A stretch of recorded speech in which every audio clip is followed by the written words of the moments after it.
Being a husky, Everest was one of the few dog breeds in the entire world who actively enjoyed being out in the dead of winter.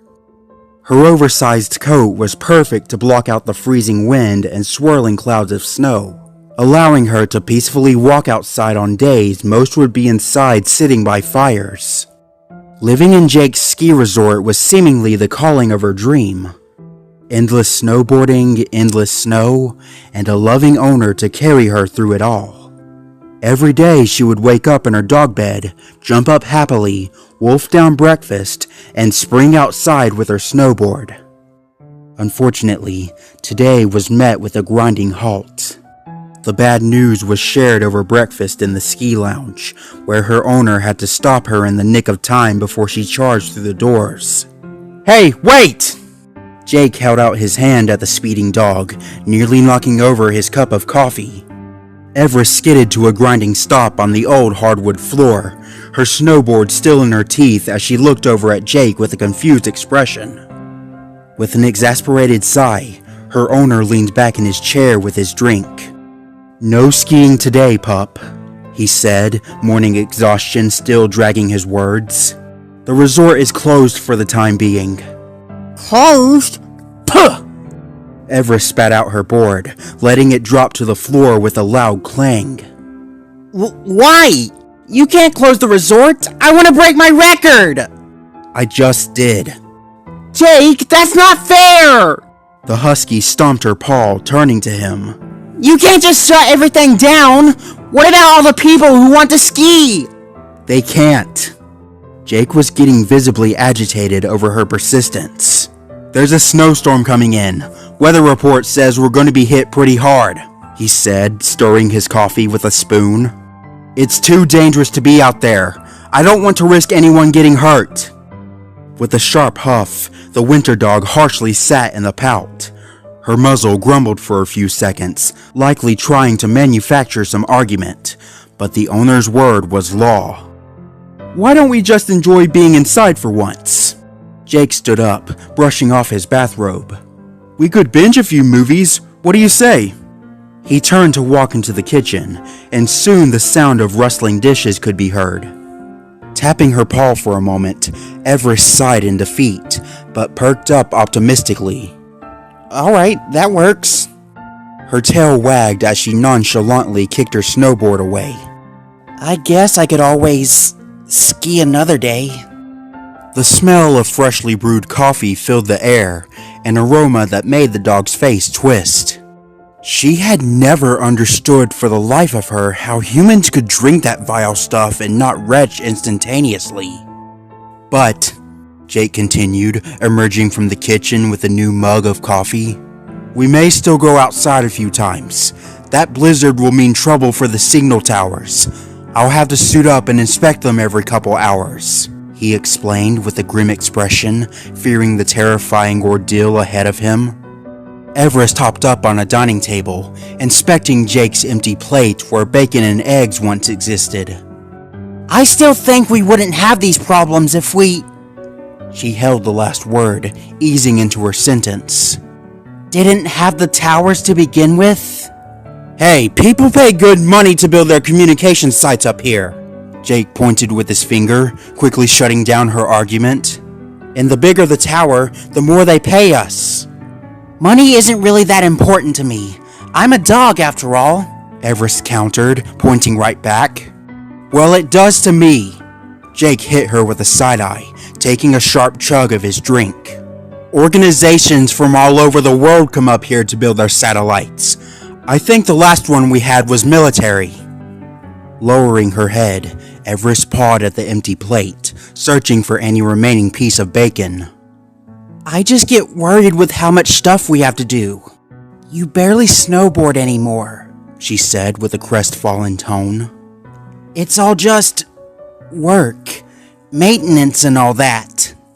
Stopping in place, guilt flashed over Jake's face, and he began stuttering for a response. When nothing but garbled mess could leave his mouth, he sighed and turned back to his pet with a frown. I know, and I'm sorry.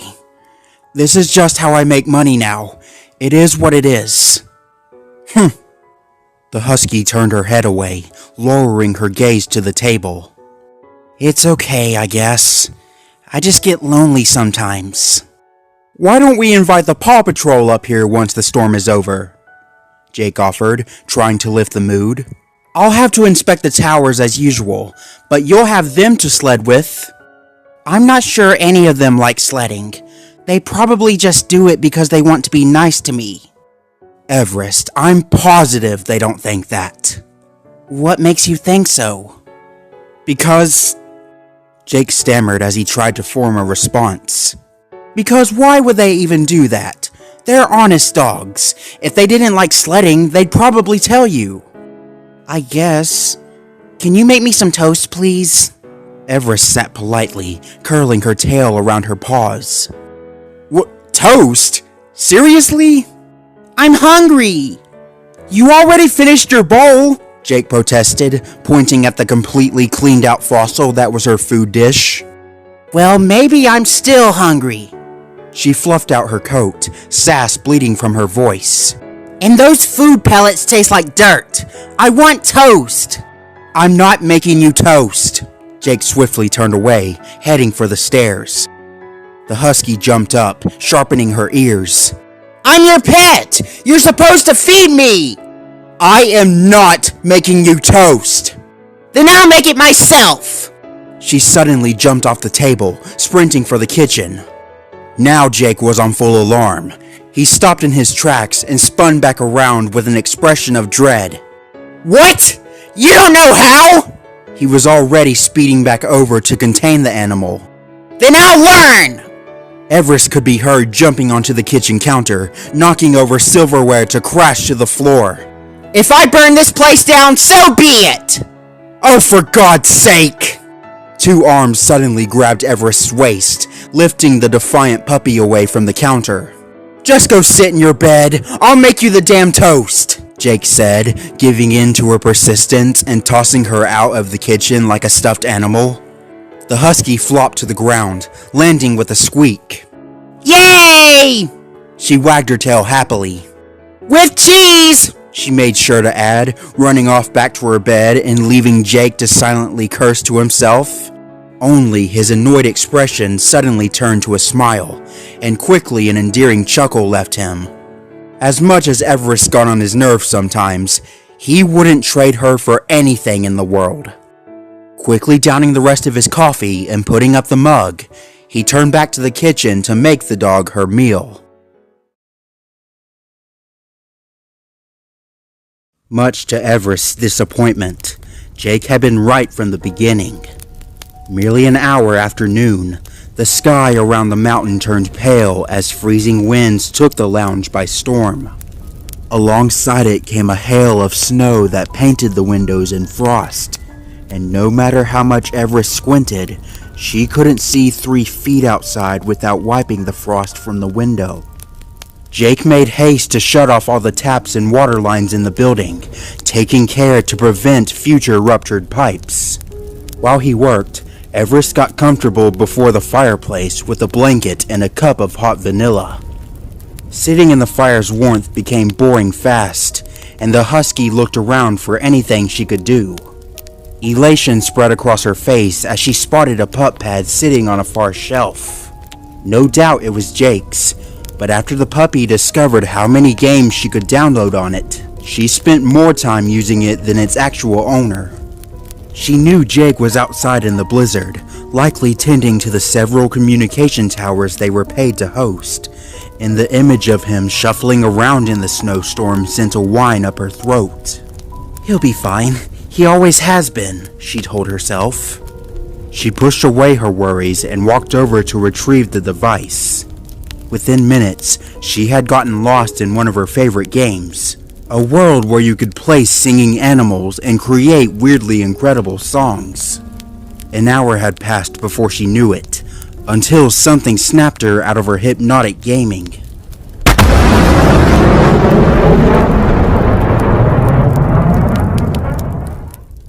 What sounded like a massive crack of thunder echoed from afar, making her jump out of her blanket. A squeal of surprise emitted from the puppy. her fur standing straight up as the blanket shot off her. A sharp wave of vibration shot through the ski lounge, causing wall-mounted pictures and other objects to sway on their surfaces. The window shook for a fraction of a second before falling quiet, and Everest was left in her bewildered expression.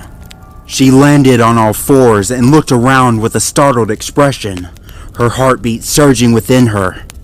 Breathing quickly as she tried to calm herself, she brought her paw to her dog tag and activated its radio. Jake, did you... She struggled to calm her heart rate, still too startled to lie down again. Did you hear that?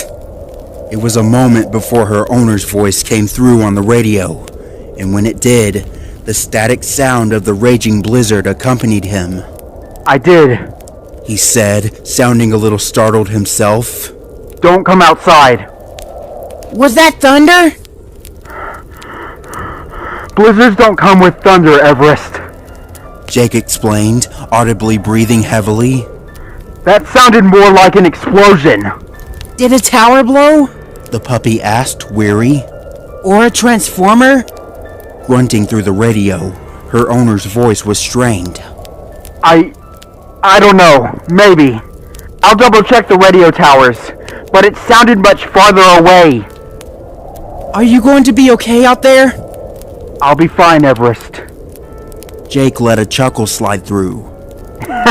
Remember who it is you're talking to. Snowstorms are nothing to me. Now get some sleep, okay? I'll come back inside in about an hour. Everest still wasn't convinced, walking up to the glistened window and trying to peer outside. What about the explosion? What if there's a fire somewhere? Then I'll take a walk around the perimeter. I won't go farther than the property line. Now please, get some sleep. I may need you in the morning to dig out any equipment buried in snow. All right then, the husky deflated, but still tried to keep her hopes up. Be careful out there. Good night, Jake. She sighed and tapped her radio off, mind still churning with a storm of its own. Unease burned within her, the sound of the explosion still ringing in her ears. Even then, she knew there was nothing she could do about it, especially after Jake's orders to stay inside. The atmosphere of the ski lounge had shifted. The gentle crackle of the fire was the only thing to break the now deafening silence. What was once a warming glow to ease the freezing temperature had become the only source of light defending Everest from the surrounding darkness. Anxiety followed her gaze as she glanced at every dark corner of the room like something could be hiding in it. Her ears lowered as she closed herself further in the security blanket. She knew it would be impossible to get to sleep tonight.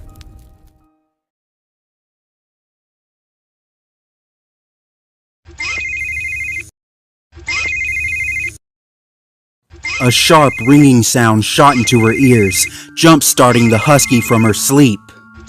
Ah! She sprang up in surprise, the blanket being shot off her for the second time. Briefly paralyzed as she landed on her back, her mind struggled to pull itself together as she was forced out of slumber. Once her perception focused, she realized the ringing sound wasn't stopping. What? Who? She stammered, blinking the deliriousness from her eyes as she looked around frantically. The fireplace had died down, reduced to mere embers as the logs had been consumed by the flames. She had no idea what time it was, but still the lounge was bathed in the darkness of the night. Where? What? Everest shook her head of the nerves, thinking for a moment the ringing sound was coming from her brain. Once she had fully awoken, she looked to the floor and saw her pup pad. Someone was calling her, making the tablet produce an irritating ring. Steadying her breathing, Everest pulled the tablet over and grumbled who in the world could be calling at this hour. Her confusion only increased as she looked at the screen and saw there was no caller ID. The screen wasn't displaying even a scrap of information. The serial number on display was discontinued.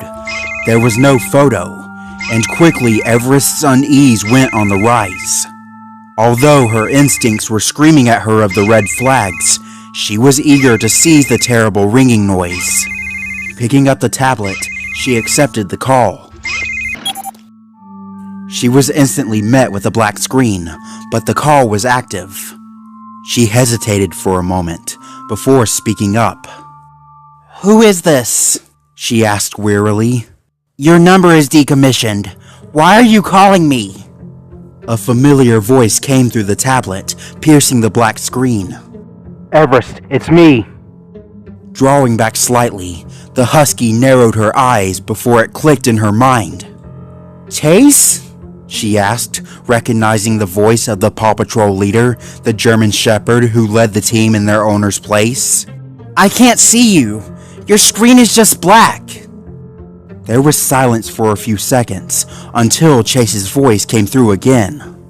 I think my camera is broken. Why are you calling me on a discontinued pup pad? Everest asked, more curious than anything, but still unsettled in the back of her mind. Because I need your help. The shepherd's voice turned serious. I need information, and I don't need anyone tracing this call. If the husky wasn't uneasy before, she certainly was now. This secretive, almost felonious behavior wasn't normal for Chase. He was a police officer, and the more he spoke in his cold tone, the more Everest became weary. Her ears drew back in surprise, her words stuttering over one another. Why would someone trace our call? Chase noticeably dodged the question. Have you ever heard of the ACG? The who? The Assault and He paused for a moment. Control something, I don't remember. But these military dogs are showing up all over Adventure Bay, and we don't know why. There was a faint growl in his voice. They hurt Rocky and shut down one of our missions. What? Everest recoiled in shock, fearing for her close friend in the patrol. The mental image of Rocky in pain made her sick, her mind going into a panic as she struggled to comprehend Chase's words. Is he okay? He's fine. Chase said dismissively. But I know about the communication sites for rent on your mountain outpost. He spoke with a hushed tone, like he was preparing to blackmail someone. I know that tons of teams pass through your mountain to set up their radio towers. Everest flared in alarm, knowing the confidentiality of Jake's operations. How can you possibly know about that? That's classified information! She fearfully glanced to the side, even though she knew full well there was nothing there. A sheepish laugh came through the tablet. I may have bypassed a few of Ryder's locked files. What? Came the husky's jolted disbelief, rearing back with wide eyes.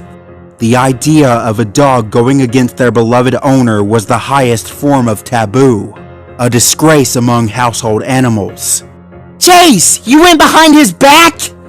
Sharp retaliation hit her through the screen. Hey, I'm the leader of this team! It's my job to be in the know!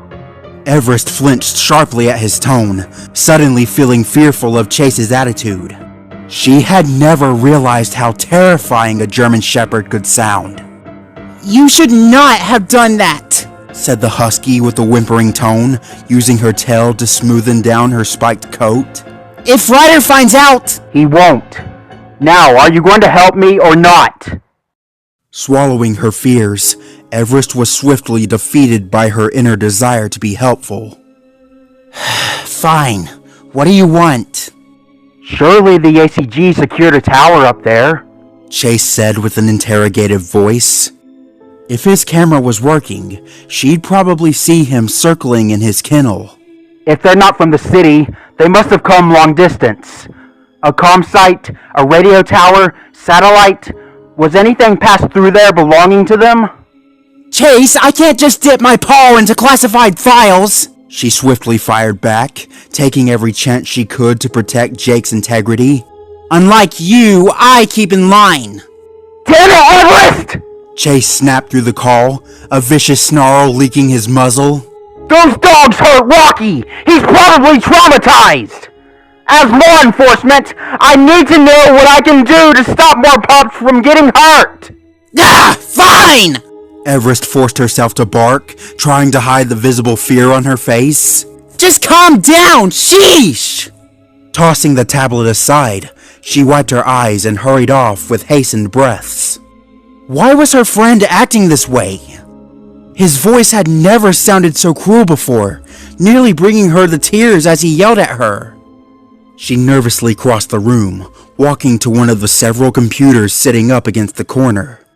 Lip quivering, she quickly logged in with Jake's passcode and loaded up the files on the computer. Asshole, she said silently. talking to me like that? Her nerves were screaming with every folder she entered, anxiety rising with every official file her eyes glanced over. If Jake were to walk in at this very moment, Chase would probably instantly hang up and leave her to the owner's mercy. How would she even begin to explain this? She wasn't supposed to be doing this, she repeatedly told herself over and over in her mind. But she wanted to make Chase happy, the desperation to be liked overriding any common sense in her mind. Sure enough, her eyes glanced over a file with a notable name. ACG, the exact abbreviation Chase had mentioned. This was it, and Everest took a sharp breath as she printed out the file. A printer nearby buzzed to life, screeching through the silence as its age-old workings groaned and creaked. After a few seconds that seemed like ages, a paper wheezed out of the machine, warm and freshly created. Still unsure of herself, Everest stood back up on her hind legs and gingerly grabbed the paper in her mouth. Making haste back to the call, she instantly braced herself for a verbal lashing. Okay, here. She waved the paper in front of the camera. What's that? Came Chase's question, riddled with impatience. An agreement of construction, she explained, dropping it to the floor. Everyone who builds on our site has to pay and sign one. She hated how much information she was spilling, knowing all the agreements she was violating by doing so. Chase didn't respond to her statement, likely unsatisfied with her answer and desiring more. Swallowing her anxiety, Everest nervously read off the paper's heading. The Assault and Containment Guild, she said, a twinge of fear passing up her spine. They passed through a few days ago and set up a radio tower and some communication lines. Paid a couple $100,000, and the agreement was signed by a dog named Bella. She squinted at the name. Bella? The shepherd asked. Everest remembered the dog once she had read the name. A bright Labrador retriever had arrived in dark clothing, a trail of larger dogs behind her. Everest had made attempts to make small talk, eager to make peace with the fascinating animals, but they had all ignored her. They paid Jake, set up their radio tower, and drove away into the snowy night without another word. I don't know if she was an officer, a supervisor, or a regular dog, but she left a contact number. What is it? Chase asked almost instantly, perked up in his mood. The husky was hesitant, knowing full well she was giving away classified information. On greater scales, what she was doing could be considered espionage, a crime punishable by death. Chase, I don't know. Everest, tell me! He growled. Against all instinct, Everest just wanted this insufferable call to end. All right, get a pen and paper. I'll read it off. She wasn't proud of herself for what she did that night, but it made Chase happy, and he ended the call soon after he got the number. He hung up the chat and shut off the tablet, leaving Everest alone in the darkness of the room. Feeling sick to her stomach, she nervously kneaded her paws on the wood floor as she pondered over her crime. Her mind couldn't place heads or tails of what to do now. Frantically, she went over every option she had and wrote off each one as abysmal. The building settled around her, singing a typhoon of uneasy creaks and wooden groans. Shaking her head, Everest absently walked to the window to stare at her own reflection, trying to idle her mind. Standing before the glass with shaken breaths, she wiped off the layer of frost and stared outside. At first, she saw only herself, a blank canvas now dipped in tar, and she hung her head sadly as she tried to think of any way to rectify her sin.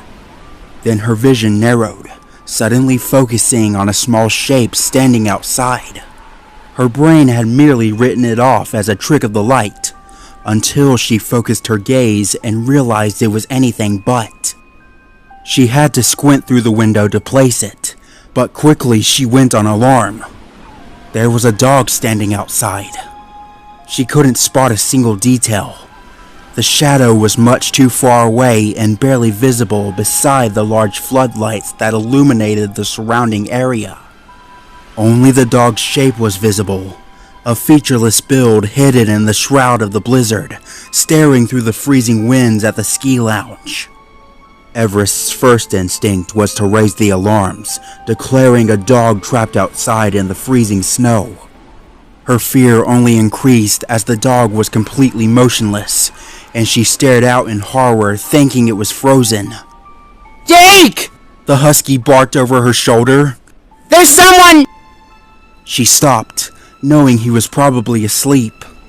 Praying the dog could hold out while she went to wake him, she turned back to the window.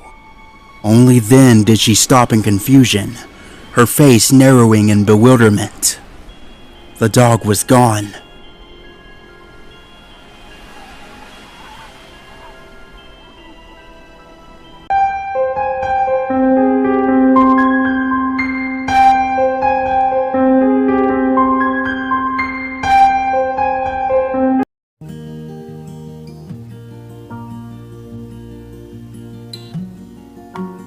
Hey everyone, I have some news to share with you guys. And they're not very good news. As you guys know, or most of you guys know, that about a week ago, I posted some pretty shocking news in my community tab. The news were regarding to Deerhead, also known as Watership02. You guys should know who he was by now. He's very infamous on this channel. He's the author of Lockdown and this one, Biofreeze. Now, some of you may be wondering, SirHorror, what do you mean we knew who he was? Why are you speaking about him in past tense? Well, recently, I found out that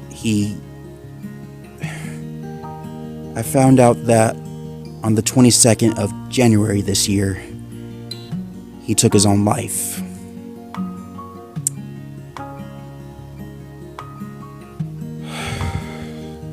I honestly don't know what to say. I am very shocked and saddened by this news. I found out from his mother, his actual mother. She commented on my last video, telling me that he had unalived himself. I'm sorry, guys. I just need a moment. He had told me that he had been going through some very rough patches in his life. Things I really don't want to reshare on this channel because it's pretty personal to him, and I want to respect that. But recently, his life was just not going smoothly. As from now on, all of these videos of Biofreeze will be dedicated in his memory. Rest in peace, Watership02. You were a great artist, a great inspiration, a great writer, and most of all, a great friend. Thank you for everything you've done for me, my fans, your fans, all of us. I hope you are at peace in the afterlife. My condolences go out to your family and your friends. And I hope you guys enjoy the second chapter of Biofreeze, titled Data Archive. Thank you.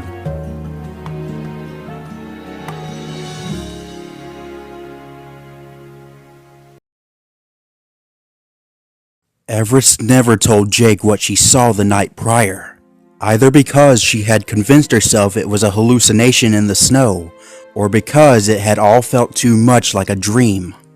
The blizzard noticeably died down the next morning, briefly entering a state of calm before the mountain would soon be assaulted again.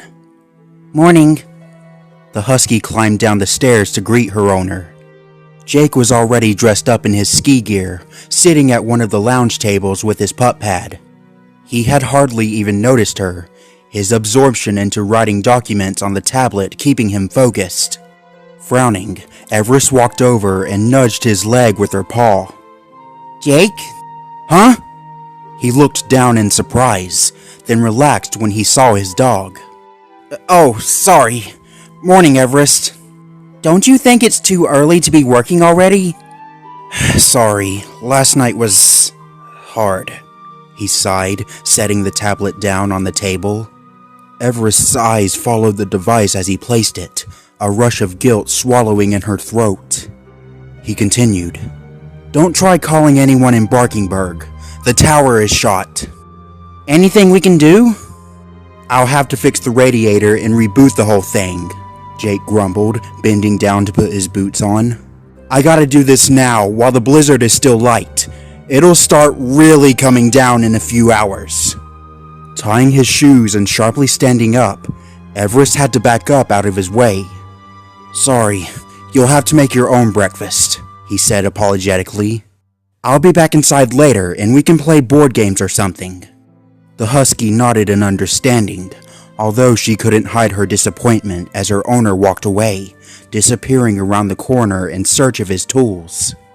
Shuffling her paws idly, Everest's eyes wandered to Jake's pup pad, still sitting on the table. It sat like a wound, a constant reminder of leaked private information she had spilled to Chase. She couldn't understand how such simple names and numbers could have such severity, but the rules were rules. Her curiosity forced her paw. Everest looked around for a split second to make sure Jake wasn't around. Jumping up on the table, the husky approached the device once more. She remembered what Chase had said, a memory that made her heart bleed. A group of fierce-sounding dogs that hurt her friends, and a crippling sense of injustice burned inside her. Her fur gently began to spike as her expression went stern. She had to know more. Anything that could help. All she wanted to do was help. If she could save even one more person from getting hurt, the world probably wouldn't end if she floated Chase more information. First, she daintily placed her paw on the pup pad, then flicked her eyes to it, then slid it just an inch closer, until completely pulling it into her grasp. Accessing its files, she worked diligently as she swiped through its contents until she found what she was looking for.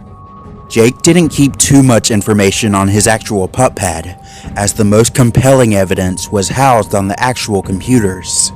But she refused to give up. The tablet had to have something. What Jake did keep on his pup pad were several direct access links to every tower on the mountain, allowing him to monitor their conditions and run diagnostics should a scenario demand it. Searching alphabetically, she uncovered a page of tower data with a gripping name, Telecom 4306, signed as ACG. The name of the organization Chase mentioned still held a faint flicker in her mind.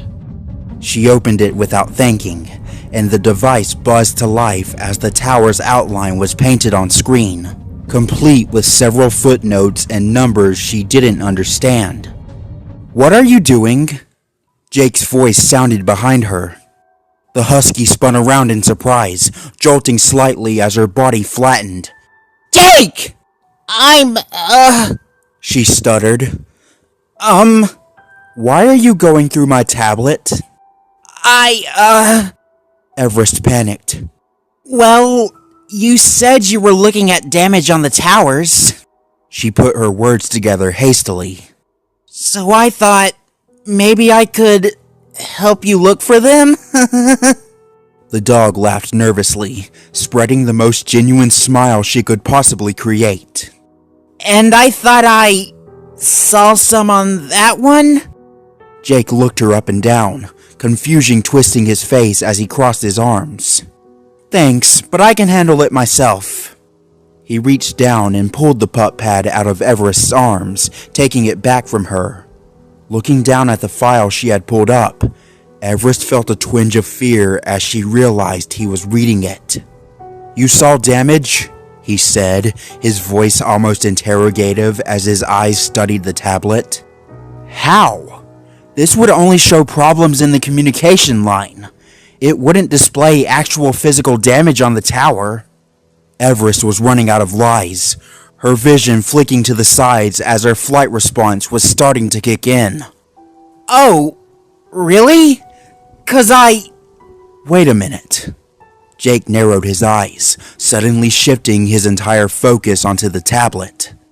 For a brief moment, he forgot Everest was even there, turning slightly and staring at his pup pad as he read something that caught his eye. The husky held her breath, keeping still on the table as she watched her owner's bewilderment. What is it? She was afraid to ask. Jake sharply held up his finger at her, a gesture meaning to wait, and still he didn't take his eyes off the screen. He mumbled something his dog couldn't hear, before suddenly turning and starting to walk off. His eyes burned onto the printed data the screen displayed alongside the tower, vision glued on one single number. That's unusual. Nervously walking after him, Everest barked his name. Jake! What's wrong? Her owner paused for a moment, then looked at her with a befuddled expression. It's just technology stuff. I don't think you would understand. I could try. It wouldn't be easy explaining certain terms to a dog, Jake tapping his fingers on the tablet as he raced to find his answer. This tower, the one you pulled up, its bandwidth is... He stuttered, trying to find the words. It's exponentially higher than literally any other tower on this mountain, he said, unable to believe what was coming out of his mouth. What does that mean? It means... The skier hesitated, trying to find ways to word it. Bandwidth is like the frequency of how something is giving information. It means how much the network is working, if that makes sense. He looked back to the tablet, eyeing the screen. This tower you pulled up, its bandwidth is nearly double the size of the other towers. Maybe it's a big tower? No. He stood up, waving off the dog. This is just an average steel frame telecom tower. The one we built for Adventure Bay was 3 times its size, he explained. And yet, that tower barely uses a third of what this one is using. His arms slowly went limp as they fell to his sides. I've never seen anything like this before. As her owner set the tablet down, his distress was visible. Tapping her paw on the table, Everest asked the first question on her mind. What would increase bandwidth? Frequency, Jake said after a moment, sighing in frustration. The more you need something to do, the stronger a network it'll need. Turning her eyes to where he had set down the pup pad, her head tilted as she tried to understand. And this one tower uses even more than the giant one connected to the whole city? What if it's doing more than we know? It was a valid question, one that made Jake turn back to her with an intrigued look. That would be a breach of contract. Everything built here and all its functions must be disclosed to me at the signing of the paper. His voice held a sharp growl. Damn it! If someone is doing something under my radar, then I'll have to investigate. But I can't with this blizzard. There's not enough time. What if I did it? Everest said quickly, sitting proudly and wagging her tail. You deal with the Barkingburg Tower, and I'll go find out what's going on with the other one. Absolutely not! Jake said immediately, pointing at her sharply. "This could be dangerous. You don't know what it is that's out there. I don't want to risk dropping you out in the snow, especially with the blizzard mere hours from coming back." "But what if I just looked?" I said no. "No, Jake, listen!" The husky fluffed out her fur, trying to appear as confident as possible. "I can do it! Just tell me where to go and I'll go look! I never said I'd get close. Let me at least just do some recon. We don't even know what it is." "That's why you have a husky, right?" Everest sat proudly. "You need someone to go out in the snow and check?" Jake was visibly losing his patience with the animal. "Everest, I'm not about to abandon you in the snow!" "You're not abandoning me! What if I take the signal flare, my pop pack, all of it?" she argued, her desperation to be useful sharpening her voice. "Look, I don't want to be cooped up in the cabin, okay? I want to go outside!" "You want to go outside? Fine!" Her owner threw his hands up in defeat, but quickly pointed straight at her with narrowed eyes. "But you come straight back if you see anything out there. I'm not losing another husky." The argument had not been a petty one, but Jake finally gave in and started preparing his husky for her new mission. Everest found herself strapped with so much equipment she felt like she was covered in duct tape. Her pup pack was attached to her harness, and Jake fastened a special holster onto her back leg, the signal flare. As much as she wanted to ask if it was really necessary, she didn't want to risk making him angrier. Waddling to the door, her body heavy with metal and tools, Jake stopped her before she could step out in the snow. "Listen, head southeast from the resort until you pass the ACG tower," he explained, a notable unease in his voice. "Keep going in that direction until you see whatever it is that's connecting to it." "How do you know it's that direction?" The dog cocked her head. "I had to access our server farm and painstakingly pick apart every single connection visible on the mountain. Eventually, I found it and ran the IP address." "Why didn't we just do that to begin with?" "Everest, I have very little reason to even go near the server farm on any given day," he said, expression going cross. "I never even knew there was a foreign connection until you brought it up on my pup pad." The husky shifted under the weight of her equipment. "You could always add it to the list of things to do every day." "You mean spend 2 hours in a room that feels like an oven, going over 100 lines of code? Please!" He laughed. "Tell me when you find someone willing to do that. Now get out there before I change my mind." Nodding in quick understanding, Everest pulled her snow goggles on and raced outside into the tense snow, the clouds above looming with frozen wind.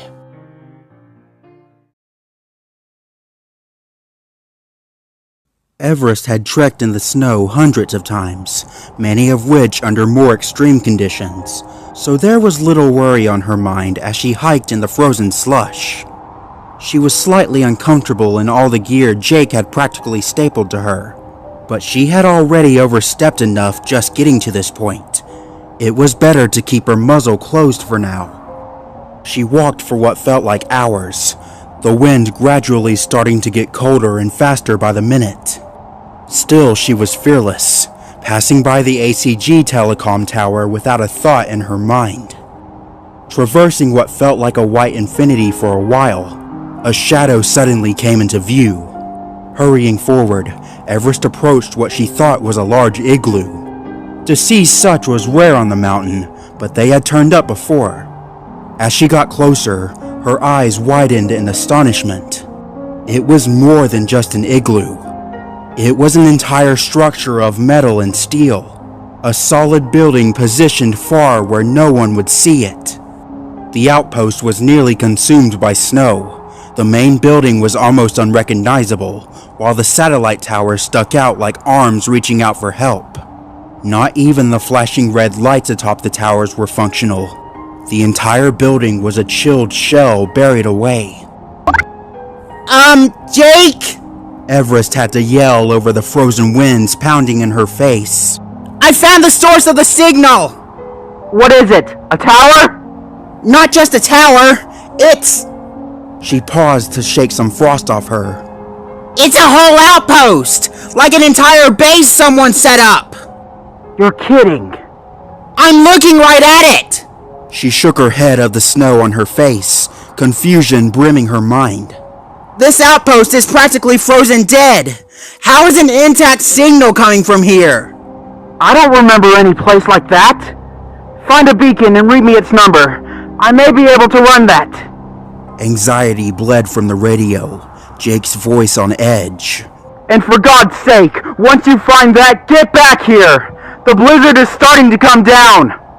Squinting her eyes, the husky tried to see through the freezing fog that veiled her vision, hunting for the light-up marker that was policy to be set up outside. They existed for a reason. The light meant to be seen through the blizzard and provide lost souls with direction to the nearest shelter. Every single outpost and satellite tower was supposed to have one, yet Everest couldn't see a thing. It's either broken or... The husky had to move against the wall of the outpost, hiding from the wind's direction. buried in the snow! Jake tried to think of a solution. Try to find a piece of equipment. It might have a name or something on it. Something I can search in our database. I can't see any vehicles out here. I may have to go inside. Her ears flattened at the thought. I'll try to find something. Jake sounded like he was more than ready to argue, a hesitant breath coming through the line. Yet even he could see the severity of the situation. Alright, do that. I'm going to be occupied for a while, her owner said apologetically. The blizzard has been harsher on the towers than I thought. It's going to take a long time to get them all in order. Turning her face against the wind, Everest trudged to what was supposed to be a door. The front entrance was buried in snow and ice, barring anyone from entry unless they were good with a shovel. Do you need help? Yes, actually. His voice strained on the other end, likely from pulling himself up a tower. But I don't think you could help me. Stopping to breathe, a fumbling sound came through the radio before he spoke again. I need mechanics, not snowboarders. You think maybe the Paw Patrol can help? Everest got to work, forcing through the wind as she put her paws in the snow, starting to dig out the entrance. I think Rocky knew a thing or two about machines, but I spoke to Chase the other night. She grunted as a freezing patch of frost soared through the wind and struck her, coating her fur in a soft white. Rocky isn't... Ah! Everest, are you okay? Fine. She shook herself off, knowing it was pointless as even more snow began to blow into her. Chase said Rocky was hurt. Something about a military group. She trailed off, unable to remember the full details in her deliriousness. I don't remember. Rocky got hurt is all I know. But I do remember this weird group of bikers from a while back, she said through the cold, kicking out snow behind her as she dug into the ground. The Rough Pack, I think they were called? Bikers? These are satellite towers, not motorcycles. If you really need mechanics, they might be our only option. Possible. Well, maybe I can... Jake trailed off suddenly, like he had spotted something. What the hell? What's wrong? Everest shouted over the wind. Don't tell me something else just went wrong. I'm not sure. The bandwidth from earlier just leveled out, completely cleared up. Whatever was connected to it just got shut off. The husky panted in her exertion, continuing her excavating. Shut off? Like someone went in and did it manually? The blizzard was getting loud enough that it could be clearly heard through the radio, Jake having to yell over it himself. Maybe. I'm not too sure what's going on anymore. I have to contact Ryder. Maybe he can connect me to the Rough Pack. I'm sure they could appreciate some paid work for the next few days. Alright, I'll let you go. Find anything you can about that outpost, whatever it takes. Jake out. The line went dead, her owner having hung up the line, and Everest had already dug several feet into the snow. The door was exposed, a large plank of metal covered in ice, with a single window fogged with frost. Woof! Salt! She barked, and a hatch on her pup pack opened up, a small dispenser rotating out. There was a lingering hum, and a splash of pure salt solution shot out in a massive blast, coating the door. I knew that would come in handy one day. She laughed weakly, aware of small icicles forming under her lips. As the small machine retracted, she jumped up and grabbed the door handle, trying to pull it open, but to no avail. She tugged with all her might, even shifting her weight in bursts, but the entrance refused to open. The biting cold already threatening to consume her, Everest whined as she fought against it. A blast of salt melted the ice that coated the lock, yet still it remained firmly stuck, like concrete had been poured into the hinges. Her teeth finally scraped off the handle, their strength wasted as she tumbled into the snow. Ah! She groaned, her jaw sore. Passing out in the snow was a death sentence. The blizzard would bury her in minutes, her body turning to blue stone, and she would never be found again. Wincing as she got up, she breathed loudly and heavily as her nose went numb. She just had to get inside, out of the wind, out of the assaulting frost. The outpost was well farther than any other tower or the resort, and in desperation she began to cry out. Looking back at the door as the blizzard roared into her ears, she spotted the window, nothing but a simple pane of glass. Without thinking, she tore at the straps of her pup pack, her numbed paws unresponsive as they snapped the clasps. Her pack falling off her body harness into the snow, Everest grabbed it in her teeth, holding it by one of the straps, and flung it at the window with all the might she had left.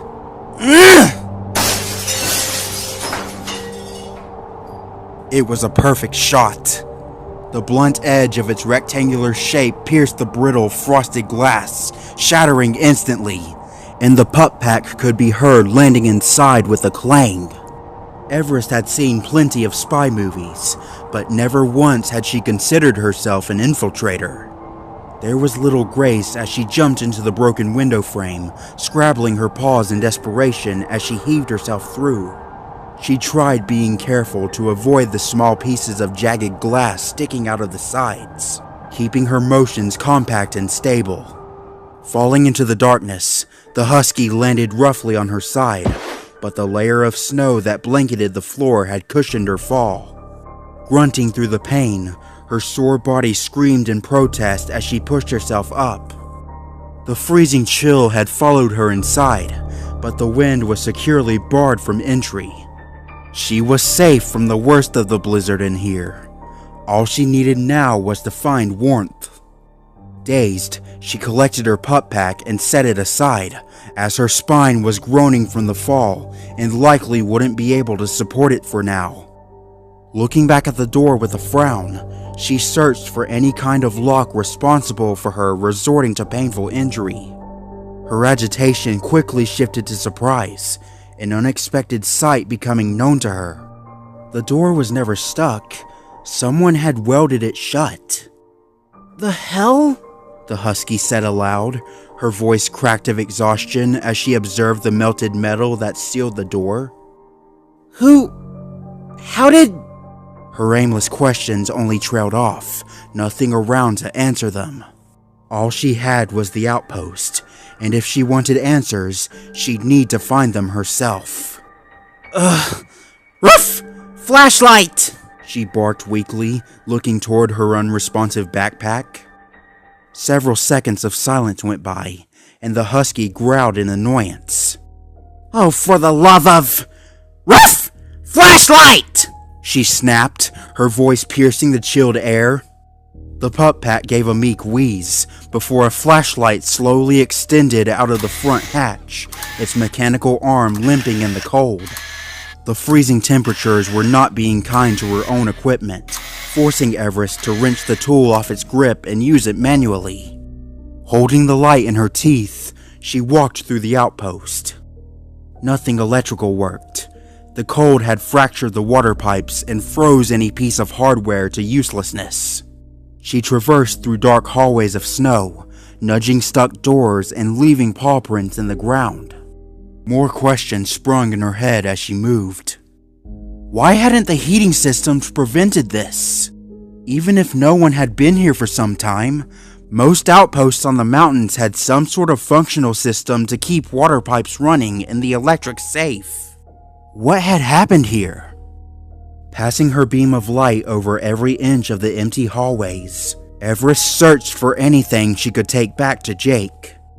Eventually, she found a door that she could open, although by a meager amount.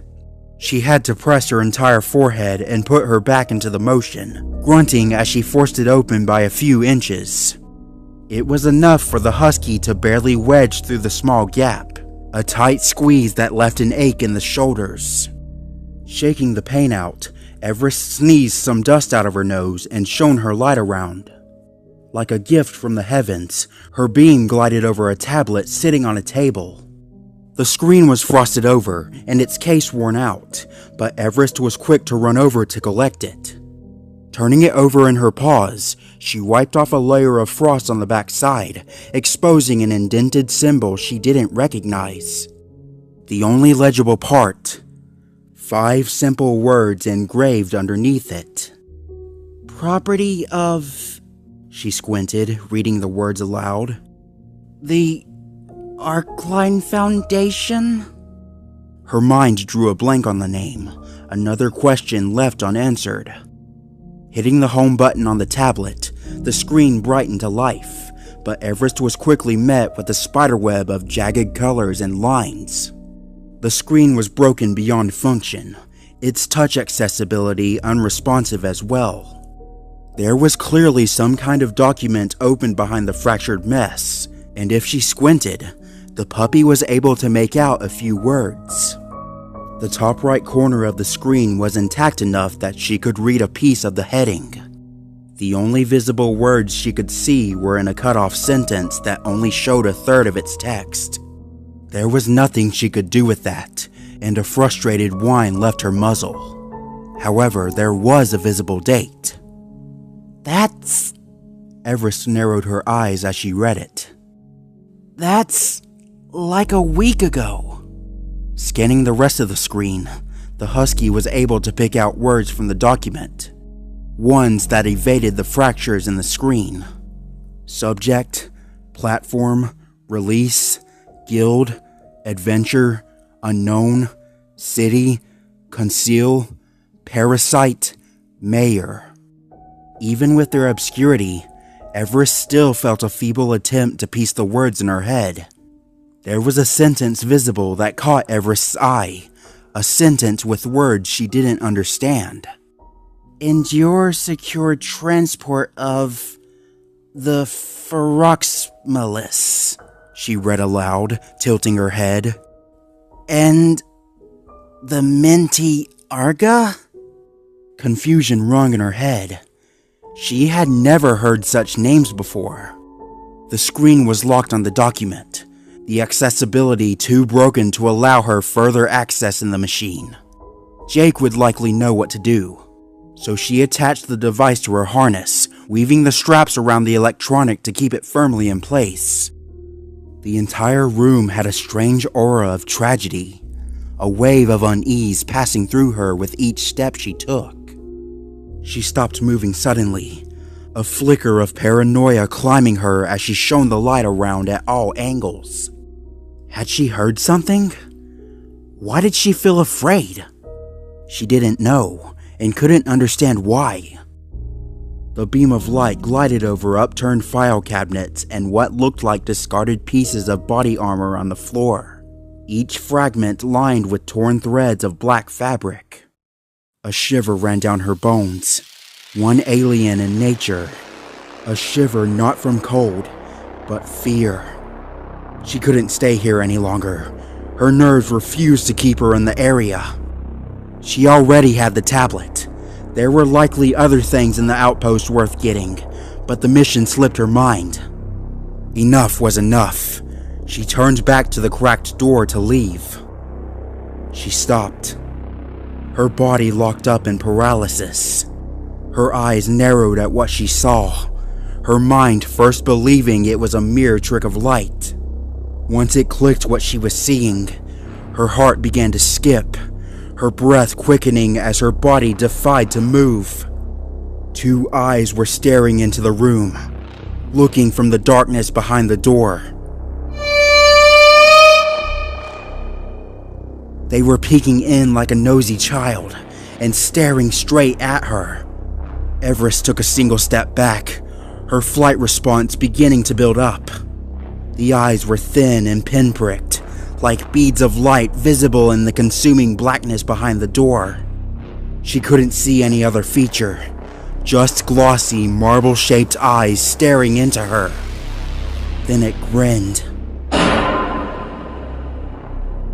She knew it grinned because the beam of her flashlight reflected off its teeth.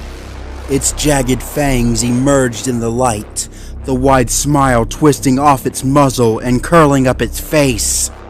It carried an expression of sadistic joy, or that of a twisted creature trying to mimic a smile. Everest's movement had been slow, but when it smiled, she began to shake. With a motion so static it seemed artificial, the face began moving out from the door, emerging through the crawl space into the room. Jake! She screamed, scrabbling backward until her back slammed against the table. Jake, this isn't funny! Stop! The creature's front legs slowly extended from the darkness, gently placing its foot on the floor as it began to walk. It kept full eye contact with her as it moved, not averting its gaze the entire time. Get away! The husky cried out, her instincts flaring in all directions as terror clouded her mind. The flashlight dropped from her mouth and landed on the floor, the beam coming to a rest on the intruder. Crying in distress, Everest barked and snarled as much as she could. Get away from me! It moved further, and suddenly the flashlight kicked off. It broke without a moment's notice, shutting off so fast it seemed deliberate. Everest was bathed in frozen darkness, blind and trapped in the room. Trapped with the intruder. The following event seemed like a blur. There were a few seconds of pitch silence, nothing but her terrified heaving able to be heard. Then a single sound broke out in the blackness. A faint, low exhale, mere inches away, and a cloud of hot breath hit her face. Exploding into movement, Everest screamed for her life, panic surging through her as she began sprinting. Her body knocked off several objects as she ran, each one causing large crashes to follow. Adrenaline coursing her veins, she fled blind in any direction she could before making it back to the entrance by pure luck. Moving with such velocity that her breathing couldn't keep up, the husky sprinted for the door, kicking up clouds of snow and completely running past her discarded pup pack. Her voice cried and squeaked as she jumped back up the window, no longer with controlled movement to save her belly from the glass. Her stomach ran red as flesh was torn, fur tearing from her body as the glass edges glided under her. A crimson glistening was left behind on the glass, shining in the snow as it stole Everest's blood. The husky fled from the outpost, sprinting out into the blizzard for a whole new world of danger. She didn't dare look behind her for even a moment, running outside as her heart quaked and pounded in her chest. Leaving a small blood trail as she moved, a plague of dizziness followed behind. Gradually, her running slowed, her vision frosting over as the freezing winds threatened to take her. With nothing but an infinite white in all directions, Everest lost her strength and collapsed forward, landing in the snow as the ice began to cover her. Then her pain began to fade, a frozen soothe easing her in the snow. Her body slouched with exhaustion, an urge to sleep gripping her eyes.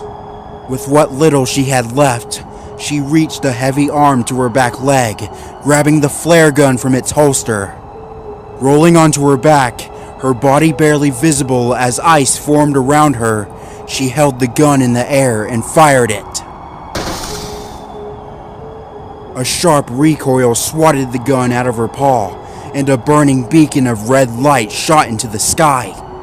It was a hopeless utility, a final last-ditch attempt with what she had left.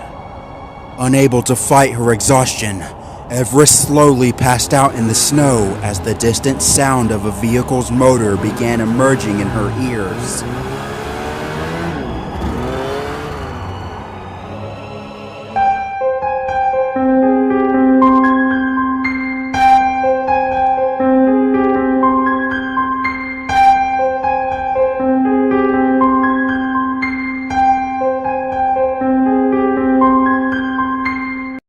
The exchange with the intruder, locked in the darkness of the frozen outpost, all felt like one terrible nightmare.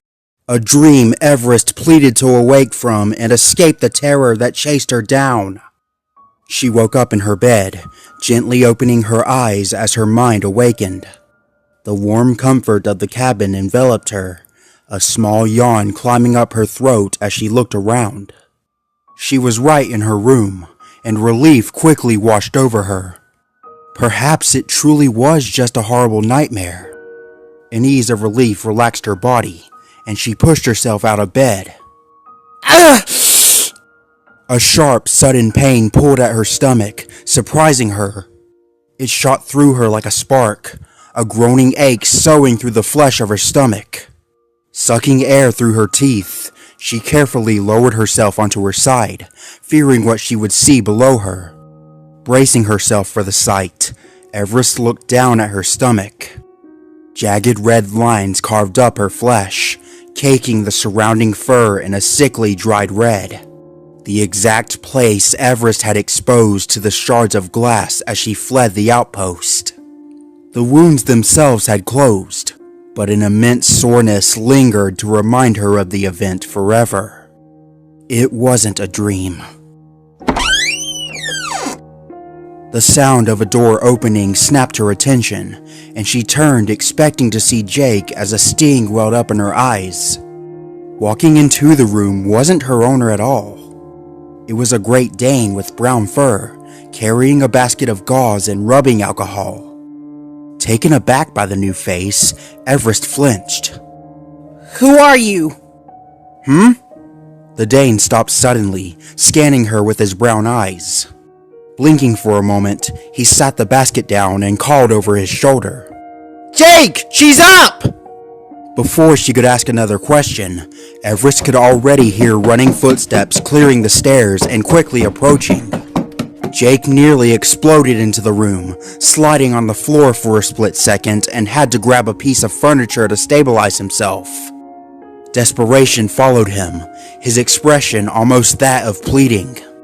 Everest, are you okay? He said, kneeling down to her. What happened to you out there? A gray French bulldog followed curiously behind him, peeking into the room.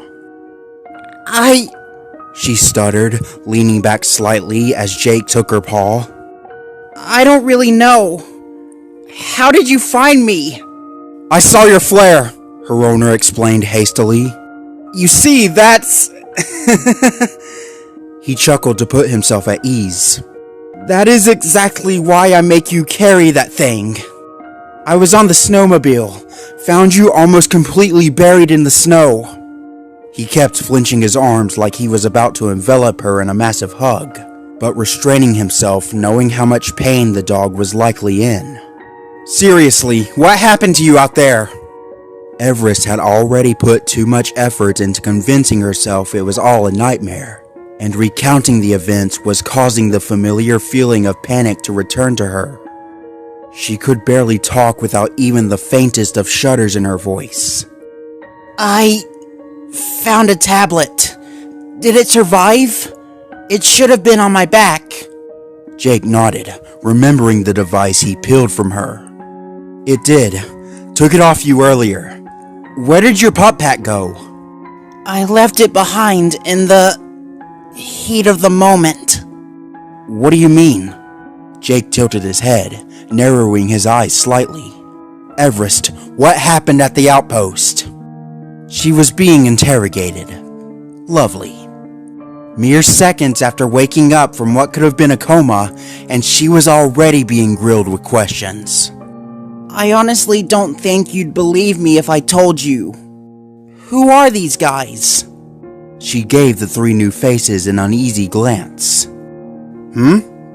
Jake gave a puzzled look, then realized what she was referring to. Oh!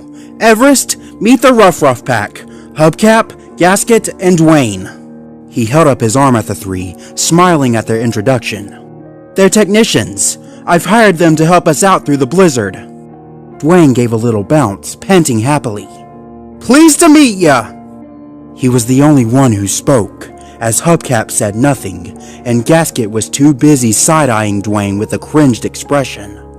The group had an apathetic demeanor, stinking of gasoline and smoke as machine oil tracked in their paw steps. Their eyes wandered and minds idled. Everest couldn't seem to place how she was feeling about this new group. You didn't answer me though. Jake turned back to her. What happened to you at the outpost? Tapping her claws on the ground in unease, Everest felt her heart sink a little. The pressure weighed onto her like a dragging coat, complete with the glaring of too many eyes in the room. All she wanted was to be free from this conversation, to end it in any way she could. Nothing, she said absently. I guess I just saw things and fell on some glass. That's all that happened. Jake gave a skeptical expression, raising an eyebrow. Are you sure? Yep. Everest choked on her words a little, nervousness peeling through her tone. Letting his arms fall to his sides, Jake leaned back a little and looked over his husky. His eyes faintly narrowed, scanning her up and down in silence. After a moment, he sighed and stood back up. All right, relax for a while, why don't you? We'll get those wounds dealt with, and the Ruff Pack can help me with the tower.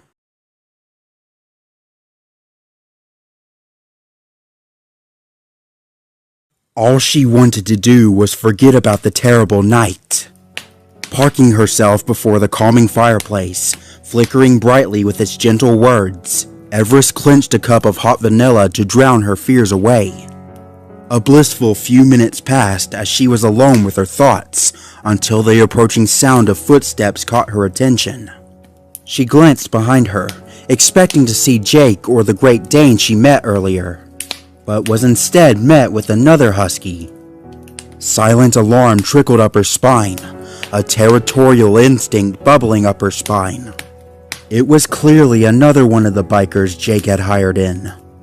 Her jacket had caught Everest's eye, her vision trailing up its brown leather. The biker seemed to realize quickly that she was being looked up and down, and her face twisted into an odd expression. Everest, right? The new dog spoke, her voice apathetic and dismissive. Jake's one and only, Everest replied sharply. As soon as the phrase left her muzzle, her mind became puzzled. Why that? Why in the world had she said that of all things? The other dog had asked a simple question, not a trace of hostility in the admittedly cold tone, and her first response was to make her standing known. Gasket, you already met me. The dog introduced herself, putting her paw to her chest. A sliver of pride seemed to leak from her tongue, only to be quickly eaten by monotony. Your owner wants me to stick by you while he works outside, she explained, her bored eyes trailing elsewhere. Didn't know you needed a babysitter. A babysitter? Please, Everest said with a scoff, trying to match Gasket's personality. It just sounds like he's trying to keep me from going outside again. He's no fun at all. In all honesty, you did almost die yesterday, the biker pointed out, walking over to Everest's side. Staying inside for a bit is probably the better option for you, especially given the injuries on your stomach. Groaning at the statement, Everest turned back to the campfire with a pout. But dogs like us need to be outside, to run and, well, run. Mostly running, but I do love snowboarding. She carefully laid on her stomach, putting her paws together as happy memories flickered in her head. You get it, right? Gasket cocked her head with a confused glance. Get what? What I just said, about being outside and all. We're huskies, aren't we? Snow is our thing. She smiled, letting her tail wag a little. She expected a united reply, for Gasket to finally smile back and hold out her paw for a handshake. Common ground was soon to be achieved between the two of them, and all it would take was a simple fact to pull them together. Her statement echoed in her ears while Everest looked at her paws before realizing that Gasket wasn't smiling. Quite the opposite. The biker was staring at her with a deadpanned expression. I'm not a husky, she said flatly. I'm an Alaskan Malamute. Taken aback, Everest looked up in surprise. Really? You look like a husky. And why else would you be up here in all this snow? Okay, first of all, Gasket held up her paw with a stern look. That's racist. Secondly, I'm here because Jake requested someone with mechanical experience. I would have come up here alone if Dwayne and Hubcap didn't insist on being glued to me at all times. But enough about me. What happened to you up there? What? At the outpost, she said, pressing the subject as she sat down next to Everest. You told Jake a bunch of lies, didn't you? Putting her paws together, a smirk spread across her face. Everest froze, her heart skipping a beat as her body stiffened. A low chuckle filled the air, Gasket crossing her paws. I've heard of encounters like that. Supposed shadows in the blizzards. I always liked little stories of the type, even if I never really believed them all that much. The husky glanced to the side, pulling an awkward expression. So, what are you trying to say to me? I'm saying there's plausible evidence you saw something real, said the Malamute, leaning forward slightly. Her cheek was gently bathed in the orange light of the fire, deftly flickering along her fur. And I love a good scary story. I didn't really see what it was. Everest pulled the blanket a little tighter around herself. It? The thing that cornered me in the outpost. A dog. Or at least it looked like a dog, I guess. But it had this weird face. A grimace spread across her cheeks as she remembered the event. A really gross smile. I remember my flashlight started acting weird once it was around. I really don't want to think about it anymore. Well, sounds like every other horror story I've ever heard. Gasket tapped her paw on the floor. The tales of things that go bump at night. Quite entertaining, though. You sure your mind wasn't playing tricks on you? That tends to happen when you're out in blizzards, and especially in dark outposts. I could feel it breathing on me, Gasket. The Malamute stared off for a moment as if she was scanning the scratches on the floor. Well then, I'm not really sure what that could have been then. Maybe some creep living in there? Waving off the campfire tales, she stood up and looked down on her companion. Look, I believe you in that you saw something, but I don't think it was anything more than just a freaky encounter. You are alive now, are you not? Hardening her gaze, Everest stood as well, standing her ground. It was something, and there was also stuff on that tablet I found. You'll see it all if you get into it. The tablet's broken. Gasket waved her off. But Jake's decrypting it on his computer as we speak. It could take minutes, or could take hours. He knows how to do that? Humans always surprise me, said the Malamute, looking off slightly. 1 minute you think you have them figured out, then you don't. What did you see on there anyway? Squinting her eyes, Everest struggled to search her memories, clawing through the fearful episode for finer details. I remember some Names, she said, uncertainty in her voice. A lot of weird names, nothing that made a whole lot of sense to me. Gasket had no immediate response, looking off and nodding. Her mind drew a blank. She could only shrug as no further words could come to mind. Well, I wasn't there, so I guess there isn't a whole lot more I can say on this, she said apologetically, then made a motion for the door. Maybe we should go see if Jake needs anything. You go ahead. Everest turned back to the fireplace. I'd like to stay here and forget recent events. Suit yourself. Gasket turned away, walking out of the room. Once again, Everest was left alone with no one but herself and the gentle crackling of the fire. She rested on her side and let her eyes close, her mind wandering away as her body fell still. Sleep beckoned for her, always seeming just out of reach until a faint feeling came over her.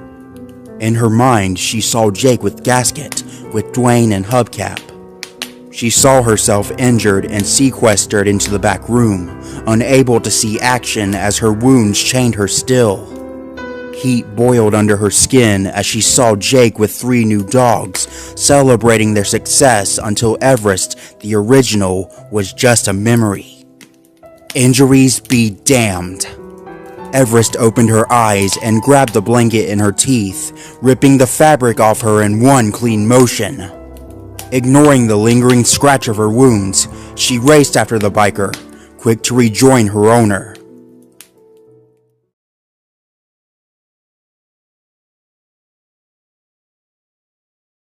The air outside was different. Everest picked up a chill in her fur once she stepped outside, freezing in her step as if the ice had taken her in a millisecond. Looking down, her paw seemingly stared back up at her as frost sparkled on it. Her breathing started to quicken, and her ears drew back from the biting wind. Objects in the environment appeared unfamiliar to her, her mind unable to place herself as dread groped up her legs. "Oh good, you're here!" Jake's voice sounded ahead, cracking in the wind as he trudged through the snow. "We only have a couple minutes to fix this thing before the storm picks up again!" Everest blinked, her confusion fading as her mind realized itself. Gasket and Dwayne passed her by at each side, slightly stepping out of the way as they followed Jake. Taking a small step back, Everest frowned as she tried to understand the feeling that had clouded her. Looking up, she realized Gasket was looking back at her. "You alright, kiddo?" The biker tilted her head, raising an eyebrow at the husky state. "Yeah, fine," Everest said, trying to play it off. She wasn't about to reveal to a dog she barely knew how unsafe she felt in her own front yard. The wind in her vision seemed to take shapes, writhing in their cold, crystallized forms. It circled her with an erratic dance, and Everest pushed through it as she followed Gasket. It wasn't real, she told herself. It didn't happen. It was all a hallucination. Yes, that had to have been it. A hallucination. Hallucinations don't breathe. "Where's Hubcap?" Gasket asked Jake as they approached him, standing underneath a tower that had been damaged. Jake had his hands shoved in the electric box at the tower, deep behind enemy lines as he wrangled live circuits and wiring. "I sent him out into the west side of the mountain to set up a beacon," he grumbled, flinching as his fingers cut along the machinery. "I was going to send Everest at first, but after yesterday, I decided against it." A chuckle punctuated his sentence as he tried to lighten Everest's fears with a little joke. It did little to ease the husky's paranoia, evident by her flashing him an annoyed expression. "Is he going to be okay out there?" Gasket said with a twinge of concern. Jake merely shrugged. "He should have enough time to get back here after he's done. At least, I hope so, after he spent a few minutes rambling about some crash site." Everest picked her ears up, facing her owner in the snow. "Crash site? Get this. Hubcap stumbled across some burned-up helicopter out in the snow. Jake grunted as his hands briefly got stuck under the electric metals. There wasn't anything intact we could use to identify it to anyone. Whole thing was leveled. And then he started making up stories of some dog watching him from a distance. I stopped listening after that. Pulling his hands free from the tower's inner workings, he looked up at the satellites above. Okay, the electric grid's fixed. Now we just need to realign the dishes. Ugh. Everest hung her head in exasperation. I guess that's why we're out here, huh? Gasket's eyes widened as she stared up at the structure. Wait, we have to go up there? How? The husky beside her was already leaning in with a smirk. Ever climbed a utility pole? Welcome to tower work. Climb? Dwayne said, a twist of discomfort on his face. But I'm not good with heights. Then don't try it, idiot. Gasket flicked him with her tail. I'll go. Just stay down here and do whatever Jake says. A hand was stuck between them, separating the dogs. Hey, be nice, Jake said sternly. This is our mountain, and we're going to be civil up here. Besides, I need Dwayne inside to monitor the tower systems. What do you need me to do? Just watch the screens, and radio me if anything starts looking unstable. I'll fill you in on more details in a second. Just go inside. As Dwayne raced inside, swiftly fueled by a desire to get out of the cold, Gasket and Everest were left outside with the towers. Pulling out pieces of equipment, Jake began filling them on how to use them, but his words were lost in Everest. Her attention had drifted away from her owner, veering off onto the white horizon. An unnatural chill went down her spine, as the wind in the distance carried a cloud of frost through that land. It faded into nothing, crystallized sleet raining around a distant shadow. Everest's eyes narrowed, trying to focus on what her mind told her was something standing in the far distance. It stood motionless, as if it was watching their every move. Fidgeting her paws nervously, Everest looked away for a split second, only to look back and see nothing. The shadow was gone, left without a trace like it had never been there to begin with. Just in my mind, Everest told herself, her voice beginning to shake.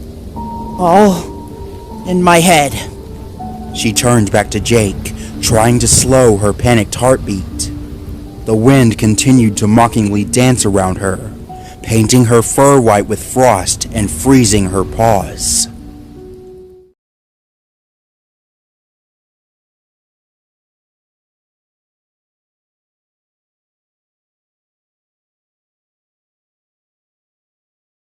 What Jake had neglected to tell Everest was the Rough Pack wasn't only staying for a single day. The husky assisted in fixing the tower, then simply returned inside, expecting the bikers to just leave in the blizzard while she and Jake put on a movie. She was swiftly taken out of her thoughts with disbelief, as Jake emerged back inside with all 3 dogs in tow. Hubcap had finally returned, news that Jake proudly proclaimed while Everest rolled her eyes. Gasket flashed her a questioning look. Dwayne instantly attacked the first chew toy he saw, and Hubcap wandered off in search of food.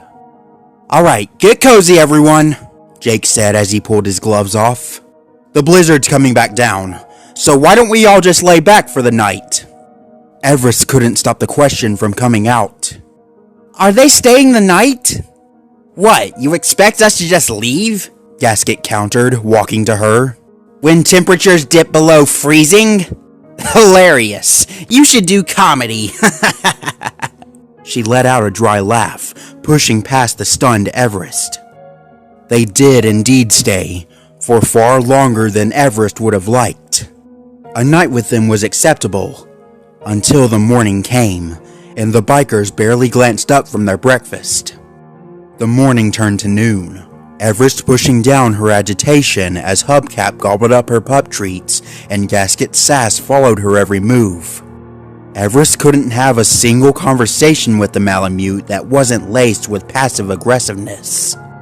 They would be gone at sundown, she told herself as she bit her tongue.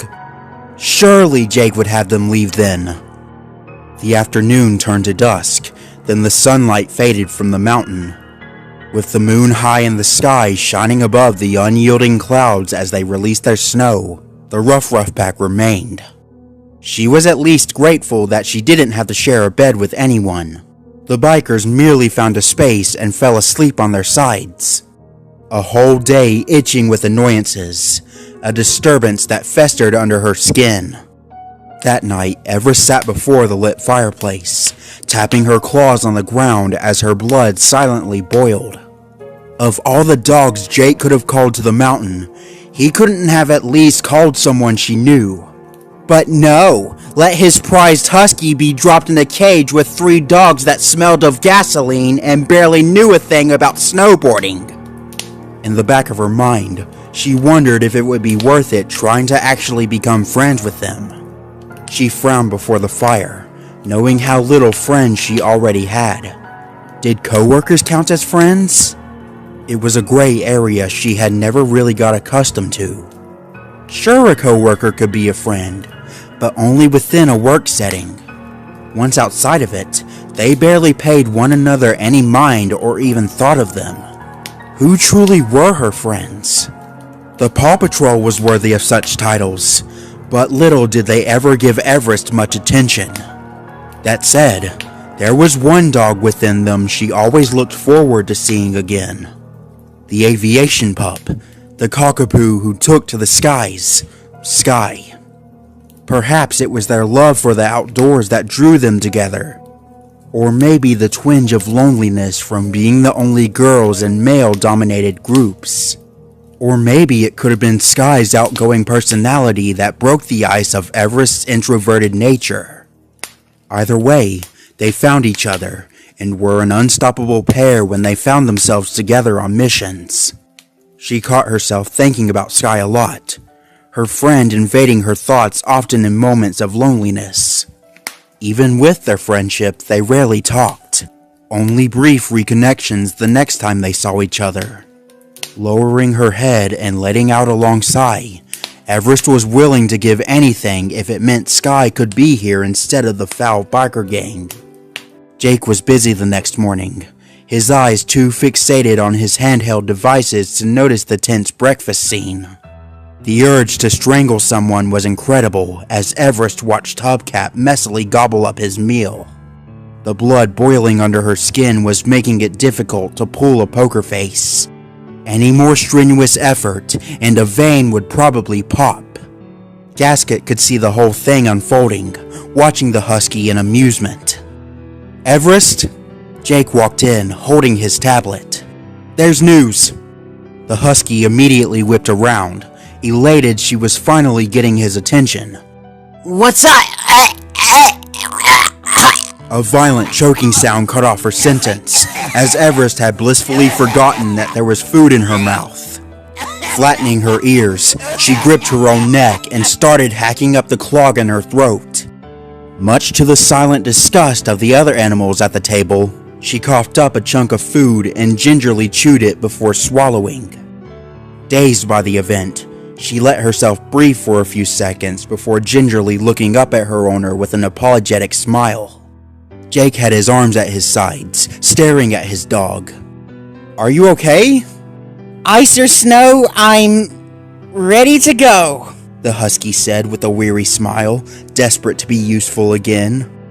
Okay," said her befuddled owner, looking her up and down for a moment before turning back to his tablet. "Remember the other night when you went out to that outpost?" The color drained from Everest's face. Yeah?"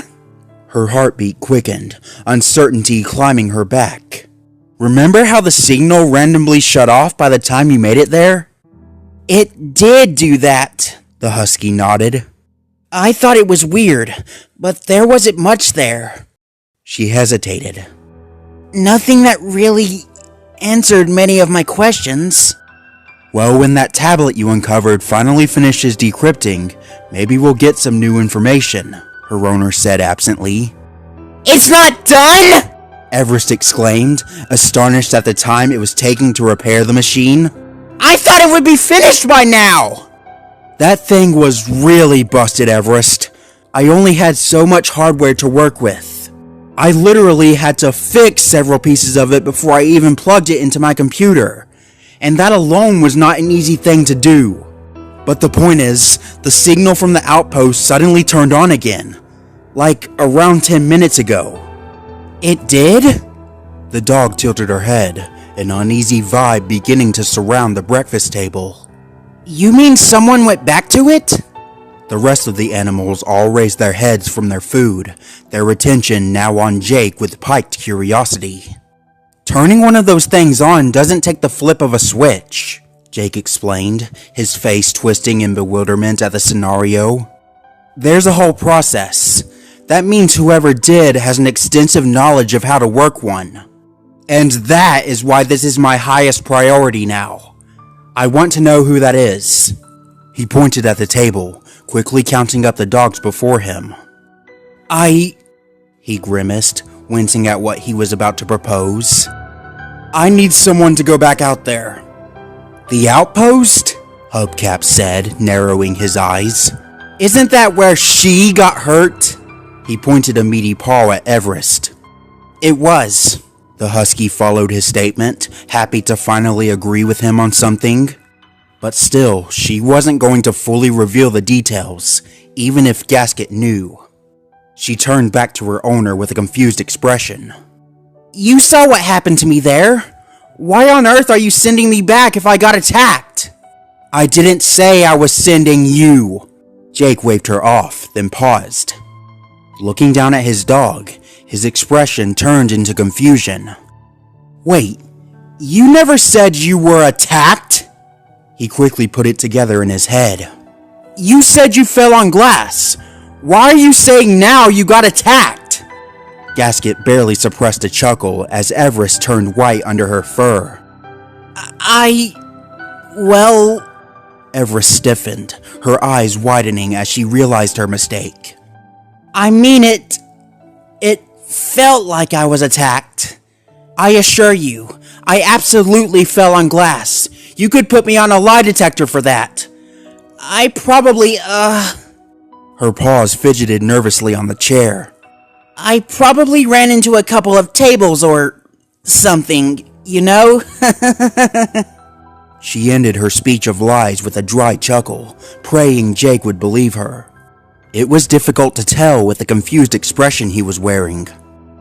Okay then, he muttered, having lost his train of thought.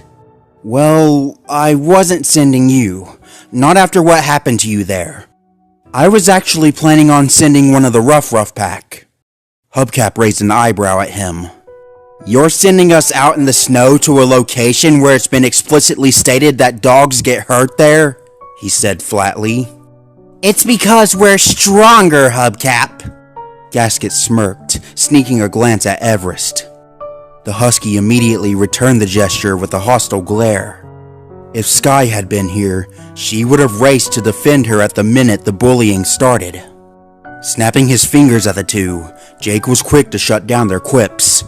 Hey, enough! We all work together here, but Everest is in no condition to go out there again. Jumping onto the table, Gasket proudly puffed out her chest. Send me! I'm not afraid of shadows or... bigger shadows. Yeah, send her. Hubcap barely glanced in her direction. If it means I don't have to hear her for the next few hours. Dwayne leaned into the conversation, sporting a wide smile and wagging tail. Can I come? I can do something. I can be helpful. He put his paws on the table, pieces of scrambled egg dripping from his muzzle. Pulling an annoyed expression, Gasket looked at him sharply. Dwayne, where does snow come from? The Great Dane was taken aback, puzzled at her question. He squinted, trying to form his answer. When a mommy snow and daddy snow love each other very much? That's why you're not coming. You're an idiot. Hey, I can be smart! Dwayne huffed, tapping his paws. I just need to learn how. My point is thus proven. Gasket said, looking back to Jake with a smirk. You're looking at the superior animal here. Send me out to the outpost. Groaning into his hand, Jake was visibly exhausted from the bickering. Ending this song and dance was more motivation to move on than the actual mission at stake. Alright, fine! Gasket's going! Everyone shut up now, please! Let's all just eat our breakfast and be friends, okay? He held out his arms at the four, pleading for harmony. Jesus, you'd think talking dogs would be advanced enough as a species to get along with another. He pointed to Gasket. You, Malamute, follow me. I'll get you set up with your gear. If Sky had been here, Everest discreetly thought in her head, she'd have shut them all up in seconds. She blinked as Gasket's tail whipped her face, the biker walking off with Jake for mission briefing. At least the jerk would be gone for most of the day. She sighed in defeat as she returned to her eggs.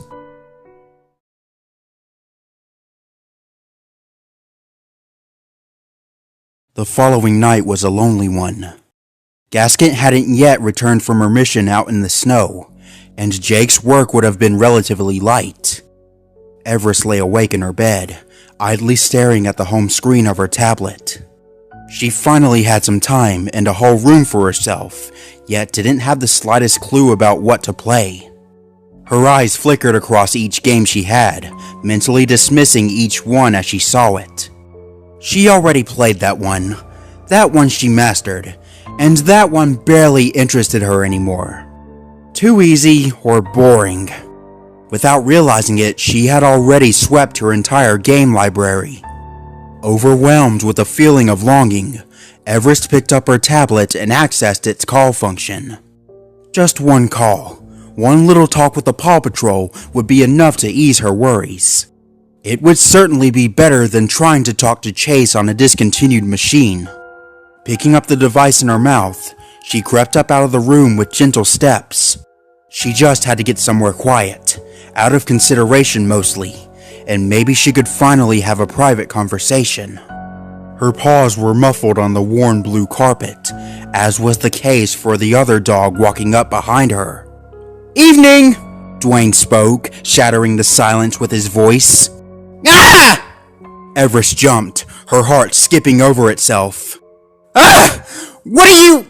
Furiously turning around, she faced him with bared teeth. What the hell is wrong with you? Don't sneak up on me like that! The Great Dane flinched back, a flash of fear on his face. I was just... saying hi. You can't just sneak up on someone like that, especially not in the middle of the night. I know. Dwayne began to shrink. I know. I'm sorry, Do you want me to slap you? No! The biker's tail went under his legs, taking a step back. I just wanted to apologize. For what? He nervously kneaded the ground, hanging his head with an uncomfortable expression. About what happened at breakfast. Gasket and all. She's just a jerk. I would feel a lot better if the apology actually came from her, Everest grumbled, trying to lick her fur back down. What, is she telling you to say all this? No. The biker shook his head. I just felt bad.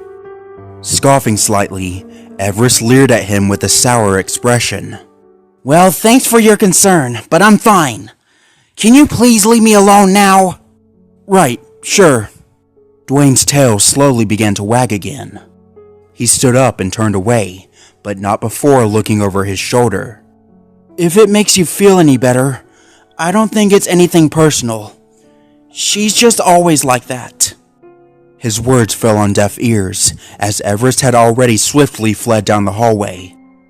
Realizing she was gone, Dwayne stood alone for a few seconds and frowned. Sighing to himself, he sadly walked back to his bed. Pushing open the door to an unused back room, she was met with a stench of old carpet and hardwood. A mess of unused ski equipment was tossed to the corner, doomed to gather dust until someone gave the time to fix their imperfections. At least now she had some privacy, letting the tablet fall from her mouth to the floor. Sitting down and making herself comfortable, she accessed the call function and pulled up the screen of contacts. She didn't talk to many over the phone too often, usually because it required having groups of friends in the first place. Sky was the first contact Everest called, tapping her name on the screen. The tablet buzzed to life as it sent the call, Everest sitting patiently as the glow of the screen illuminated her frown. Silence encompassed her as she sat alone, surrounded by her own thoughts and mind. The line suddenly went dead, something Everest wasn't too surprised about. The call was missed, or likely declined entirely, much to the Husky's disappointment. She's probably busy. She shrugged off the crippling loneliness as she scrolled through other contacts. Perhaps Chase could talk again, she told herself upon seeing his name. Maybe she could get some answers about the happening in Adventure Bay. She called Chase and waited, tapping her foot on the floor impatiently. Seconds passed her by, agitation bristling her fur as she stared at the tablet. The call suddenly declined, coming to an abrupt end as Everest sat in surprise. It hadn't been ignored or missed. Chase had actually declined the call. What? She muttered, feeling hurt as confusion sowed in her mind. Why did... Fine. None of the other Paw Patrol members were picking up either, each one going to voicemail and sinking her heart further. At first, she was angry, annoyed, and demanding an understanding of why no one wanted to talk to her. By the next call, it turned into desperation, a hollow feeling growing in her chest as she silently pleaded to hear someone's voice. The last contact was a dog named Zuma, a chocolate Labrador who worked as a Coast Guard. She didn't talk to him often, or really had any interaction at all with him, so Everest was expecting another dead end. Figuring she'd at least go through all 6, the Husky lowered her ears as she apathetically tapped Zuma's name. The ringing of the tablet was lost on her, her eyes wandering up the frost-covered window on the wall. Gazing through the layer of snow, her mind aimlessly drifted into the unknown. Her thoughts were filled with uncertainty, echoing static clouding her head with the unknown. A feeling of hopelessness began to slowly arise. A voice came through the tablet. Hello? Huh? Everest snapped out of her thoughts, looking back down at her device. Hello? I already said hello. The voice said absently. Who is this? Zuma? Yes, that's me. Who is this? It suddenly clicked in her head. Everest quickly recollected herself, realizing that the call was actually answered. Zuma, hi! Sorry, She laughed nervously. It's Everest. Sorry, I didn't think you'd actually answer me. Zuma's voice came through again, completely devoid of any joy or excitement. Everest, this really isn't a good time. Right, I understand, the Husky said quickly. I know you guys are busy. Can you tell Sky I called? The Labrador went quiet for several seconds, almost making Everest wonder if he had hung up. Yeah, I can, He hesitated, voice sounding uncomfortable. I can tell her you called. The dissonance in his voice was drawing her concern. Is everything okay down there? We're fine, Everest, but some things have happened. Zuma said, grimacing in his words. A lot of things. Big things. Things that we aren't really sure what to do about. Look, it may be a while until you hear from me again. There's just a lot going on down here. Concern flashed over Everest's face, leaning closer to the screen a little. Well then, can I talk to Sky? If you guys are going away, I at least want to know when... No! Zuma cut her off almost immediately. Sky... He winced. You just can't right now. Why? Is she okay? Goodbye, Everest. Zuma growled, sounding like he was about to end the call. Wait, no! she almost barked. Just tell me. I can help. Whatever's going on, I can help. Zuma, please, just tell me what's going on. She completely stood up, staring down at the tablet as desperation flooded her voice. I never get to do anything around here. No one ever lets me. A thought came over her, flicking her eyes to the side for a moment before she tried a little something. Just like how no one ever lets you do anything, right? Zuma went quiet. I never see you out there, on the missions with the rest of them. She pressed the subject. It's always the same dogs. I've almost never seen you, Zuma. How often do you actually get picked to help them? No response. Everest began to grow concerned as she wondered if this was crossing the line. I, to an extent, understand you in a way. Do you ever feel alone? I know I do. She hung her head slightly. Even with these new dogs here, I don't know any of them. I just wanted to talk to Sky, the one friend I have over there. And if she's going away for a mission or something, I'd really like to know why. Her words trailed off, an audible sigh leaving her.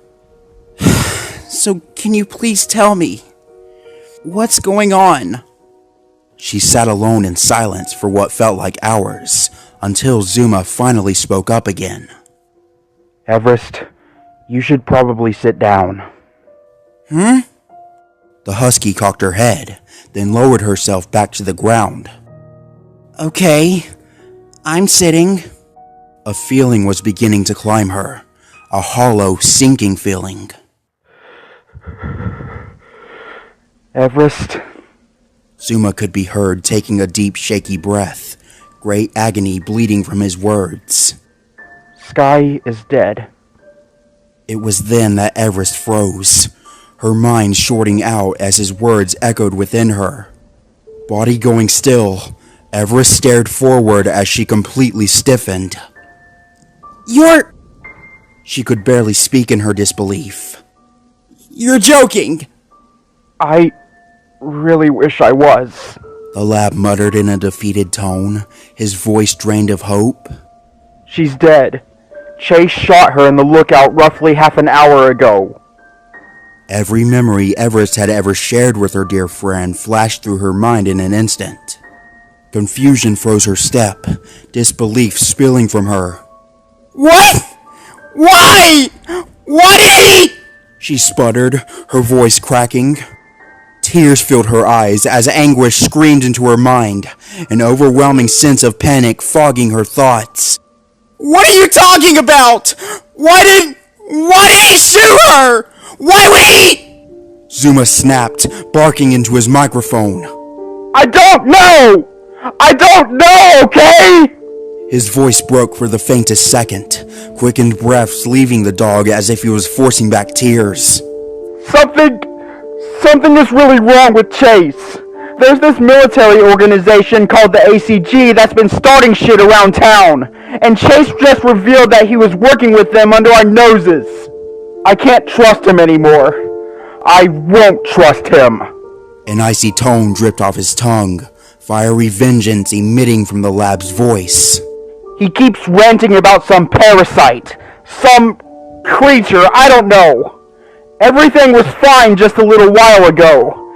Then it wasn't. We're all locked in our kennels right now. It's where he told us to stay. A writhing knot twisted in Everest's gut, her knees buckling as her body collapsed. Stomach acid threatened to fill up her throat while she stared into the ground. Not a single thought could iterate itself in her mind, the static juggling between disbelief and the rancid urge to vomit. Well, we're not entirely locked in here, Zuma said again. I'm about to go take a walk in the rain. I just need to think about some things. In the meantime, Everest, I suggest you stay away from Adventure Bay, at least for a while. I don't understand what's going on anymore. All I know is that Chase is unstable, and he needs to be dealt with. A growl emitted from his throat. This may be the last time we talk for a while. Take care, Everest. As quick as Zuma's voice had appeared, it was gone. The call ended, the light of the tablet dying and shrouding the husky in darkness. Her paws went limp at her sides, tear-filled eyes aimlessly staring ahead at nothing. The memories of Sky's laughter circled her, taunting her weakness as they echoed in her ears. Then one by one, each memory slowly faded away, until there was nothing left of her best friend to support her. Aimlessly, she stood up again, her hollowed expression staring at the floor as she walked back to her room. The ski resort slowly faded in color around her, dissolving into white noise that echoed in her blank thoughts. Quickened breaths emitted from her muzzle as wet streams formed down her cheeks and dripped to the floor. A hollow fog laced with grief surrounded her as she lifelessly passed a stairway. Approaching the banister that overlooked the lower floor of the lounge, Everest found herself unable to walk anymore. Slowly sitting down, she stared ahead with heavy eyes at the blank wall. Nothing could come to her mind but the lingering fog of static. Someone came through the front door. Everest could hear the old wooden door open into the blizzard, then shut quickly. Slightly turning her head, she looked down at the entrance through the bars of the railing. It was Gasket, standing on the entrance mat covered in a sheet of frost. She had returned from her mission, it seemed, but Everest couldn't care less anymore. Gasket stood like a statue, her eyes scanning the area without moving her head. Her vision then clocked forward, and silently her paws moved one after the other. Everest watched the biker listlessly walk, her movements fixated and without flaw, crossing the cafeteria until she vanished from view. There was nothing left she could give for the night. Everest stood up again and returned to her room, completely oblivious to the unfathomable horror that had just invaded the ski lounge.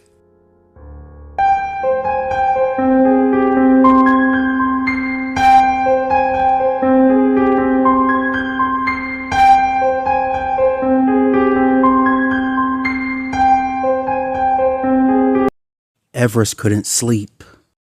Absently staring into the ceiling above her bed, her mind refused to quiet the static scratching into her ears. Sky was gone, a piece of her life she would never get back. Staring with a sunken expression, Everest never realized how much she treasured a memory until now. She clung to the old flickers of their time together, replaying them over and over in her head as if the dream alone would give her those feelings of happiness back. Denial had plagued her quickly, Suma's words writing over themselves and changing the story. Desperately, Everest wanted to be the author of this terrible nightmare. She could rise out of her body, grip Zuma by the throat, and change his own words. But she couldn't. This was her reality. A cold truth that only sunk her deeper into her gray-scaled mind. "Just bring Sky back," Everest begged in her mind, tears forming in her eyes. "Just make this terrible night go away and never come back." She wanted to melt into the floor, a fitting escape from a terribly cruel world. Although her mind carried a cruelty of its own, Everest tossing and turning on her sides as she fought to sleep. Came a low grumble, the husky turning over on her stomach again. Flickering her eyes up, she spotted her pup pad tablet sitting on the floor a few inches away. The idea of playing games at a time like this brought only exhaustion to her mind, and she looked away from her device disdainfully. Tablet. Everest suddenly sat up in bed, her mind connecting the dots as she remembered something. The device she had found at the outpost. If it was ever going to finish uploading, it would be now.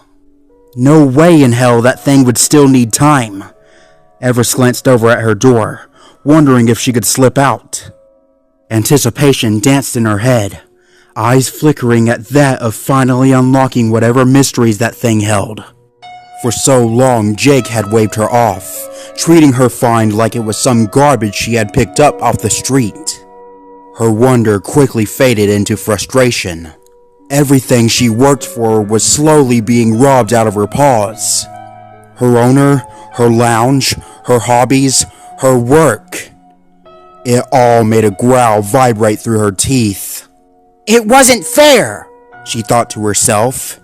She deserved this. She was owed the fruits of her labor. She wanted to see what was on the damn thing, whether Jake liked it or not.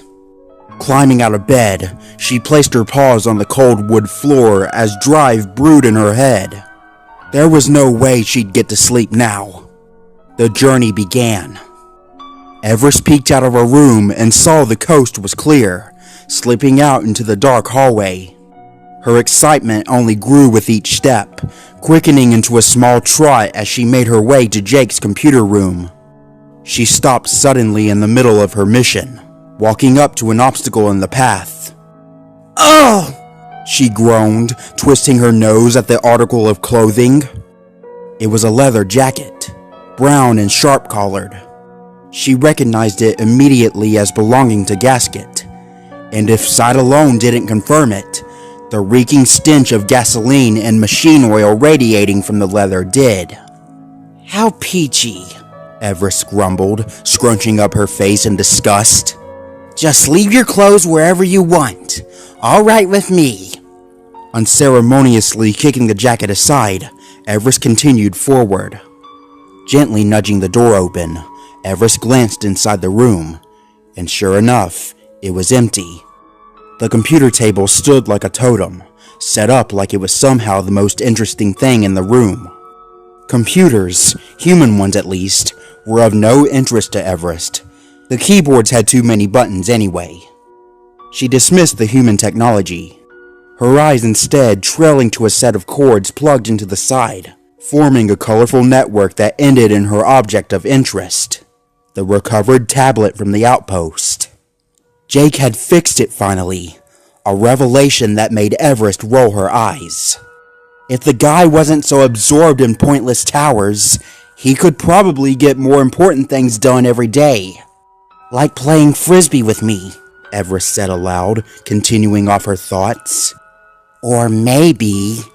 She glanced aside as she walked up to the computer.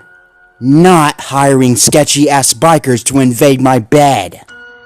She gave her body a small wiggle, prepping the jump, and leaped off the floor. Planting her front paws on the edge of the table, the husky grunted as she heaved herself up. Easy, she chuckled, shaking herself off and stepping on the keyboard.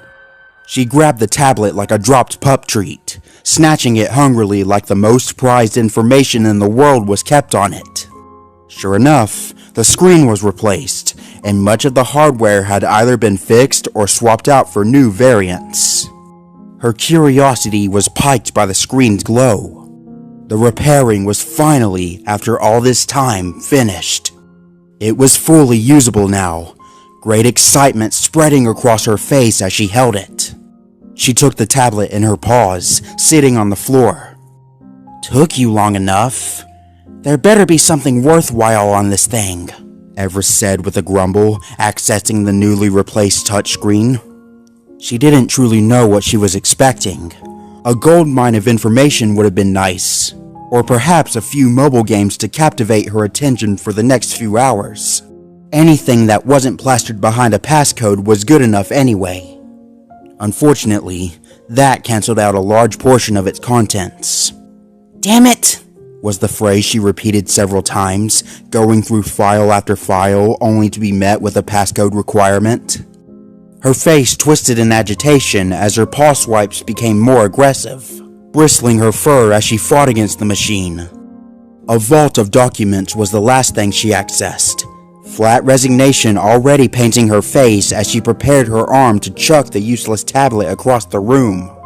She was met with an unexpected sight, her eyes widening by just a hair. A screen of pages, notes of the sort, all organized in a list from top to bottom. They were all titled with numbers, devoid of any more interesting details. Everest tilted her head and raised an eyebrow, briefly glancing around the room. The feeling of accessing sensitive information was making her feel anxious, heightening her senses as if there was someone hiding in the room with her. To her immense disappointment, a large majority of the documents were also taunting her behind passcodes. Except one. The note was listed as a draft, unfinished and unpolished, likely due for a passcode soon, but never saw the day. "Alright," she said, hope lightening her voice. "Surprise me." Thinking nothing, Everest accessed the note. "Observation Report," said the title in bold letters, numbered 485009. It was signed with the name Dutch, likely whoever it was that oversaw the writing. Everest tapped her paw, racking her brain for anyone she could have possibly known with that name, but only blank fog came in response. "Transportation is becoming dangerous the longer we wait," said the report. "To ensure the safety of both specimens and ourselves, we should ship them out as soon as possible. Subjects in question are only as docile as they choose to be. We must act now if the plan shall come to fruition." "Plan?" Everest said, narrowing her eyes. She continued reading with a puzzled expression. The words grew curious, as if the writer was leaning back in his chair, gazing at the ceiling in contemplation. It read, "We have made a fascinating discovery considering the Mintiarga creature. It carries a unique ability to bend the phototropism of its cells, somehow cloaking itself until it completely vanishes from the naked eye. We need a better way to track this thing, because it keeps turning invisible on us. Several times we had thought it escaped containment when really it was right in front of us. Our interests aside, the creature seems to hunt for bodies to wear like protective armor, and we have witnessed it commit rather brutal acts on our test subjects. That being said, the Mintiarga is scheduled for release in the mountains. More information will come then." "The mountains?" Everest looked up, blinking. "But that's... here." An uneasy chill tickled up her back, shaking her paws as she looked around the empty room. The warm protection of the ski lounge seemed to vanish, and Everest felt her breathing begin to shake. "All in my mind," she said, voice barely above a whisper. "It's all just in my head. I'm alone. Purely alone." Gulping her fears down, she dragged her vision back down to her reading material. She could finish it, then run back to bed. Her head was already mapping out the route. The tablet continued. "We have little information on what the Phyroxylus can become," the writing said, fear slipping through its digital ink. "We only know it is predatory by nature, showing an instinctual desire to kill and eat. It appears to mimic the physical form of whatever it last consumed, and we've taken notice of worms that appear to be attracted to its presence. These insects bear no resemblance to any documented organism. We must assume they are connected in some way. For now, the Phyroxylus predator must be released in Adventure Bay. Monitoring will continue from there." The husky drew back. "Adventure Bay?" Her eyes widened, the tablet completely dropping from her paws. She sprang up onto all fours, adrenaline coursing through her. "I have to warn them! I have to call Chase! Call Ryder! Any of them!" She slapped her paw on the machine, trying to find its call feature, only to realize there wasn't one. Damn it! Her paws frantically scrabbled at the wood as she flung her body around, the dog breaking into a full sprint. Crashing out of the room, the husky skidded on the floor as she charged through the dark to where she left her own tablet. "Maybe there's still time. What was it called? Ferox... something?" Voice bouncing off the walls of the dark lounge, Everest crossed the top of the stairs in seconds. Her heartbeat supercharged as blood raced through her body. She ran with everything her body had. Knocking the cracked door aside, Everest jumped from where she had left her device. "Wait!" She stopped suddenly, her heart sinking. What? Her pup pad was destroyed. A large hole tore through the center of the machine, as if a solid object had cleanly penetrated through it, shattering its screen and mangling its inner components. How did... Everest paled before the fractured device. She spluttered out a mess of overlapping words. Not a single coherent thought could form itself. She had only been gone for 5 minutes at most. How could this have happened? A fierce shiver ran up her veins as an unnerving sound crept into her ears. A faint rattling noise floated in her head, either creaking bones or a fiery rattlesnake. It was close, yet distant, ethereal but real. She felt something heavy and wet hit her shoulder, making her jump from its cold splash. Ah! She screamed and shook her body with all her might, a clear saliva-like liquid flinging off her body. Wordless cries choked up her throat as she looked around frantically for the source of the fluid. Ah! Ah! Looking up at the ceiling, she saw nothing but the lifeless wood above her. Her mind could only default to one cry. "Jake!" She barked, screaming for her owner. "Jake! Jake, where are you?" Heart pounding, breath shaking, paws scrambling, Everest leaped out of her room and ran for the stairway. Her speed betrayed her feet, and the husky lost her footing at the top of the stairs. An agonizing assault bludgeoned her as she fell, jagged edges slamming into her bones. She took a blow to the skull, her vision blurring over as the world spun around her. Sharp bruises formed on her body as she hit the tiled floor below, the dog crumbling into agonized groans. She laid on the floor for what felt like an hour, slowly waiting for her body to stop aching. After a while, she grimaced and fought to stand back up. "Jake!" She barked into the blurry abyss, pushing herself up against her sore legs. Her eyes watered against the pain, mixing with a streak of crimson red leaking from her nose. "Help! Help me!" Screaming into the darkness of the lounge, she backed herself into a corner as she shook herself of the disoriented state. The sound of rustling pots and pans echoed through the lower floor, originating from the kitchen. Everest whipped around at the noise, a light of hope coming to her spirits. It was Jake. It had to be. It was always him with the late-night snacks. It was him. It had to be him. Jake! Everest choked on her words, sprinting as fast as she could for the kitchen. Jake! Something's wrong! The Paw Patrol is in danger! We need to... She rounded the corner, sliding on the dirty tile, and came to an abrupt stop. Her breath seized, eyes widening in a petrified stare as she saw him. Hubcap. He was levitating, floating in midair as if he were suspended by invisible wires. Everest thought she was hallucinating, her mind spinning from the earlier fall. But the gurgled cry emitted from the bulldog was all too real.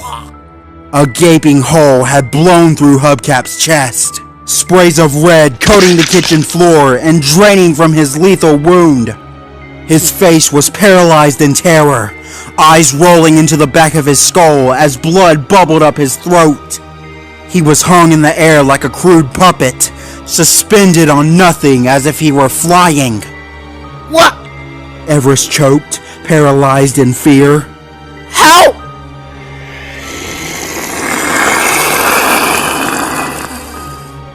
A feral hiss echoed around the kitchen, catching her by surprise. What sounded like an animalistic snarl bounced off the walls, roaring in agitation. Hubcap's body lurched violently, the sickening crack of bone piercing the air, and another splash of red was regurgitated from his throat. The blood painted down his chest, exposing an invisible spear-shaped appendage shoved through his body.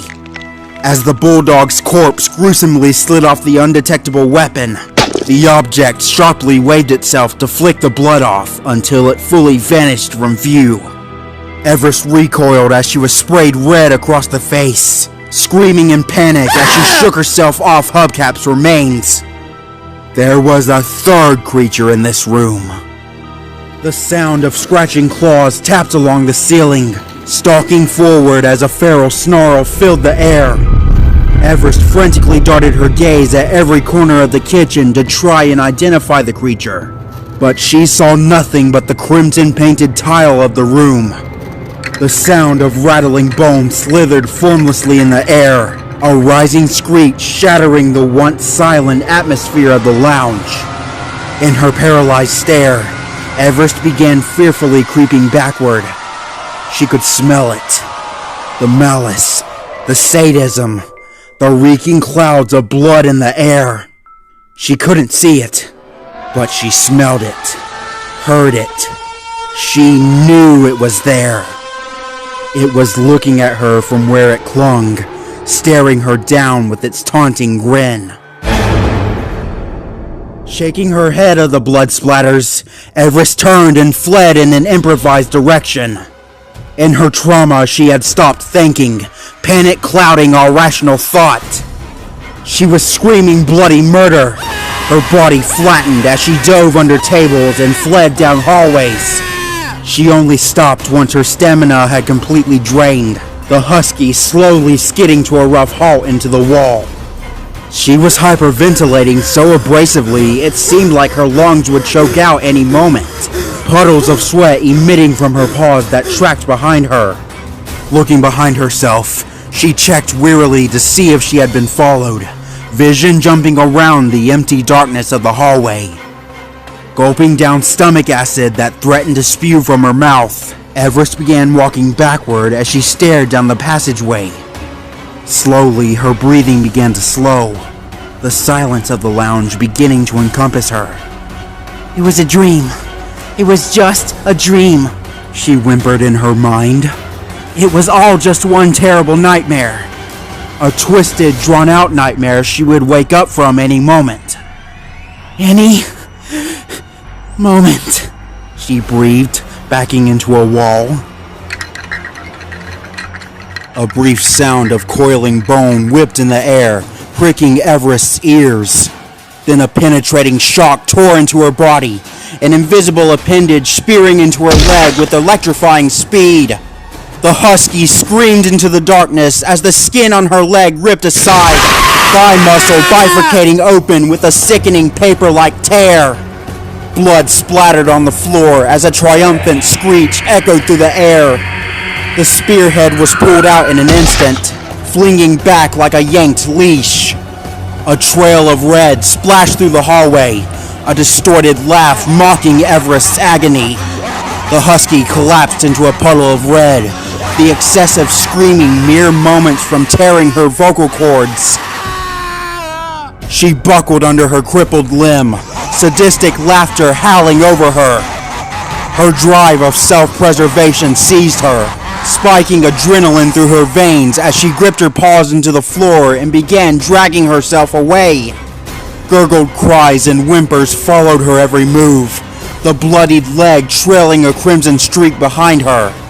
Teeth clenching, claws scratching into the wood, Everest desperately pulled herself across the floor in an attempt to flee. Eyes were staring into her back. Two leering pupils watched in amusement, a wide mouth grinning at the puppy's agony. The final blow never came, and Everest managed to shove open the door and pull herself into an old storage room. An entire path of blood had been painted behind her, thin in width, but shining with an energized glow. With a final push, she made it inside and kicked the door closed. Frantically, she grabbed the cardboard boxes and flung them over, spilling their contents out onto the floor. Flinging the mindless objects aside, she spotted an old towel, stained and hardened with age. Without a thought, she snatched it, quickly wrapping it around her legs as tightly as she could. Screams of pain forced up her throat as she pulled the fabric tight, the force so immense she felt her teeth would break. She soon lost feeling in her wounded leg, the bleeding obstructed but not mended. She sharply turned back to the boxes, tossing whatever she didn't need aside. Unearthing a small plastic box, the husky tore off the lid, revealing several small pill bottles. It was Jake's, or at least the box itself belonged to him. He didn't take medicine. It was all meant for a sick dog that visited a few months ago. Even after he left, the pills and medicines Jake gave him stayed behind. Everest grabbed a bottle of ibuprofen pills and assaulted the top with her paw. Ah! Fuck! She howled in pain, fumbling with the child-proof lid. Angered and impatient, she bared her teeth and bit into the bottle, wrangling her teeth through the plastic. Ah! It finally gave way, the top dislodging from the bottle and sending her recoiling backward. Dozens of pink pills exploded out and crashed to the floor like broken glass. Spitting out the plastic in her mouth, Everest swept her arm on the floor and grabbed as many as she could, swallowing down 5 doses in an instant. It wasn't enough. She spotted a tiny glass bottle of liquid morphine, strewn onto the floor in her haste to unbox the items. A medical syringe just happened to land right next to it, as if the universe itself was already confirming what she had to do. Hating every movement she made, she grabbed the bottle in her paw and the syringe in her teeth. Sticking its needle through the cap, she used her free paw to draw back the tool, absorbing the medicine into its capsule. Gritting her teeth, she held out her arm and furiously scanned her eyes over it, trying to locate a vein. She had no medical experience. Everest could only give it her best shot. Feeling the vein under her fur, the husky hesitated, stopping the needle above her arm as her mind instinctively halted the action. Wincing in the pain from her leg, she steadied the syringe as much as she could until the needle was directly touching her arm. She cried out, pushing the thin needle through her skin. She felt it poke into her vein, piercing through its outer layer as she did her best to keep it from shaking. In a quick motion, she pressed down on the back of the tool, and liquid morphine was forcefully shot into her bloodstream.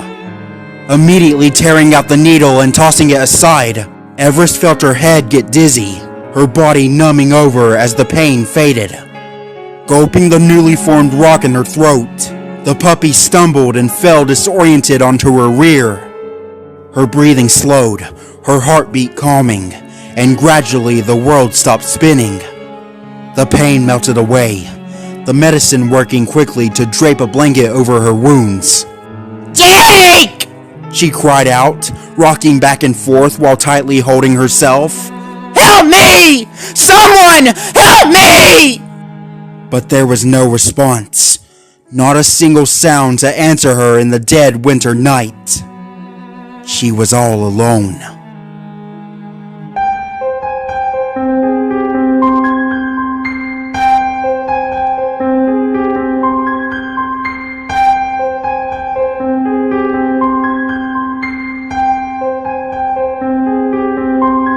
Once she had taken a moment to breathe, Everest feverishly looked around the mess of overturned boxes.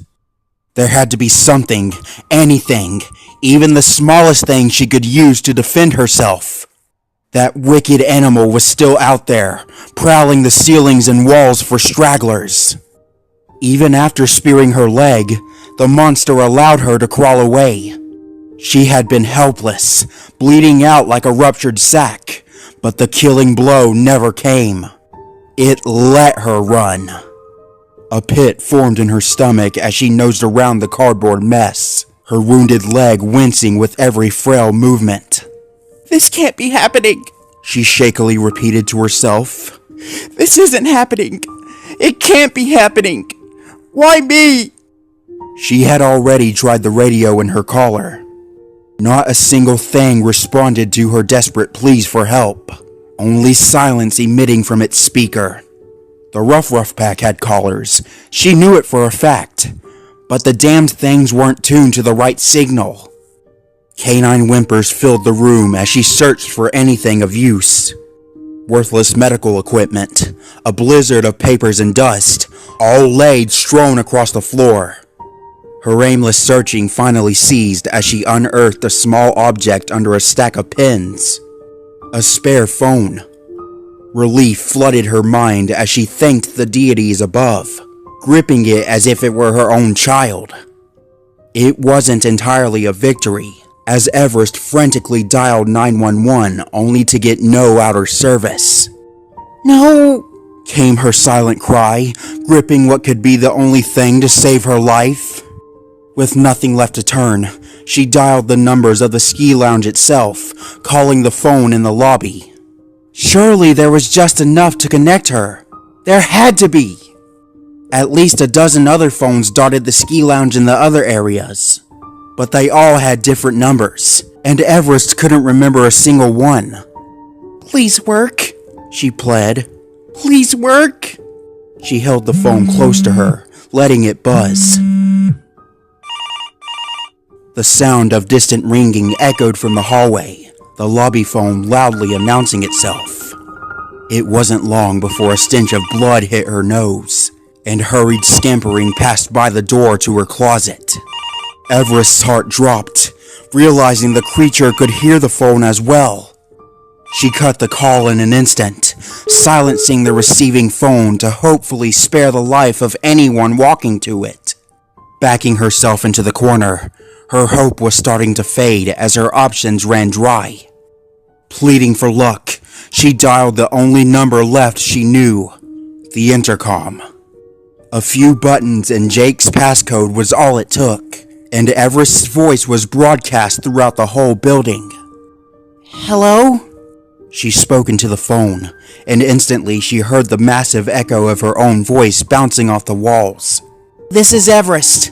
I've locked myself in a closet. If any other dogs are still alive, tune your... Her mind blanked as she tried to remember the numbers. Tune your collar to 44.2, please. She hung up and let the phone fall, her heart still racing. Please work. Please. She could only pray her response met any living ears. For a long time, she dwelled within the closet, pacing back and forth and looking over the spilled boxes. Her heart longed for Jake, for him to sweep in and carry her out of this miserable nightmare.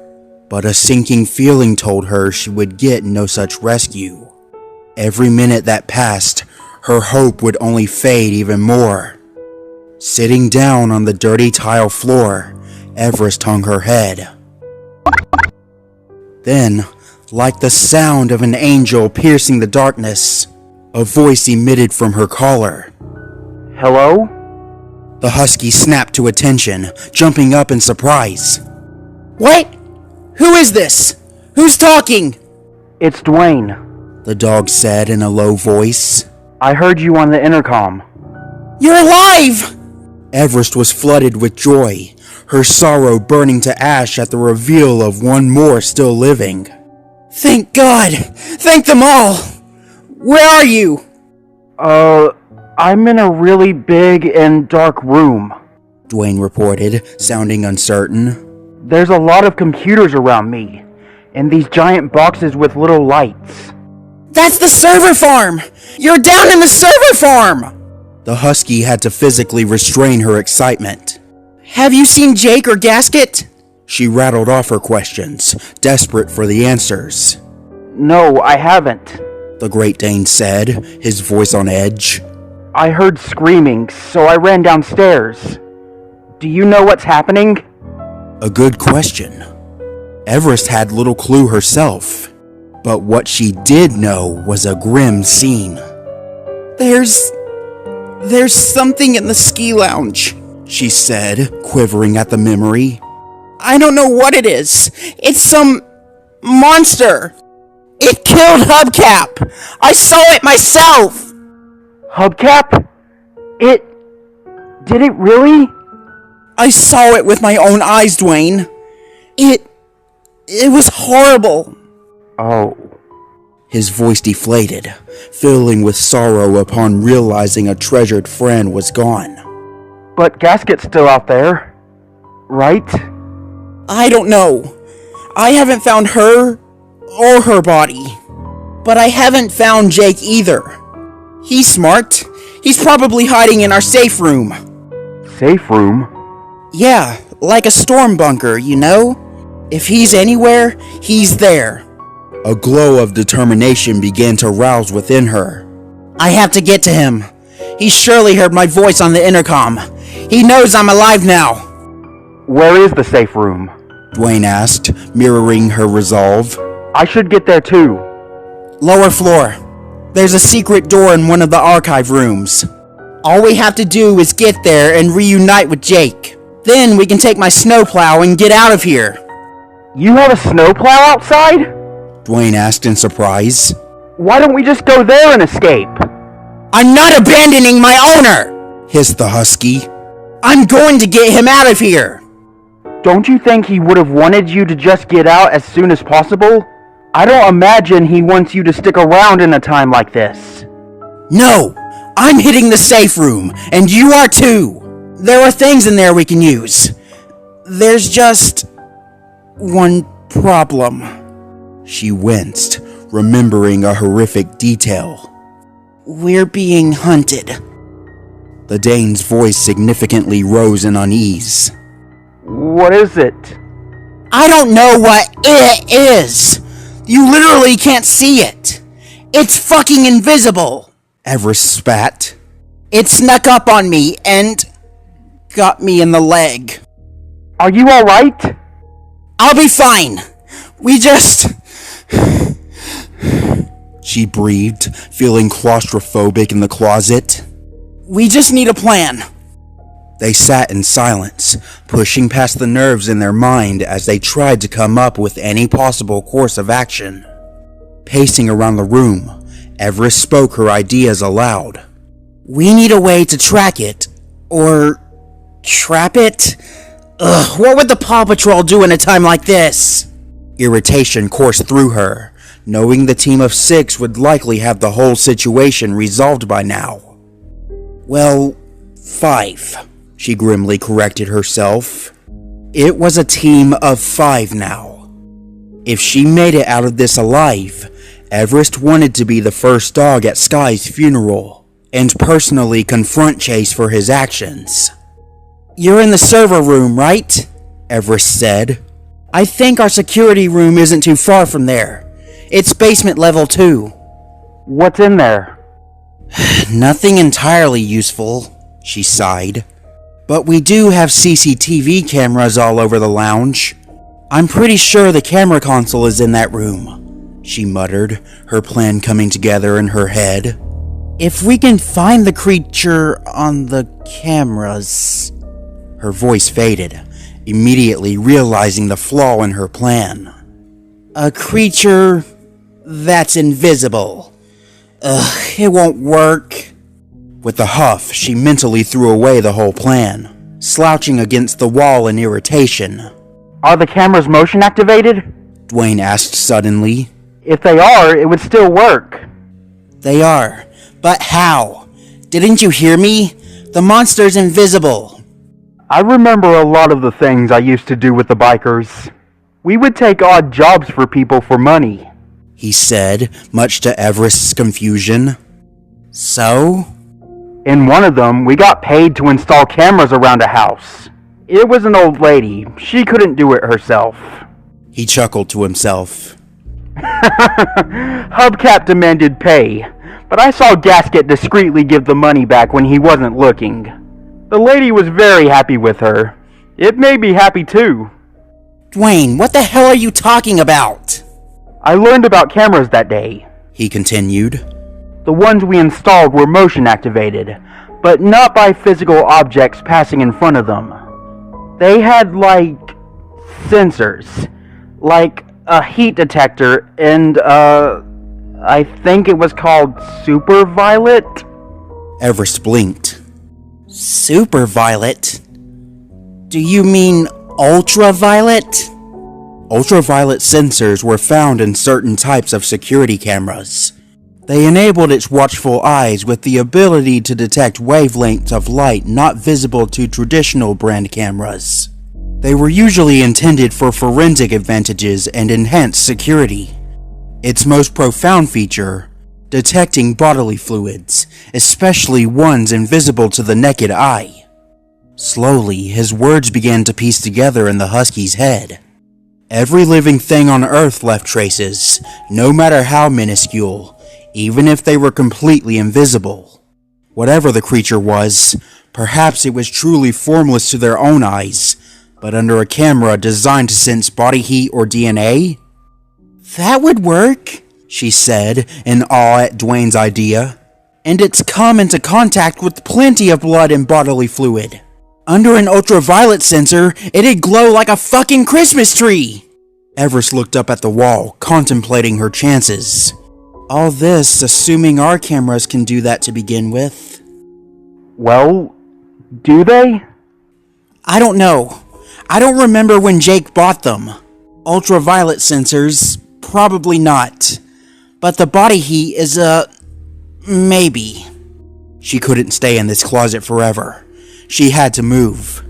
Dwayne, get to the security room. I'll call the lobby again to attract the creature there. That should give you enough time to move safely.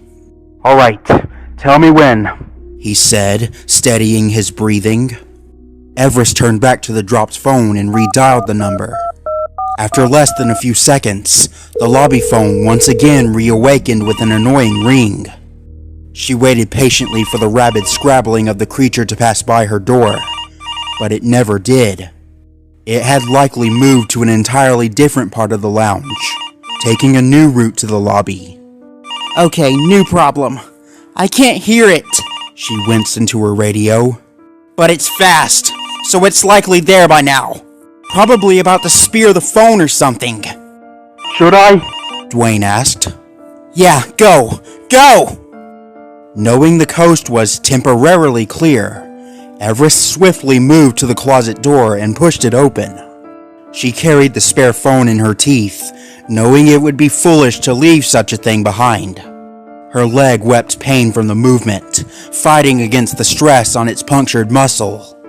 She couldn't dwell on it now. She had to get somewhere before the killer came back. Peeking out into the hallway, her eyes caught the dried blood trail she had left earlier.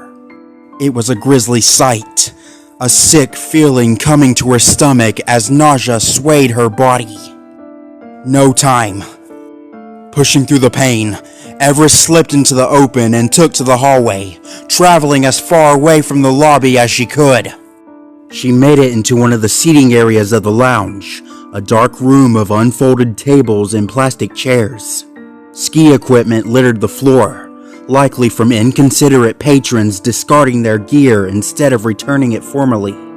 Moving under one of the chairs, the best protection she could possibly find, she set the phone down and waited for an update. Dwayne, you there?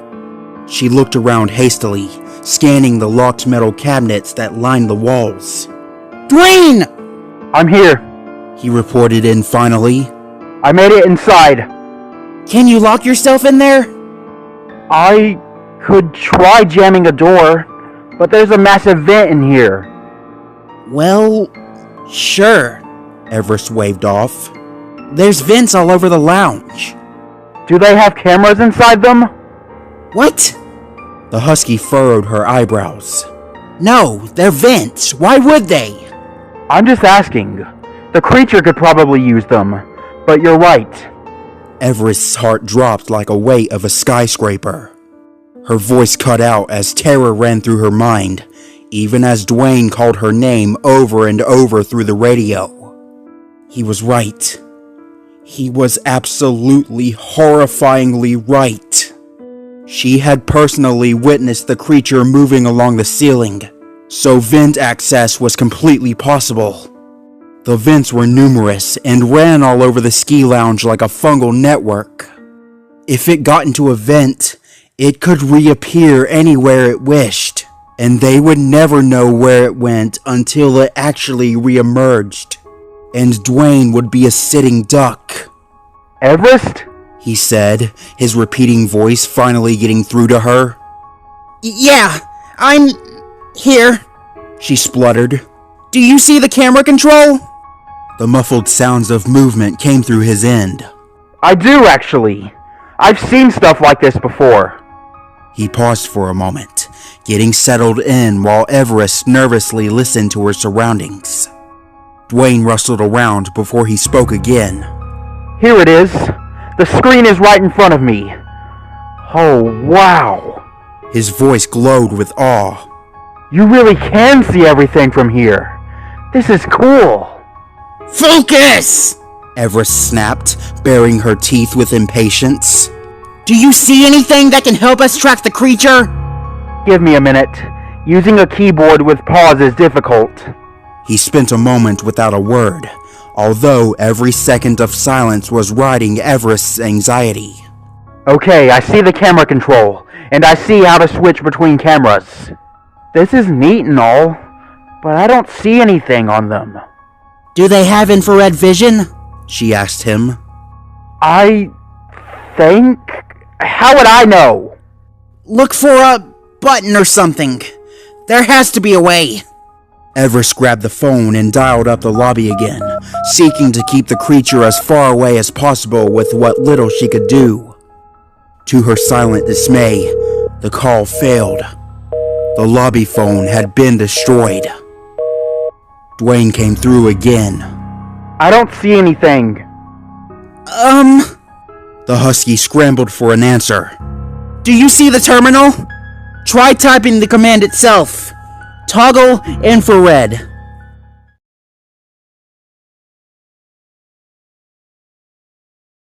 Dwayne was struggling. He was already being consumed by his own stress as he made haste for the security room. His movements were sloppy, his breathing uncoordinated as he raced for safety. Everest's pushy demands weren't helping, only further riding his anxiety. A part of him almost snapped a biting retort, nearly snapping for her to just shut up.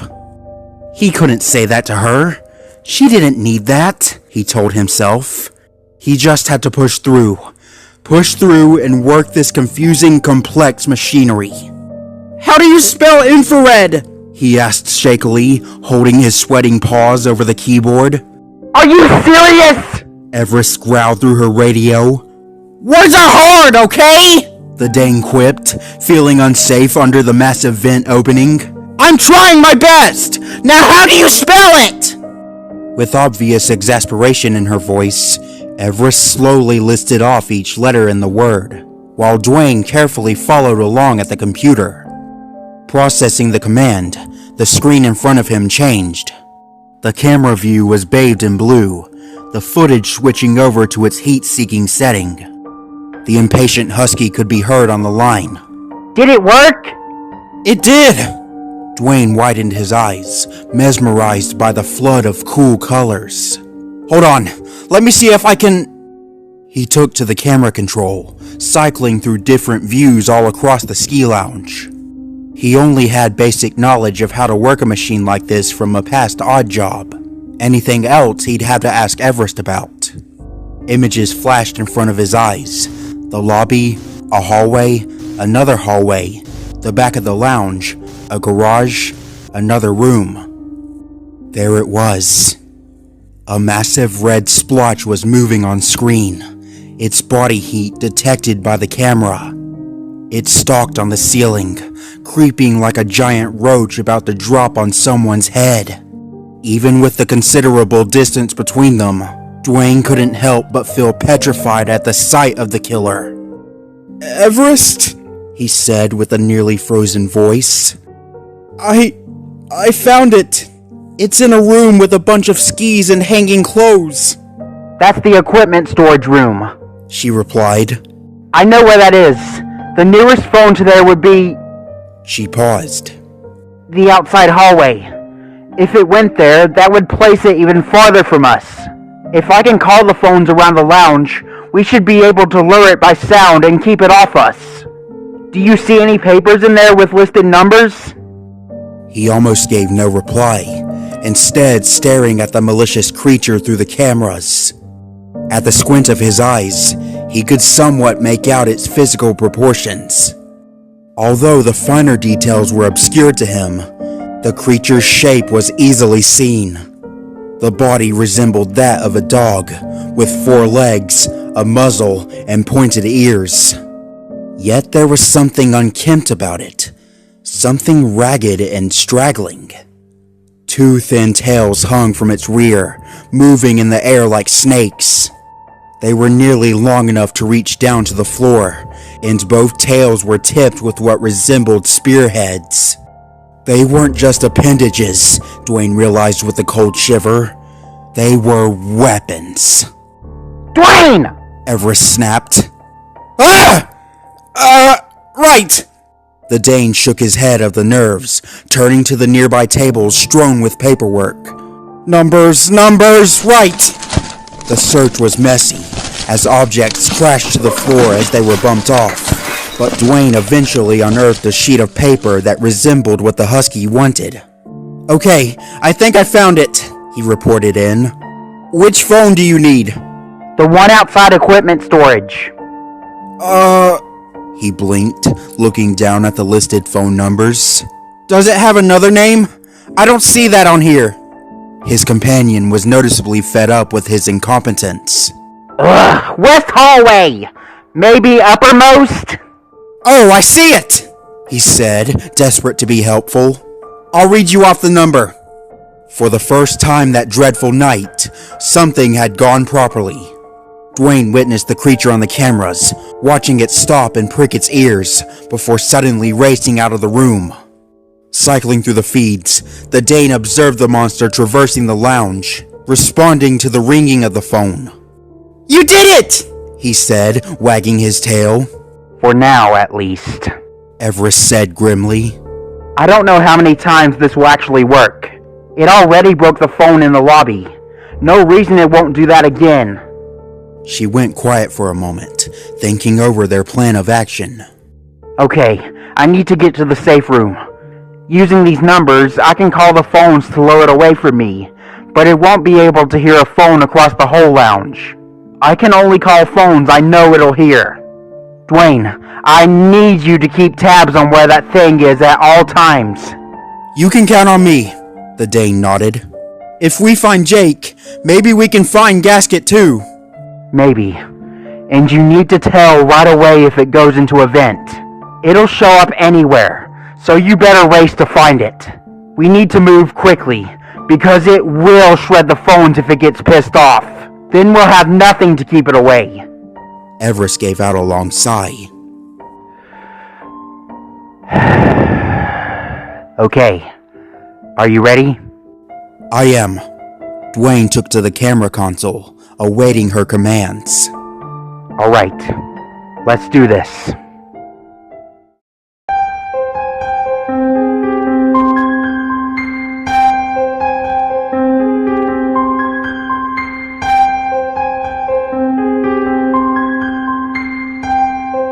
The prey was scampering like mice. The lion was finally unchained, and a silent chill breathed its signal down the corridors of the lounge. The hunt had begun, and along with it, a feverish cold was invading the building. Each window of the lounge frosted over, while networks of water pipes froze and cracked under the pressure. It's getting really cold in here, Dwayne said with a shaky breath, trying to preserve the heat in his thin fur. The security room that acted as his temporary prison was severely dipping to uncomfortable temperatures. Everest's voice came through on his collar. Is it? My fur is thicker than yours. I can't tell. Why isn't the heat on? It should be. His companion muttered, befuddled at the situation. I'll figure it out later. Just concentrate, please. It seemed like a frivolous complaint. They were in the middle of the snowy mountains. Why wouldn't it be cold? Everest shrugged off the detail, but Dwayne couldn't put the notion past him. It refused to leave his mind, lingering like a pair of eyes staring at the back of his head. Something was wrong. Something intentional. But his mind blanked on any way to put it into words. Right, The Dane shivered, looking off to the list he kept nearby. There are 5 phones on the ground floor. 1 in the lobby. Which is now broken, Came the dejected voice of his companion. 1 at the far left. The equipment storage. The far right in that big place. And 1 in a back room. He read off the list. Which one? It doesn't say. Awesome. Guess I'll be improvising all this as I go along. Everest said with a notable sneer. Is that thing still in the far left? Quickly hitting the buttons and swapping the camera feeds, the biker squinted at the aged screen, his exhausted expression illuminated by its glow. It is, he said, voice faltering as the creature's red brightened shape appeared on the thermal feed. Then I'm moving. Curious, Dwayne swapped the camera control with the push of the button, accessing a different feed. An image of an empty hallway was presented before him, lifelessly echoing the rickets of the building through its passage. After a few seconds, Everest slowly crept into the view of the camera, and he watched her creep down the path in fascination. I can see you! He watched the husky suddenly stop moving, only to turn around and flash the camera in irritated glare. Realizing his futile attempt at small talk was only making things worse, Dwayne sighed and switched back to watch the creature. Don't watch me, you idiot! Everest hissed through the radio. I can just tell you where I am! Okay, sorry! The Dane had to restrain himself from growling. I'm just trying to keep calm. Looking at that thing is making me anxious! The husky's voice filled with annoyance. I hate to tell you this, Dwayne, but we're currently in a situation where you'll just have to make do. Now tell me where the creature is. Fine. He frowned and muttered under his breath. You don't have to be bossy about it. Swapping back to the feed, he noticed immediately the giant red beacon that labeled the creature was absent. Alarm flared in his mind, his posture spiking up like an electric shock had jolted him. Frantically, he took to the controls. Wait, Everest! It moved! What? Where? He stammered, tripping over his own words. Give me a moment. His paws smacked off the buttons, rapidly cycling through camera feeds. His panicked eyes searched for that unmistakable heat signature. A hallway? Nothing. Another hallway? Nothing. Another darker corridor without windows? Nothing. The upstairs landing? Nothing. The lobby? A noticeable glaze of frost, but no sign of the creature. Everest seemed to sense his panic over the radio. Dwayne, where is it? I need to know! Her voice was breaking, her breaths coming out as rapid churns as if she were fearfully running in all directions. I said give me a moment! The Dane cried, already going back through cameras he'd already been. It's gone! The distant screech of scratching metal floated around his ears, but he was too lost in distraction to hear it. Just call any of them! He said desperately, not noticing the metal-coated scampering was getting louder. Was it truly gone? In his panic, he'd gone through the cameras so many times he may as well have seen each one dozens of times. Shaking in his seat, Dwayne tapped his sweating paws on the table sporadically. Maybe it left? Maybe it just went out into the snow. A weak laugh left him, a meek attempt to ease his fears. Maybe everything's okay. Then he heard it. Dwayne stopped, his ears picking up a sound becoming progressively louder. A distant echo of deforming metal was filling the room, prompting his puzzled eyes to look around. Nothing in the room had changed, nor was changing. Was it all in his head? Dwayne? Everest called out to him through their connected line. His heartbeat picking up, Dwayne nervously jumped down from the chair, erratically scanning every corner of the room. A frozen chill went down his spine, intensified by the winter air pumping in from the vent above him. His pad stung on the floor, his bare skin reacting to the frost-coated tiles. Rapid puffs of breath were visible in the air, the Dane hyperventilating as fear climbed his skin. The metallic noise became louder, closer. Dwayne! Everest called again. It was all in his head, just in his head. Everything is okay, he squeaked, his voice barely an octave above a whisper. Everything His legs were trembling. is A terrible feeling cursed him down to the bone. okay. Dwayne slowly looked up at the gate to darkness that had been looming above him all this time. The ceiling bent, singing footstep like echoes. His eyes widened at the sight, paralysis locking him in place as if the cold had frozen him over. Thinking on impulse, Dwayne snapped out of it and jumped for the first thing he saw. Heart beating as if it would soon leap out of his chest, the dog jumped into a storage cabinet and shut the door on himself. There was probably a better room in the place to go, but static had invested his mind and clouded his thinking. The sound approached, stopping at the mouth of the vent. A loud, leopard-like snarl tore through the air as a creature pressed its limbs into the sides of the duct, steadying its perch. A vile popping noise clicked off the walls, mixing with the leather-like stretching. A loud voice continued to echo out of his radio. Dwayne, answer me for Christ's sake! Blood running cold, the Dane swiftly shut off his collar, terminating the connection before it could become a screaming beacon for the threat above. Silence graced the room, broken only by tapping claws lowering to the floor. He could see everything, yet he saw nothing. Dwayne stood petrified in a cabinet, staring through the slitted door into the room. There were only mere seconds from death as he opened the doors, ripped out its contents, and closed himself into its claustrophobic walls. Pressed as far back in the storage cabinet as he could, Dwayne's heart pumped so fast he feared it would burst.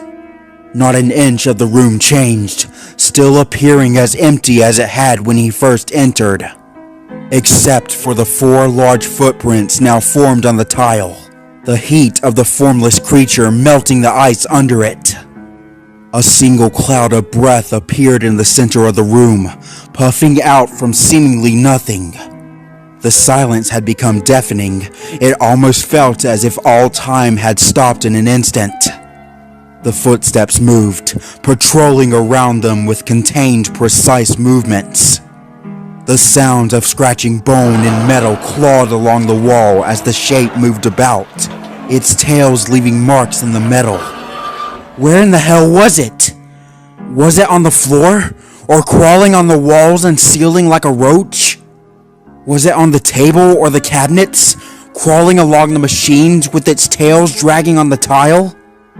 The air in front of him emitted a gator-like snarl, unceremoniously mixing with the metallic scratching along the floor. Dwayne's vision seemed to pulse with a twist in his chest, his own heartbeat beginning to travel up his neck. He pressed himself so forcefully into the back wall, his bones ached from the force. A morbid language filled the air, low bellowing caressing up the walls and fading through his ears. A sharp growl hissed out as scraping claws etched into the wall, the creature dragging itself up to the vent. An echoing pound of metal sounded from above, then quickly scampered away back into the ski lounge until it faded out entirely. The creature had left.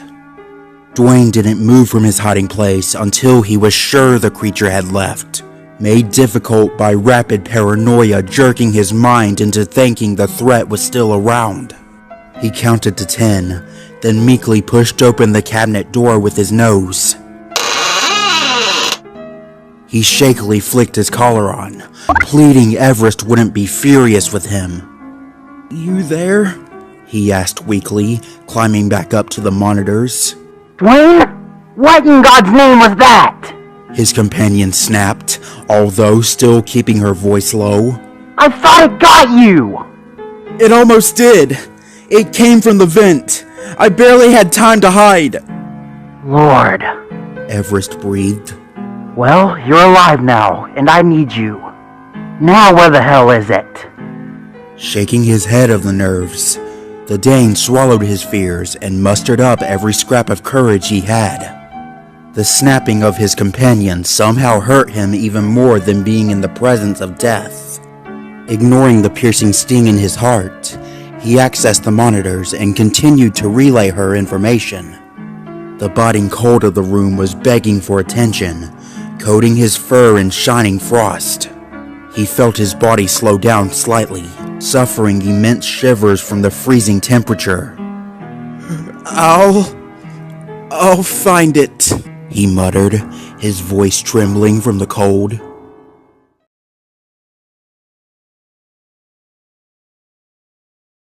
Everest peeked around the corner, eyeing into the lobby that certainly didn't look the way it had before. Dwayne already had a close call with the creature, as did she. It reappeared in the lobby just minutes earlier, fortunately spotted by her companion's sudden usefulness. With seconds to react, Everest called the phone in the west hallway, prompting an annoying ring to echo down its corridor. The creature was swift to react, as she heard its scratchy movement travel away.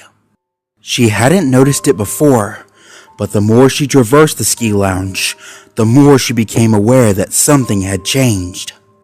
Entering the lobby, Everest felt an odd feeling sting the bottom of her paws. Briefly looking away from her destination, the north hallway, she realized with the pike of her ears the new presence she hadn't addressed before. Pure, beautiful frost was glistening on the tile floor, reflecting light and providing an irritating sting as it met her paws. It may as well have been an entire sheet of ice, glazing over every surface it met. The lobby windows were fogged over. The fake plants Jake purchased to beautify the room were coated in small icicles, and the air was uncomfortably freezing. Her breath was almost completely visible, puffing from her muzzle into the chilling atmosphere. A creaking groan echoed throughout the building, sounding of sagging wood and weakening foundation. Everest looked around for the source, but couldn't see anything. She was about to walk forward when the groan came again, this time emitting from the walls.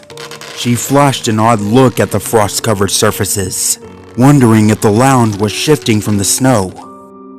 This isn't normal, she said with a shiver, as even the fur of a winter-bred husky was struggling to keep out cold of this magnitude.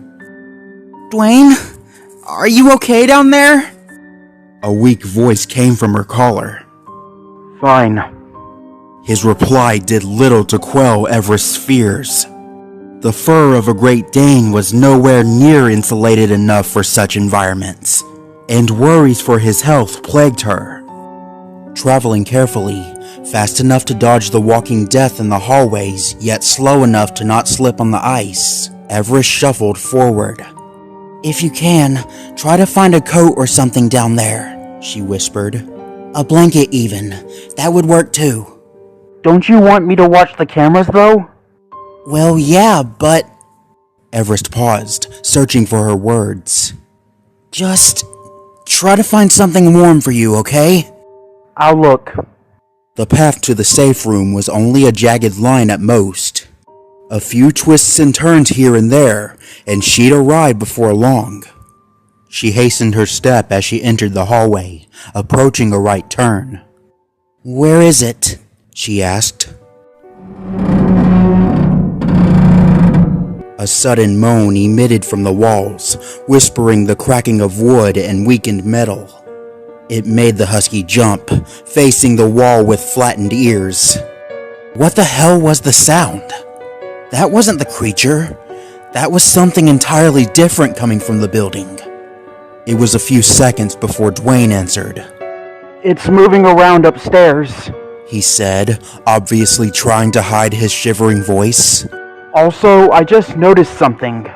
Literally all the windows upstairs are broken. What? The husky stared out in surprise, her mind taken away from the odd noises. Why?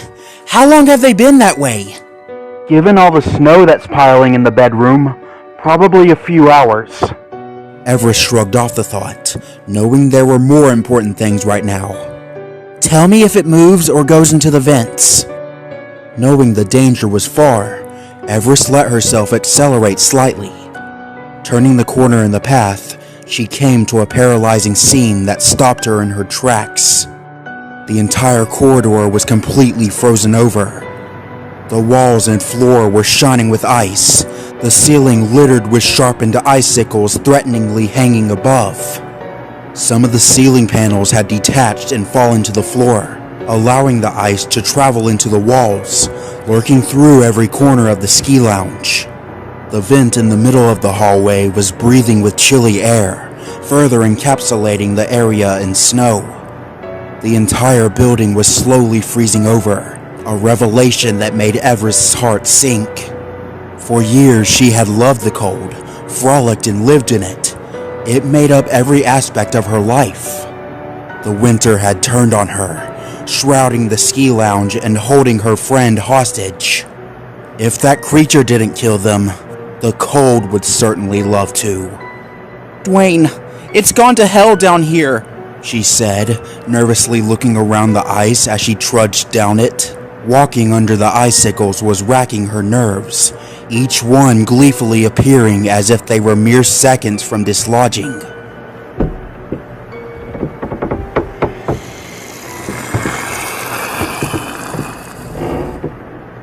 A creaking hiss sounded from above, initially sending a surge of panic in the husky, assuming the creature was nearby. Frantically looking around for the threat, the noise sounded again, only this time a weakened creaking followed it. That confounded noise again, Everest thought with agitation. It came from above. The husky craned her head, expecting to see a vent opening or some terrible being about to pounce from above. She saw only the ceiling, nothing but its frosted surface. A ceiling that was sagging downward, flicks of water dripping through it. Everest spiked her fear and alarm. Oh shit! With all the reaction time she could muster, she leapt backward as quick as she could, just as the ceiling fractured from the excessive weight above it. It tore open like paper, caving in an avalanche of snow and frozen water with a booming crash. Ah! Everest yelled in surprise as she was bowled over by an assault of wind and snow. She was knocked away as if her body were made of sticks, the sheer force of frozen nature strong enough to tear through the lounge. It all collapsed to the floor in a powerful crash. Shredded debris hit the ground first, smashing into dust and metal pieces on impact, only to instantly get buried under an onslaught of frozen slush. Snow erupted in all directions until it coated the hallway in beautiful white. Through the freshly created hole in the ceiling, the upstairs bedroom was visible, along with every shattered window inside it. The winter had invaded through the broken walls, building up inside the bedroom until the floor simply couldn't hold it up anymore. The lounge had struggled to stand against the blizzard, causing creaking groans to emit from its foundation. Its walls and ceilings cracked and moaned in their hopeless battle, ice leaching along their inner workings and burying into their supports. It tried with every fiber in its being to stand up to the cold, only for its integrity to finally give up. The first ceiling finally crashed in, a symbol of incoming devastation. Was the grunt forced from the dog as she rolled to a stop. A sheet of frost glazed her in seconds, ice leaching down the floor like a white infection. The temperature plummeted in mere seconds, even lower than it had been before. She pushed herself up, her fur cracking as the formed ice broke from the motion. Dwayne! The ceiling caved in down here! She yelled into her collar, holding up her paw to shield her face from the wind. Can you get through? I can try. Everest, we don't have much time! Dwayne's terrified voice came through. I can see the temperature reading on the monitors. We need to get to Jake, fast! What? Why? The cold is breaking down my cameras. The Dane cried. The one in the north hallway froze over. The whole building could get shut down at this rate. We'll be powerless against the creature. Everest couldn't get a word in, as a powerful gust of wind traveled in from outside, buffeting her face and glazing her in ice. The winter was merciless. It only needed a little while to completely solidify the whole building in ice, calling upon the final hour to shut down all power and systems. Everest and Dwayne were cornered, a realization that hit them both at once. Both the creature and the winter stared them down with menacing grins. They had only a short window of time to get Jake out from the safe room before a frozen fate doomed them all. I won't let The husky struggled to get out. him down! A violent rumble of vibration shook the ski lounge. An echo of splitting wood and crashing metal bellowed throughout the corridors. Dwayne, what the hell was that? Everest shouted into her collar, trying to trudge through the snow-infested hallway. Her companion responded with a shaking voice. I saw it on the cameras. 3 rooms upstairs just collapsed from the blizzard. Everest, it's not safe to be here. Like hell! I'm not leaving my owner! She almost had to scream over the roaring wind, her paws gone numb as they were dipped in frozen slush. I'll get him out of here if I have to drag him through the ice! This is what huskies were made for! The snow was coming up to her chin as she moved. Where is the monster? It's, Dwayne replied with a stutter. It's in the lobby. Wait, I think it looks like the walls are moving in there. What? Throughout the lounge, water pipes within the walls were helpless against the freeze. The metal began to cool until its temperature dipped beyond what they could handle. The rushing water inside gradually slowed to a stop, freezing into long segments of ice that built tremendous pressure on the pipes. The radiators in the floor, courageously making their last stand against the cold with what little heat they had, were mortally crippled when their water intake stopped. All the pipes in the building froze until the pipes were completely solid. The water pressure expanded into the thousands until the pipes simply couldn't take it anymore, fracturing all at once in a chorus of frozen agony. Plaster and flecks of paint shot forward as holes tore through the walls, water spraying like uncontrollable fire hoses into the hallways and rooms. The sudden water latched onto the ice that already coated the areas, freezing over and multiplying the winter's attack in mere seconds. Dozens of walls were splashed with icy water, cutting into its foundation like cavities, weakening its supports. How trivial in that it only took a few broken windows to invite the blizzard inside, dooming the lounge to an inescapable fate. Dwayne saw everything happening on the cameras, what few remained intact once the water broke through. It was becoming difficult for him to move, the freezing cold attacking him in all directions as his body temperature plummeted. His heart sank with a hopeless gaze as he watched the screens, walls snapping through like glass while the upstairs floors crumbled under the ice and snow. The glistening light of the frost reflected off his face, painting his horrified expression in sparkling lights, glittering victoriously as the building fell to nature's might. Everest refused to surrender to the cold, gritting her frost-covered teeth as she pulled through the cutting blizzard. Jake wasn't far now. She knew in her heart she could make it. The winter was supposed to be nothing to her. She was a husky, dogs bred specifically for the snow. If there was any time to prove herself, it was now. Determination increased her pace, the puppy pushing through the ice that attempted to coat her limbs. Jake was leaving here, alive, and the safe room was the only logical place he could be. True owners never abandoned their dogs, and they shared a bond unlike any other. Fighting through the snow, Everest charged into the blizzard.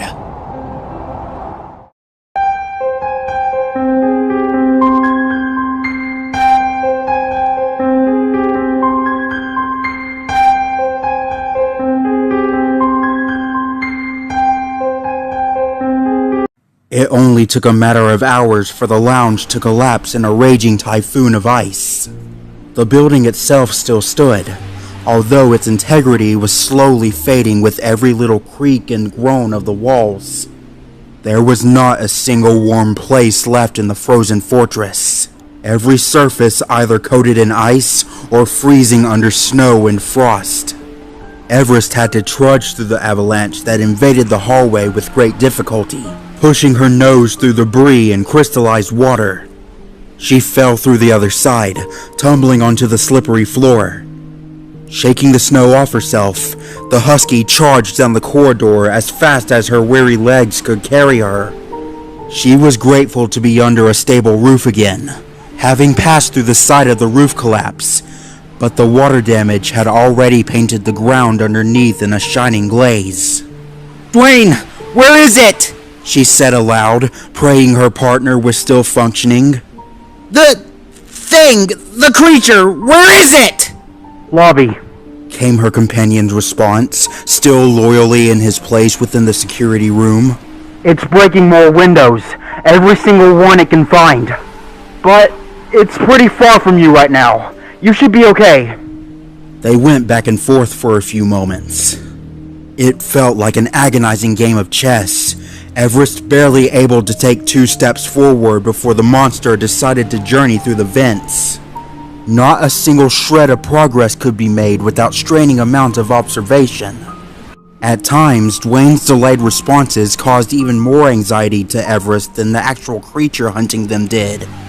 He couldn't ever give her a perfectly timed response. The Dane always stuttered or felt unsure of himself, or just simply didn't reply immediately. Like a ghost, the creature drifted all throughout the freezing lounge. It moved like a serpent, appearing on one camera only to vanish into the next within mere seconds. Dwayne was sweating bullets in his chair trying to keep up with it, gluing his bloodshot vision to the screens in this frantic game of hide and seek. Several times his barks of panic were audible through the radio, the Dane sounding the alarm that the creature had gone into the vents. Those cursed vents. The ultimate blind spots with no way to keep track of it until it re-emerged. The first time the creature crawled into them nearly led to his own death, and it wouldn't be the last. 3 times did the monster beeline for him, scampering like mad through the ducts, seeking to jump Dwayne from above. It got painstakingly close the 3rd time, the Dane hiding with only a millisecond to spare. The game was taking its toll on them. Dwayne's mind threatened to crack under the overload of information, overwhelming him so fiercely that a single noise in his ears could send him into a breakdown. Everest was struggling through her exhausted body, her chest and muscles tightening from the freezing exertion. Still, she refused to give up, but a voice in her mind was second-guessing her decision in regard to her life. I'm almost there! She called along, jumping out of her hiding place. Just one more turn! The dog raced ahead. Come on, Jake! Please be there! Came her desperate pleas, floating into the chilled air. The hallway felt endless, but soon she finally jumped through the doorway to her destination. Everest skidded into the room, her heart seemingly near exploding inside her. The entrance to the safe room stood before her, perfectly disguised in such a way that no patron would ever suspect. The room appeared to be nothing more than a dusty corner of the building, housing an old humming vending machine against the wall. A few isolated tables lined the far wall near it, followed by ice-glistened racks of forgotten ski equipment. The drink machine was completely legit, able to dispense any bottle of cola if there wasn't currently a flood of ice locking up its circuits. It was the area behind the machine where the magic happened. A hidden latch that pushed the drink dispenser aside with a wheezing groan, exposing a wide passage into the perfectly secure safe room. It was difficult to recognize the drink dispenser due to the thick sheet of frost beating down on it from the vent above. Trudging through the snow forming on the ground, the husky made haste to the side of the machine, eyeing the edge up and down for the familiar handle. Come on, come on! She gritted her teeth, struggling to see through the clouded air. She was beyond vulnerable, standing directly under the vent opening, and every second spent underneath it tugged at her nerves. There! She said triumphantly, spotting the tiny handle hiding underneath a sheet of frost. Never had Everest ever thought she'd have to work against the one thing she loved the most. Grabbing it in her paws, she tugged the latch down as hard as she could. It didn't budge. She grunted, tugging the latch down with all her might. No, no, no, no, no! Her paws scratched across the ground as she called all her might forward. Dwayne, she grunted in exertion. The mechanism is frozen! What? It means the fucking cold broke the secret door! Everest barked, boiling aggravation rising in her. I'm locked out! With one final tug with everything she had, the frozen handle only silently mocked her efforts. The puppy lost her grip, tumbling backward into the snow. No! No, not like this! Came a surge of panic, the husky watching her only hope freeze in front of her. No! She tried again, grabbing it as tightly as she could. Every attempt she made ended the same humiliating way. Hysteria broke into her, bleeding desperation as she fought with her life against the frozen machine. God damn it! She snarled, pounding her paws into the wall with all the anger she could muster. It bled away slowly, her fire dying as the husky pathetically fell backward into the snow. Dwayne heard the entire thing unfold over the radio. Everest. It's hopeless! The husky cried, voice breaking as she stared up at the vent. It's no use. We've lost. No, we haven't! We have to try another way! Another way?! Everest lashed, kicking snow across the room. There is no other way! It only has one door! One way in! Well, the Dane stuttered, flinching at his friend's rage. What if we could break through somehow? Break through? Didn't half the building just rupture from the water pressure? Dwayne said, pleading she was listening. What if we could do the same thing? Bust through the wall using the water? How would we even do that? The pipes already blew! They can't explode twice! What about the fire sprinklers? The fire? Everest twisted her expression, briefly baffled at Dwayne's suggestion. The fire sprinklers? Was he truly an idiot? The sprinklers were just as connected to the pipes as all the others were. How in the world could they be useful? The husky trailed off, looking up at the single minuscule sprinkler head sitting idle on the ceiling. The longer she stared at the tiny piece of metal, the more her mind began to turn, slowly placing the pieces together until a picture formed in her mind. She squinted up at it. Wait a second. She paused. The pipes around the lounge ruptured because water struggled to travel through their ice-filled tunnels. But the sprinklers were different. The pipes connected to them were stationary, tightly sealed from the rest of the pipes until the sprinkler heads were activated by fire. They were just as frozen as the rest of them, But the pressure that fractured the rest of the pipes never reached the emergency sprinklers due to its unique methods of receiving its water, meaning it was still intact.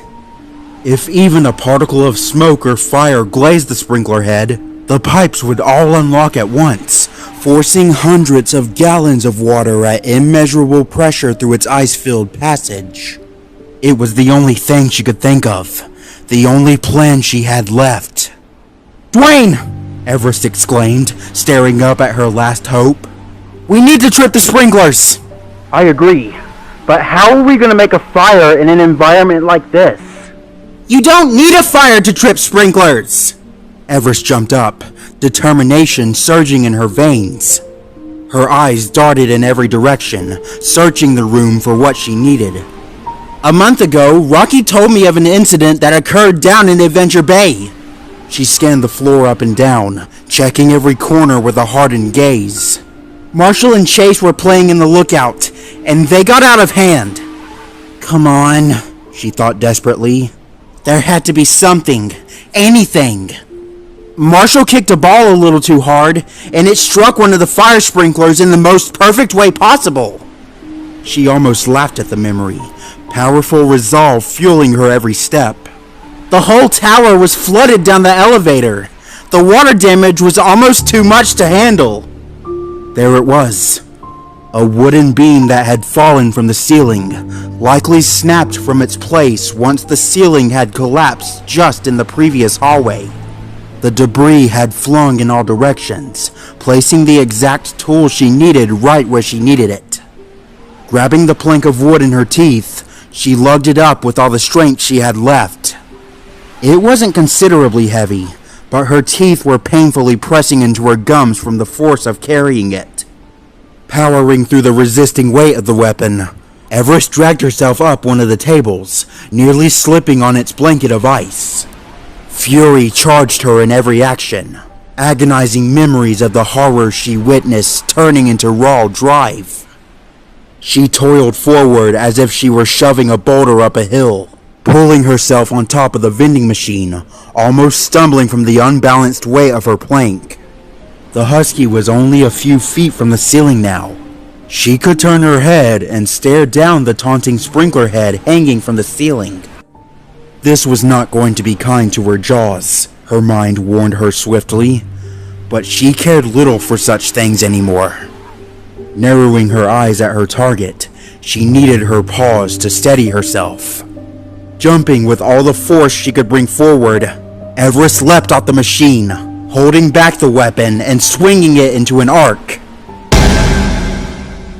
A clang of impact sounded through the air, and a painful shock traveled down her weapon and struck her teeth full force. Hitting the floor unceremoniously, the husky collapsed onto her stomach, plank falling out of her jaws and landing somewhere away. Tiny clicks of noise tickled her ears, sounded by the fire sprinkler smashed to metal pieces, flinging its bits to the floor. Her head spun with a twisting pain, vision clouding over with audible groans leaving her maw. In her weakened state, Everest looked up at the damage. Not a single drop of water came from the fractured device. Dwayne, she barely said. There's no water coming out. No, there has to be! The Dane said sharply. The nozzle itself is frozen shut, but surely you still tripped it. The water has to be coming through the pipes, and fast! I think that ceiling is about to blow! What? Everest tried to stand, her body straining from the impact. Dwayne's voice filled with alarm. Do you know how much velocity those things shoot out water? If the normal pipes took out entire walls, then you need to get out of there now! His voice cut off, seemingly stopping on a dime. Huh? Dwayne? The husky looked down at her collar. Dwayne, what happened? No response. Dwayne, answer me! She barked into her radio. A low rumbling was gently emitting from the ceiling. Pawing at her radio, she repeatedly called his name to no avail. She tried tuning the radio off and on again. She tried reconfiguring the signal. She even tried calling the security office with what little remained of her spare phone. Unease rose in her every second she went without hearing his voice, the puppy pacing around the frosted room, endlessly calling Dwayne's name. The creature couldn't have snatched him. She would have heard it over the line. It almost felt like he had hung up on her. But why would he do that of all things? It was one of the worst things they could do, breaking their communication. Stewing in her discomfort, Everest could only come to one final solution. A scenario she couldn't even believe. Someone had remotely severed their connection. The room was churning with bubbly echoes in all directions. Fiercely powered water ramming through icy caverns with such velocity, the pipes struggled to keep together. What? Panic flared through the puppy, her sense of direction slipping. What's happening? Then, like a ghost appearing in the darkness, a brand new voice connected to her radio. A voice she had never heard before in her entire life. Remain calm, Came a hardened, authoritative tone. The speaker was completely deprived of emotion, talking to her as if she were no more than a mindless fish. Everest jumped in surprise at the new presence. Who is this? Who's talking to me? Where's Dwayne? She was backing up into the wall, not noticing the drips of water forcing through the wallpaper. listen to me. The voice commanded. You and your friend are now the sole property of the Arcline Foundation. They growled. Do not leave the premises. We are coming to extract you and secure the Nintiaga creature. The what? The mystery speaker was audibly losing their patience. Do not bring harm to our asset. The Nintiaga is not to be harmed, defaced, or damaged under any circumstances. We are coming to get you. Do not resist us. The connection clicked off, fully deactivating her radio in the process. There was no hope of reaching Dwayne now. The husky spiraled in her confusion, pacing all around the room. Wait! Don't leave me alone in here! Came her frantic yell. The world dimmed to silence around her, churning anxiety clouding her mind. Only her breathing seemed to echo in her ears, rapid panic locking up her body and thinking, until the silence was broken. A gator-like snarl sounded in her ears, followed by a furious roar tearing through the air. Everest turned at the sound, but saw only the collapsed hallway flooded with the blizzard, her eyes seeing absolutely nothing. That unforgettable, horrifying nothing. The Nintiaga stood atop the pile of freezing debris, shaking with gritted rage as it stared down at the husky. Everest knew it was there. The creature may have been invisible, but the incoming winter above was gradually painting its body with frost. A gentle outline of snow coated the monster, exposing its form to its prey. A hissing jaw of teeth were glazed with glistening ice, snowflakes sparkling on its elongated body. Two snake-like tails, ending in sharpened spearheads, were shining with the winter, aching to mix the white with red. Four legs scrunched their claws, climbing down the pile of snow and broken wood, approaching the husky. Her body was unmoving. Everest stood petrified as if the frozen floor had ensnared her. Her breathing violently shook with her heartbeat. The puppy's entire body paralyzed in terror as death stalked her before her very eyes. Dwayne was gone across the lounge. Whoever the voice was left her to die, and there was not a single phone to make an attempt to lure it away. Its eyes, its beady, unblinking eyes stared into hers with such intensity, its gaze could travel through her skull. The sound of rushing water rumbled in the ceiling, a small drip leaking from the broken sprinkler nozzle. What? Everest squeaked, taking a hopeless step back. What are you? The Mintiarga towered over her, its half-invisible body twinkling with frost.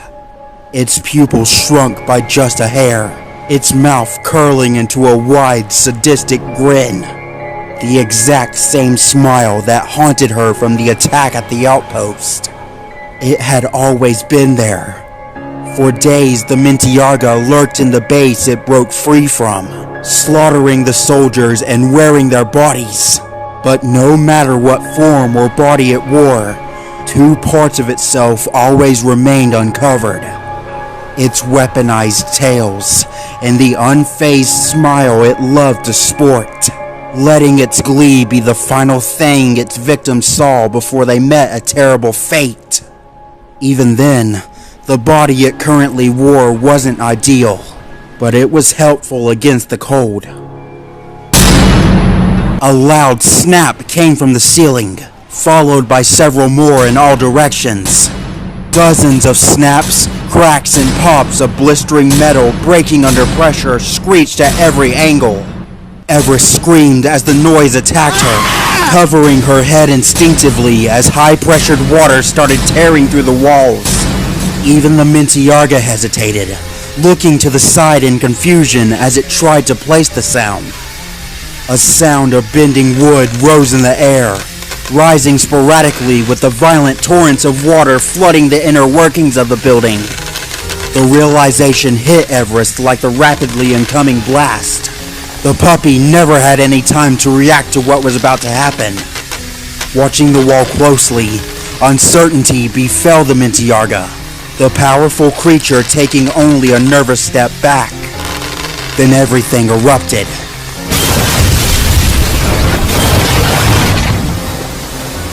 Every surface exploded in an instant. The plaster of the walls obliterated to soggy dust, as tidal waves of water smashed out the wood and metal, flooding the floors and caving in the ceiling. Both animals were swept up in the water. Everest launched back and painfully slamming against the vending machine, while the Mintiarga was tossed across the room by the floor.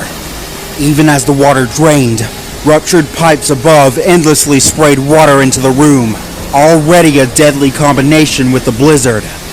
The water began solidifying in seconds, forming into a freezing slush that caught in Everest's fur as she tried to stand in the storm. She was encapsulated in ice by the time she raced back to the vending machine, the wall around it well shredded to bits. The damage just barely exposed the hidden hallway, creating a small opening in the wall just the perfect size for a puppy to slip through. Ignoring her rapidly slowing heartbeat, Everest powered through her freezing fur, pulling herself through the opening. Roaring in all directions, the Mintiarga whipped and speared its nails into anything that moved, its vision blinded by the ice. Its body was soaked in the water, freezing so fast the creature's body crunched with ice as it raced about. Disoriented and fearful, it lunged into the ceiling vent and fled the scene, disappearing into the darkness of the building. She had already crossed onto dry floor, the site of the explosion well behind her.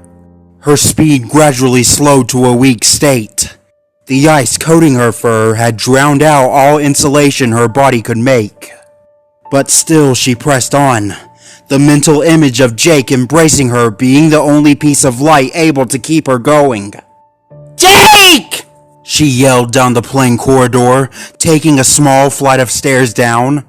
"Jake, I'm here!" A door entered her vision, standing at the end of the hall. The safe room. "Jake, The puppy sped up, icicles forming off her lips. "I'm here!" She approached the door.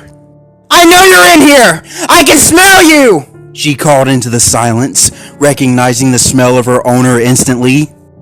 Such was the average skill of a dog. A smell was unforgettable. "Jake! I'm here! She weakly trudged up to the door, pushing it open with her nose. Finally, after everything, she was finally here. After all the scares, the horrors, the cold, she had finally reached the safe room. Her legs were shaking with frozen weakness, the dog running off of pure adrenaline at this point. Passing through the doorway, she walked into the metal-coated room, seeking only the arms of her owner. Her voice gave out, the puppy stopping completely in her tracks. There he was. She stared forward at her owner, finally laying eyes on him after all these hours. But his loving arms never came, his embracing voice never breaking the silence, his warmth never banishing her cold. Standing still as her world crumbled around her, Everest felt her mind break. Jake!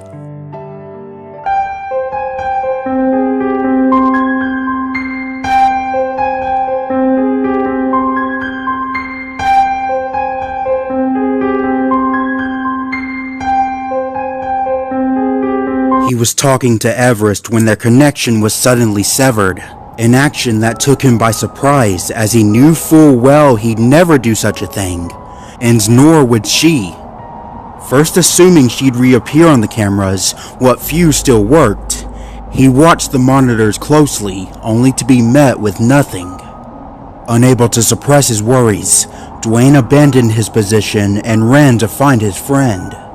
Ignoring the frigid winds chilling into his bones, the Dane fled the security room and emerged in what could only be described as a cavern made entirely of ice. The water pressure mixing with the winter had transformed the ski lounge into a frozen palace, which would have been a wondrous sight if he wasn't walking in the shadow of death with every step. His limbs were feeling more stiff than usual, and breathing was becoming a notoriously difficult motion. The blizzard smiled an icy grin as it watched him run, further drowning the freezing dog into its grasp. Running entirely on adrenaline, Dwayne followed Everest's path until he reached her where she fell, having fainted at the sight of Jake's corpse. He found her slouched on her side, lying motionless on the metal floor. Her fur was frosted with shining particles, fallen to the ground as if she had simply fallen asleep. Fearing the worst, Dwayne grabbed the fainted husky in his teeth and hastily pulled her deeper into the safe room, taking refuge in another room with a sealable door. The sight of Everest slumped unconscious made his breath catch in his throat, his heart pounding into his nerves. He was scared to move her any further, horrified at the thought of touching her anymore would break her already frail frame. All he could do was sit before her, petrified in the dark room as anguish ravaged his mind. There they dwelled in dark silence, nothing but the fearful whimpers of a Great Dane in the air. At least they were safe, the only gracing thought in Dwayne's mind to keep him sane. The creature outside couldn't get through the door, and there were no open ceiling vents in the room it could use to ambush them. That didn't stop the constant darting of gazes, Dwayne shakily looking at every corner of the room with a pit in his stomach. He had witnessed it upon entering the room. Jake's remains. It was a scene that gutted him into the very soul, carving a vile image into his mind he'd never forget again. Jake was indeed in the safe room, as Everest correctly guessed. He was right there in the center waiting for her, in dozens of pieces. Beneath an open ceiling vent, a gaping entryway for the Mintiaga's travel, laid the massacred gore that were once a human owner. He had been jumped from above and swiftly dispatched, a phone dropping from his hand and breaking on the ground. Perhaps he had tried to call for help, ringing anyone who could possibly hear him, only to buckle under the blizzard smothering of the signals. He would have likely only had seconds to react, too distracted at the concerns for his lost husky. Everest, meanwhile, was dreaming. Her mind had longed for an escape since the Mintiaga slew Hubcap, pleading over and over again for it to just be a horrible nightmare. In her catatonic state, her subconscious gathered what it could and fled to a sunny world where the winter was burned away. She opened her eyes to a bright green field twinkling with flowers, the sun pleasantly blanketing her where the cold had snapped its jaws. Even with her layered fur, the warmth was almost perfectly comfortable, healing away her frozen burns. Her brain wiped away the memory of her owner, instead recreating Jake's smiling, embracing arms running toward her. The Paw Patrol was with him, happily running behind him, eager to reunite with the rescued husky. Skye was in the lead, completely outrunning Chase and diving into Everest's loving hold. They'd never be separated again. She danced in her dream for some time, until slowly it all began to darken. The husky watched in confusion as Skye and Jake were pulled from her arms, a faint feeling of cold beginning to poke her tail. Gradually it began to leach up her body, spreading a frozen discomfort as the sun was blackened in the sky. Her dream, her only escape from the horrid nightmare, was over. She jolted awake in the dark room, flailing out her weary limbs. "Ah!" She cried out, dozens of terrifying memories all forcing back into her head at once until she screamed into the darkness. "Jake!" Dwayne jumped at her awakening, still increasingly tense. Once he realized it was not the creature having spontaneously appeared in the room, his face spread with joy. "Everest! You're alive! Alive? What?" She looked around with frenzied motions. "Where am I? Where's Jake?" "Jake," Dwayne said, hesitating as he watched her. Didn't you see it?" "No!" The husky faced him with a distraught expression. I saw nothing! He's here! I know he's here!" "Just a vision," she repeated in her head. "It was all a vision, a horrible trick of the mind." She trembled with chaotic thoughts, screaming at her only remaining friend in the lounge. The Dane frowned, taking a step to her. "Everest, what are you talking about? I saw it too." "You didn't see anything!" she shouted, all her strength crumbling at her paws. It was a trick! He's not!" She held out an accusing paw at him, opening her muzzle to scream anything she could muster. But not a single sound left her. Dwayne watched her hold the pose for a few seconds. "Everest." The husky stood, almost appearing as if she was about to attack him. Slowly, her anger melted, her lifted paw beginning to tremble. Her composure shattered to pieces, grief encompassing any scrap of rage she could have possibly lashed with. There was nothing left of her now. What was a dog without their owner? She had never known the meaning of being a stray. Dozens of times had she felt sympathy for the unfortunate they passed by on the streets. Collapsing to the floor, she couldn't even find a single word to express the hollowness that tore into her heart.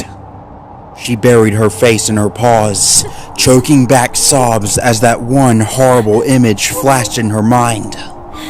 Jake was long dead, slaughtered in what he assumed was safety, with not even a last word to etch his throat. There was no telling how long he'd been there. For all she knew, he could have been one of the very first to die. Minutes stretched into eternity as Everest's tears slowed to a halt, leaving her drained of any motivation to keep going. She lifted her head, meeting Dwayne's compassionate gaze with eyes red-rimmed and swollen. "What?" she choked out. "What am I supposed to do now?" Dwayne was torn at the raw agony in her voice. He held his place for a few seconds, unable to find any direction of what to do. Surrendering to the only thing he could think of, he gently moved forward, wrapping his arms around Everest in a warm embrace. He held her close, offering what little support he could possibly give to the defeated dog. Her sorrow was inconsolable, but in Dwayne's arms, a fleeting sense of comfort touched her frozen heart. "We're still alive," he whispered, holding her close. "We can still get out of here. Think of everything you've faced in the past." He couldn't visibly see if his words have any effect, only able to see Everest's switching ear and unmoving tail.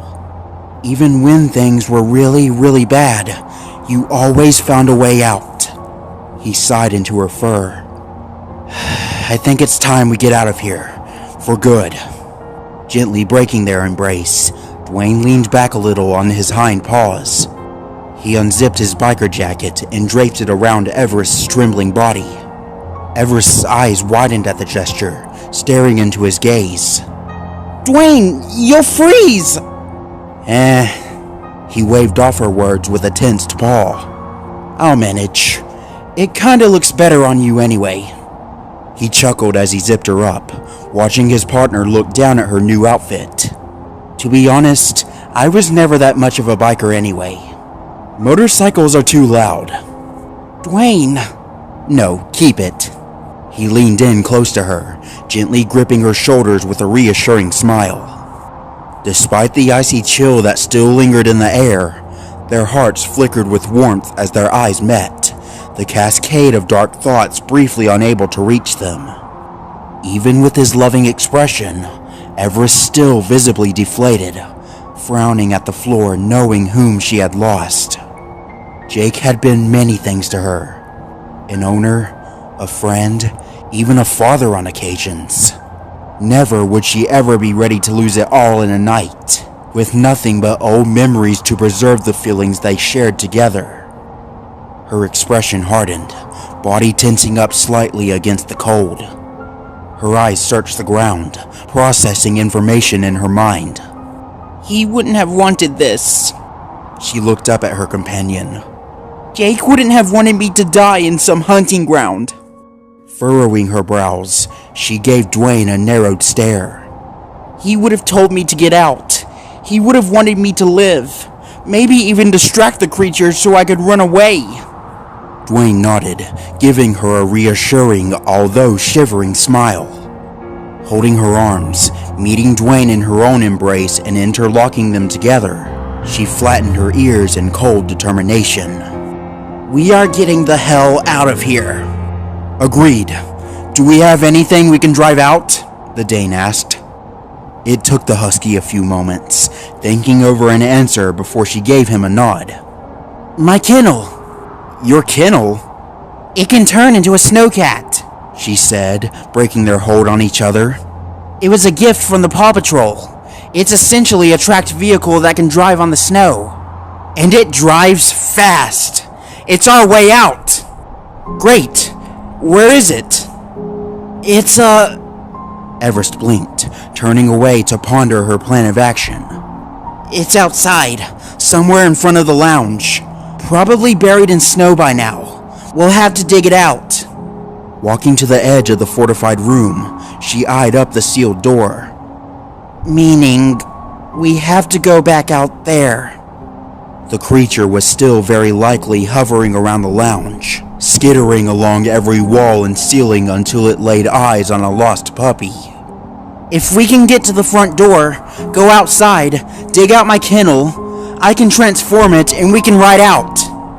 But if the creature gets even a glimpse of us, she hesitated, a twinge of fear in her voice, then we're dead. The exposed Dane walked to her side. Then we'll have to move quickly. I don't think the cameras are an option anymore. And I'm not sending you back down there. She took a moment to gather her bearings. This will have to be absolutely perfect. A single mistake will doom us. A shaking breath left her, wondering if she was lying to herself. I have no idea if I can pull this off, but by God, I'm gonna try. With Dwayne at her side, she unlocked the door that so tightly protected them from the outer elements. Pushing it open with her nose, Everest instantly froze in shock at the room before her. It was the main area of the safe room, still with every bloodied piece of Jake's remains. Her traumatized eyes feverishly scanned each arm, leg, and piece of flesh scattered about the red floor. He didn't stand a chance against the Mintiarga. His whole body was slaughtered into meat like a pig at the butcher. Shreds of his clothes either idly soaked in the blood or acted as nets to keep the pieces from collapsing into piles of human gore. Visibly cringing at the sight, Dwayne looked toward his paralyzed friend. Everest? She didn't respond for a few seconds, still standing in horror at the gruesome sight before her. Then slowly she turned her head to him, her face slathered in agony. Get me a trash bag.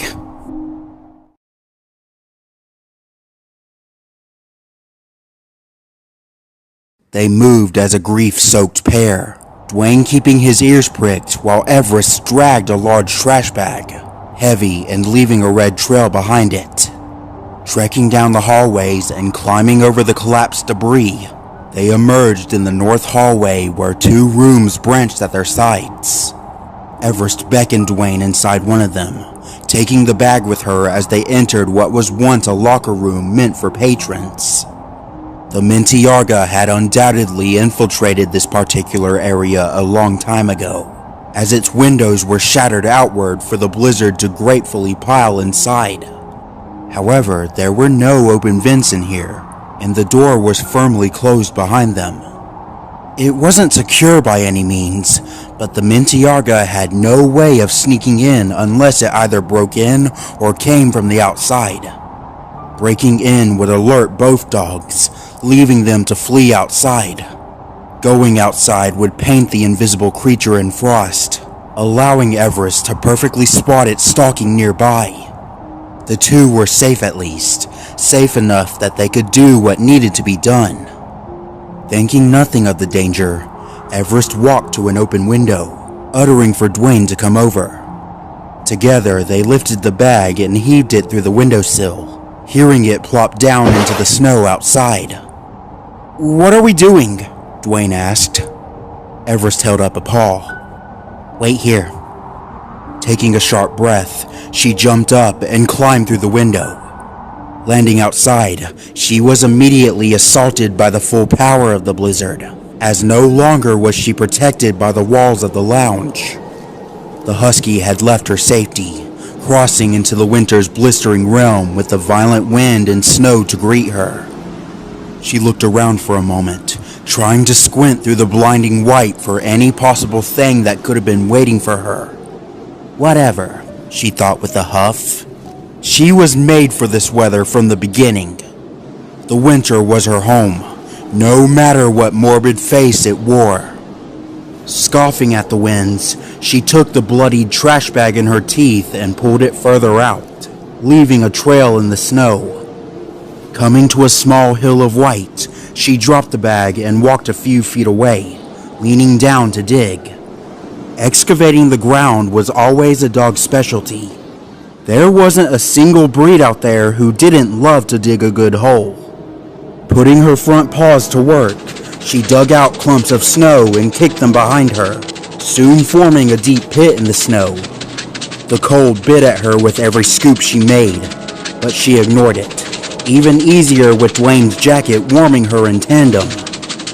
Her mind blank with fog, she wordlessly jumped out and returned to the trash bag, already crystallizing from the frost. With a heavy heart, she pulled it over to the pit and pushed it in. She could only gather so much of Jake. Several pieces, or clumps more accurately, were left behind. Anyone potentially stumbling on a scene like that would conclude that some poor soul had been torn to shreds. Only recognizable bits they collected, and Everest really didn't want to touch the raw gore strewn about. Grief attacked once more as she began covering the pit, her quivering breaths coming out as misty puffs. Tears welled in her eyes as she covered the bag in snow, slightly blurring her vision as she worked. Once the trash bag was firmly covered, the pit vanished before her, once again appearing to be nothing more than a massive sheet of snow spanning here for miles. But here, in this particular spot, things were different. This was where Everest buried him, letting go of everything she had clung her life to. She sat down before the blank ground, hanging her head with silent utters in love and gratitude for everything they had shared. Truly, she had been blessed to have such a beautiful thing, and even now that it all lay to rest, the beloved memories of her owner would forever be etched in her heart. The husky stood up in the snow, taking one last look at the burial site. Bringing a paw to her neck, she unclipped her collar, still bearing the emblem she had worn since day one. A single white tree behind a blue sky, the very symbol that carried her name. Dropping the accessory into the snow, she pushed it down with her paw, burying it atop her owner. Her tears falling to ice in the snow, she turned and walked away. Bye, Jake. Dwayne was still waiting in the locker room when Everest jumped back through the window, landing on the floor and approaching him. It's done, she said simply, her voice choking with emotion. The Dane nodded in understanding. My kennel is outside, but when I start the snowcat, it's going to be loud. Loud enough that it'll lure that thing right at us. You can't start it fast enough? Dwayne said with a tilt of his head. Start it, then floor the gas pedal? Well, sure, but it needs a few seconds to actually transform. 6 or 7 seconds, then starting it will take more time in itself. This could be the last thing we ever do. Then, Dwayne looked aside for a moment. We need a distraction. That's what I was thinking, but I can't think of anything in this damn place that still works after all that's happened, Everest said in exasperation, looking up at the frozen camera that hung on the wall. The camera systems are no doubt completely shot, and there's not a scrap of electric power left in the lounge. Well, not everything is worthless. We could always... you know... What? Dwayne shrugged. Make something? Raising an eyebrow, Everest gave him an odd look. Make? Like, build our own distraction? Why not? I learned plenty of things working on those bikes and towers. Dwayne nodded, already looking around the room for things. We probably wouldn't even need to build something. Just anything that could be loud enough to draw it near. Okay, but what? Everest flattened her ears, starting to become agitated. I already said nothing works here anymore! What are we supposed to do with a shitload of ice and ski equipment? Her partner held his composure. We don't need to make anything. Look. He held up his paw, pointing at something behind her. Still skeptical, Everest turned her head, looking where he was gesturing. Her eyes fell on the wall behind her, coated with ice and waterlogged plaster. She didn't understand at first, scanning the surface she had seen hundreds of times in her life, until her gaze rested on one red object quietly lingering in the corner. A fire extinguisher. Those things are pretty explosive from what I recall. The Dane walked beside her, eyeing up the emergency tool. I don't think it would be pretty hard to rig one. Narrowing his eyes at the device, his mind took to work for what he'd need. I just need something to spark it, then, well, kaboom! Everest hadn't said anything, still scanning the extinguisher before her. The gears turning in her mind, she met his gaze.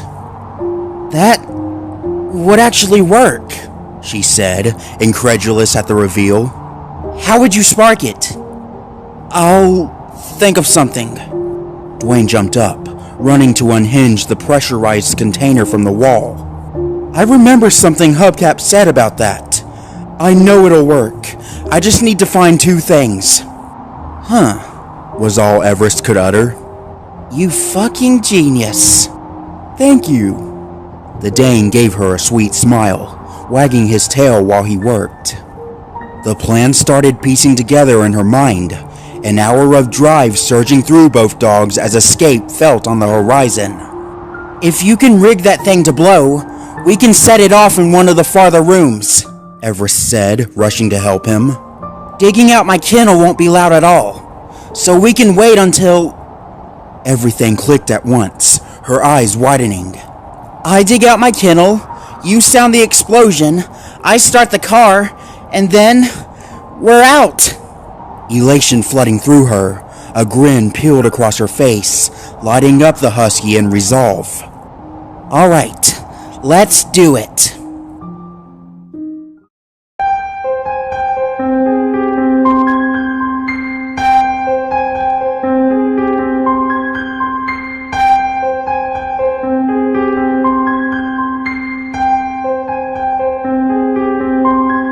The Mintiarga signaled its return with a furious screech echoing through the vents, emerging from whatever depth it had fled from.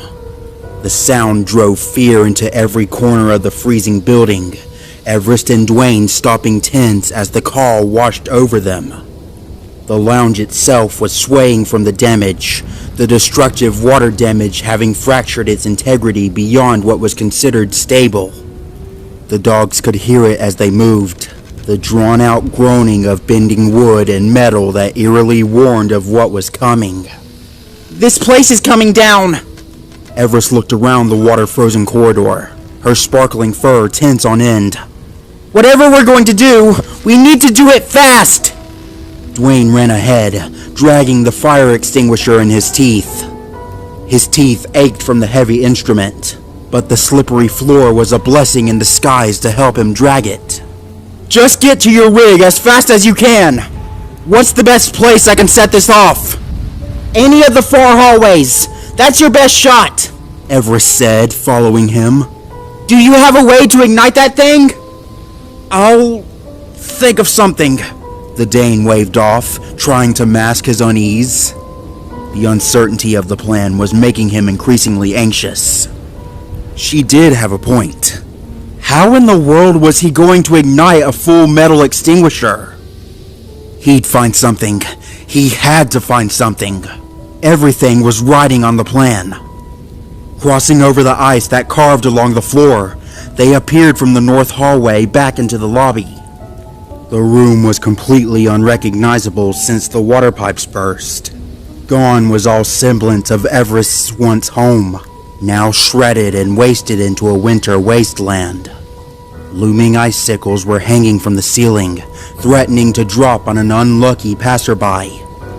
The stairs had collapsed entirely, weakened from the water damage until they couldn't take it anymore, crumbling into icy debris and forever barring access to the upstairs. Everest frowned, knowing she wouldn't be able to retrieve her things from her room, but there was nothing she could do about it now. Through there! She pointed her paw at the front doors across the lobby. Its glass panes were frosted over, some broken entirely for the blizzard to seep in. My rig should be just a few feet out, so if I can... The sound of pounding sheet metal cut her sentence, the lobby's ceiling vent creaking with winter air. The ducts swayed above the room, causing some of the icicles to dislodge and crash to the floor. Face tensing with horror, Everest grabbed Dwayne's arm and pulled him to the only possible thing they could hide behind. The front desk. They huddled with terrified shivers behind it, flattening themselves as much as they could. It was the worst hiding spot in the entire lounge, as anyone could just walk behind it and spot them. Front-tipped claws gripped the edges of the overhead duct, the Mintiarga hissing with fury as it hung upside down. Snow had painted its body, providing slight exposure to the creature so often hidden from light. It dropped to the floor steadily, twirling its body in the air upon landing. It announced its arrival with a slow screech, gradually increasing in volume as it rose, saliva flicking through its teeth. Twitching in place, its tails flicked in anticipation as the creature charged down the west hallway, its footsteps fading out as it moved. Okay, Everest peeked over the desk at it, trying to suppress the quaking in her paws. No time like the present. I'm going.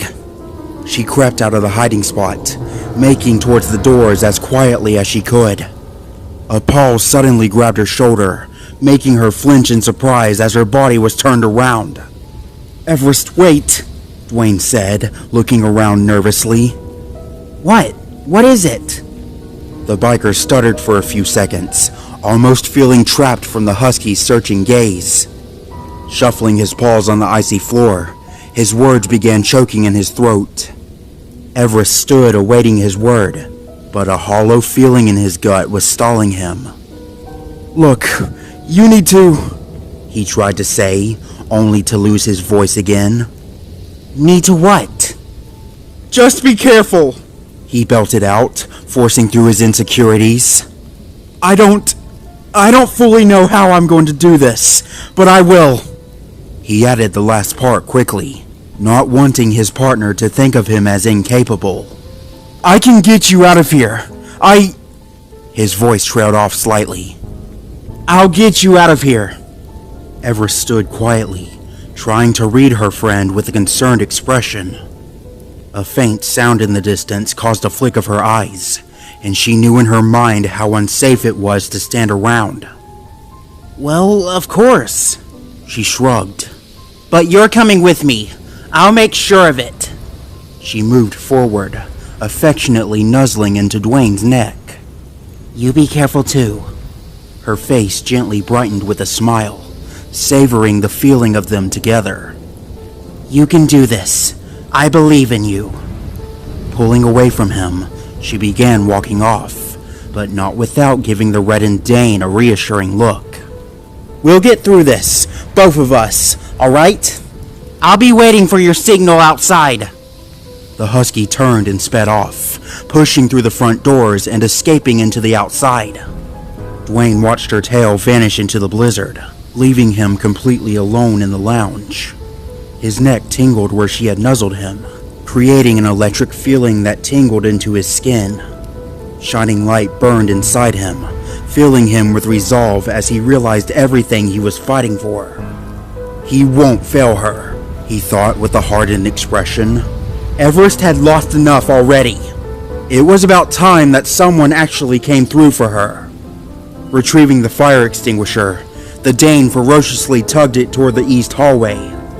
The monster had disappeared down the opposite path, and following it certainly wasn't the wisest idea. A part of him wanted to keep talking, to communicate with Everest using their collared radios just to hear her voice more. The sound of it alone seemed to have an energized effect on him, and he never wanted to stop hearing it if he could. With irritation, he batted at the pup tag hanging from his collar, remembering that their radio line was still dead. He couldn't place how in the world their connection was severed, and with every passing minute, he silently pleaded for it to work again.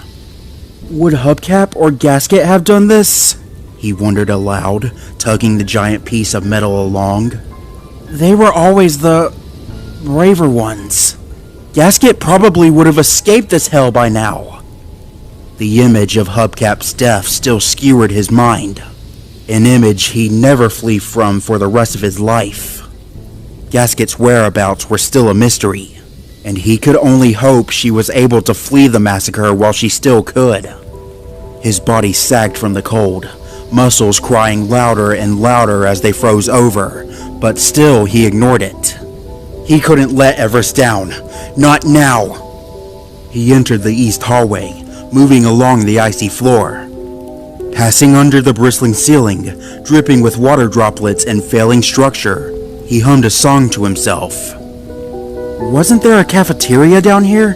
He muttered to himself, traveling through the corridor of ruptured water pipes and shredded walls. I could probably set this off under a table, or get something to fall on it. How did one make an extinguisher explode anyway? It seemed so easy in movies and video games. The objects were often presented as having shells with the integrity of paper.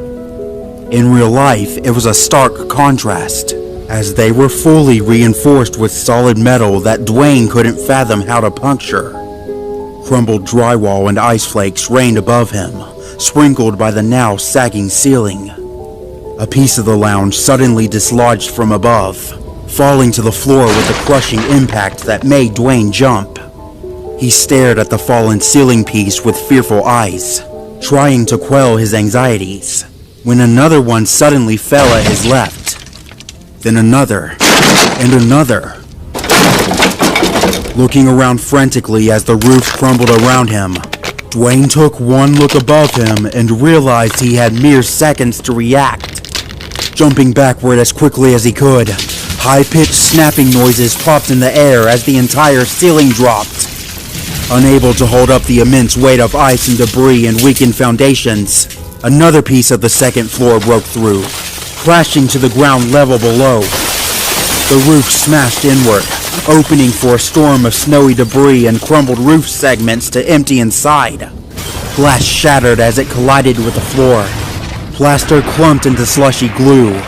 Metal pipes and framing crashing down at lethal speeds that could take someone's head off. The contents of the room above emptied into the hallway. Shelves and various furniture smashing into the floor while papers gracefully fell after them. A massive cloud of frost and dust followed it all, taking to the air until coming to a rest as it subsided. Dwayne was tossed onto his side where he jumped for safety, holding his paws over his head. Upon feeling that he was still alive, he moved his quivering arms away from his head, looking up at the crash. The second floor was collapsing, starting with this hallway in a sadistic sense of irony. The area filled quickly with ice and debris, blocking the way and preventing any further travel. The feeble dog stood up with a whine, scanning the crash for any possible way through, but it was hopeless. A pit formed in his stomach as he realized his alternative. He had to go the other way. Turning around and ignoring all instinct and hesitation, he trudged back through the lobby with increasing worry. The blizzard's relentless fury raged outside, but inside, the oppressive chills seemed to seep into his bones, gnawing at his resolve with each step. He clutched the fire extinguisher tightly, its metal casing still cold and unforgiving against his teeth. Dragging the heavy item in tow, Dwayne felt the weight of exhaustion settle upon his shoulders. The bitter cold seemed to seep through his entire coat of fur, leaving him shivering and numb. His breath hitched in his throat as he fought to maintain his focus, his mind racing with thoughts of Everest's safety and the looming threat of the creature that pursued them. As he reached the opposite hallway, Dwayne's heart pounded in his chest, a knot of dread tightening in his stomach. He couldn't shake the feeling that they were walking straight into the creature's last stand, but he knew they had no other choice. With a steely resolve, he steeled himself for whatever lay ahead, his grip tightening on the fire extinguisher as he ventured into the freezing unknown. With each passing moment, the hallway seemed to shrink around him, its walls closing in like the jaws of some unseen predator. Despite its terrifying form, the hallway was eerily quiet. He kept his ears and nose open for any sign, any possible trace of the Mintiarga looming about, but nothing reached him. This was, after all, the last seen location of the vicious animal, although it could have easily just gone back into the vents. Perhaps that was why he wasn't detecting anything. Eventually emerging into a dimly lit room, a chill ran down his spine, sending shivers cascading through his weary frame. The air was thick with tension, every corner shrouded in shadow and uncertainty. He glanced around cautiously at what was once a storage rental area, flickering lights casting eerie shadows against the crumbling walls. Setting down the extinguisher in the middle of the room, he knew this was the perfect place to set it off. Heart racing in his step, Dwayne approached a cabinet that stood nearby. Okay, how does one set off one of these things? He asked himself, pulling open its doors for anything useful.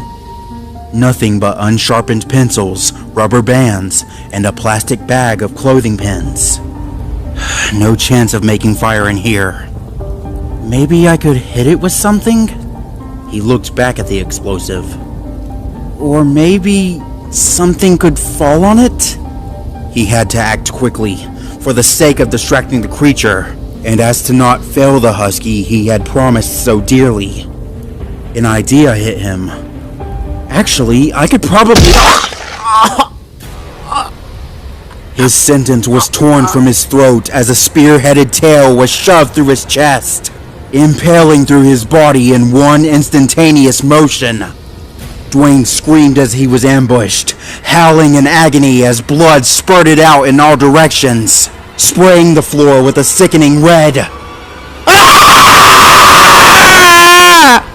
He yelled for his life, gripping the tip of the spear with his paws as his organs and muscles were severed in an instant, the weapon shredding through him as if he were nothing more than meat.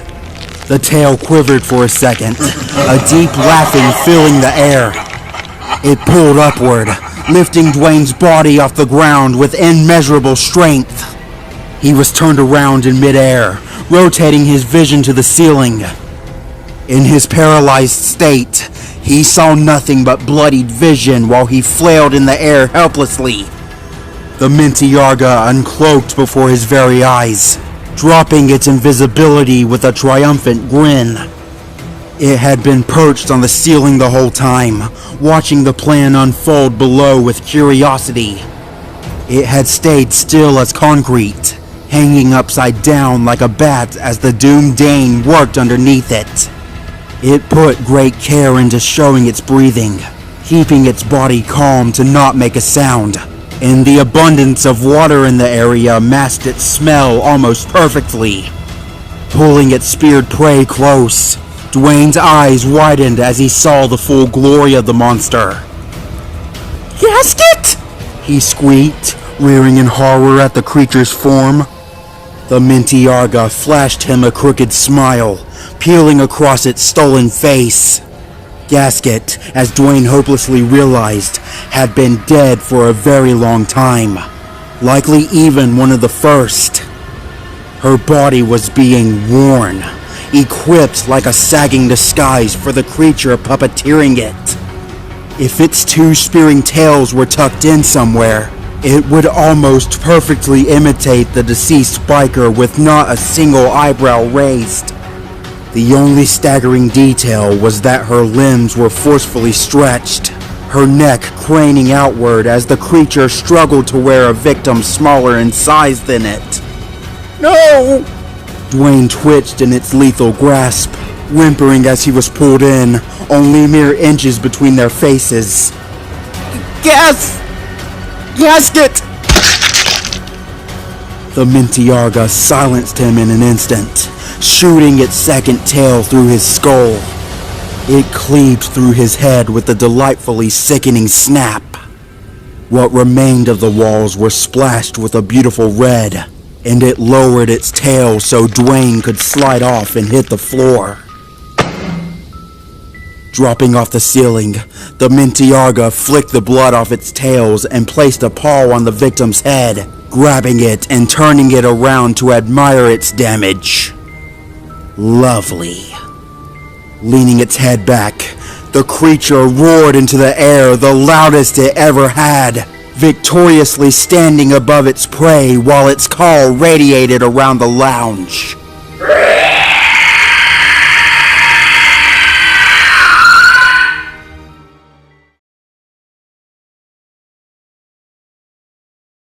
Everest was pacing outside in the blizzard, although kept warm by her fur and Dwayne's coat.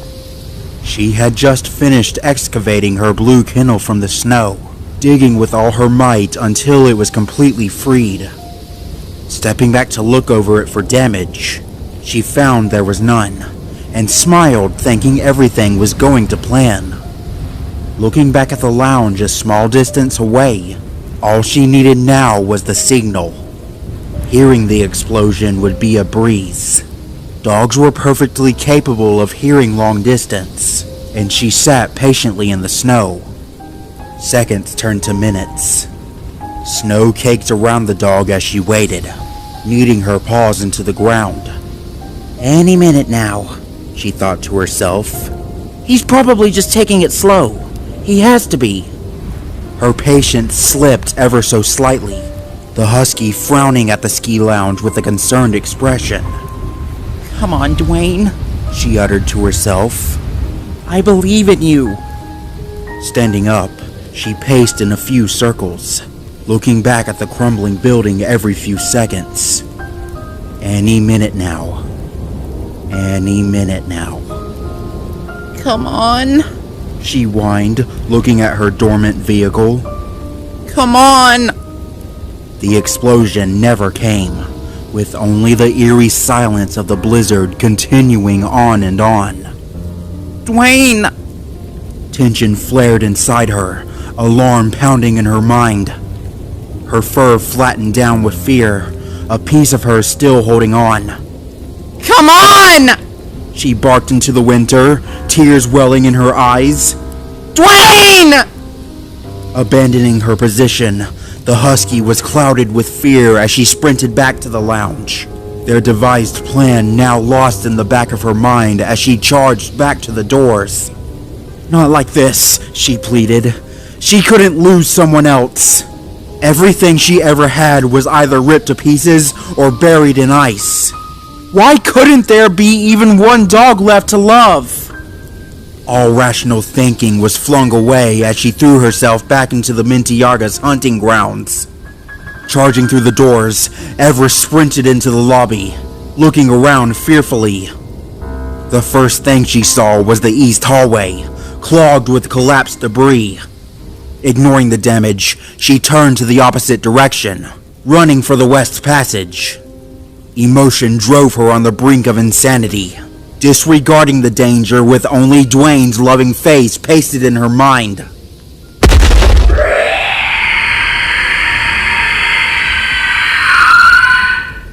The Mintyarga jumped from the ceiling, landing in front of Everest with a joyful screech. The husky was knocked backward with a panicked scream, tripping over herself as she scrambled backward.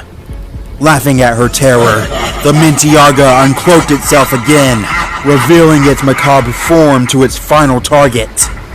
Flashing its twisted grin, the exact smile that traumatized Everest in the outpost mere nights ago, it paced forward, approaching its prey.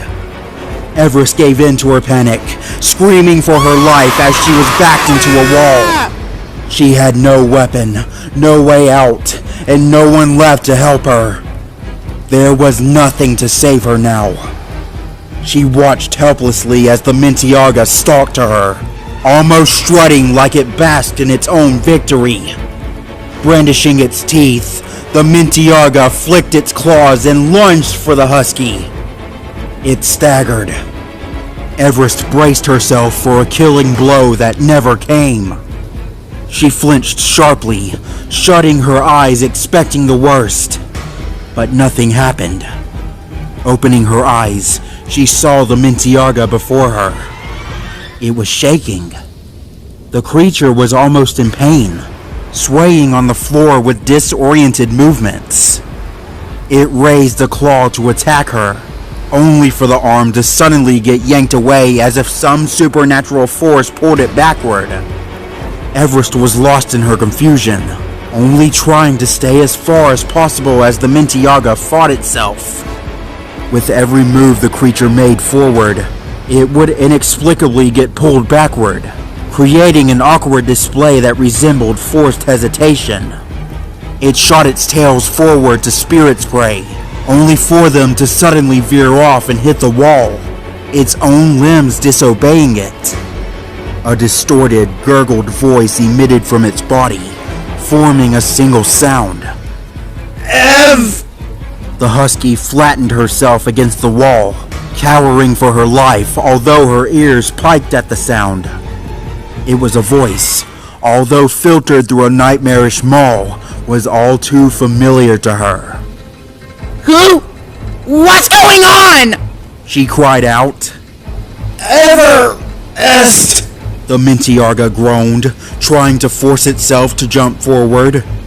The creature stood up on its hind legs, then threw itself backward onto the floor, toppling its body with a powerful thud. Everest! The terrified dog watched the scene unfold before her, recognizing the voice with a jolt of surprise.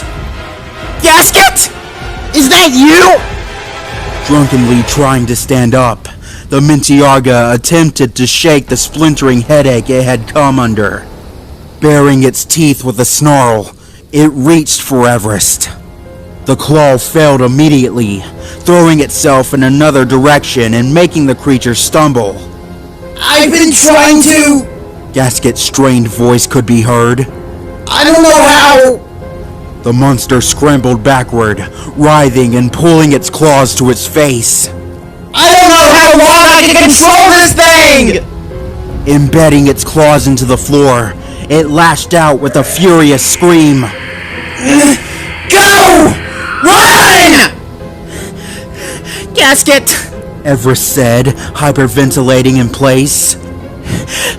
What's happening? Run away!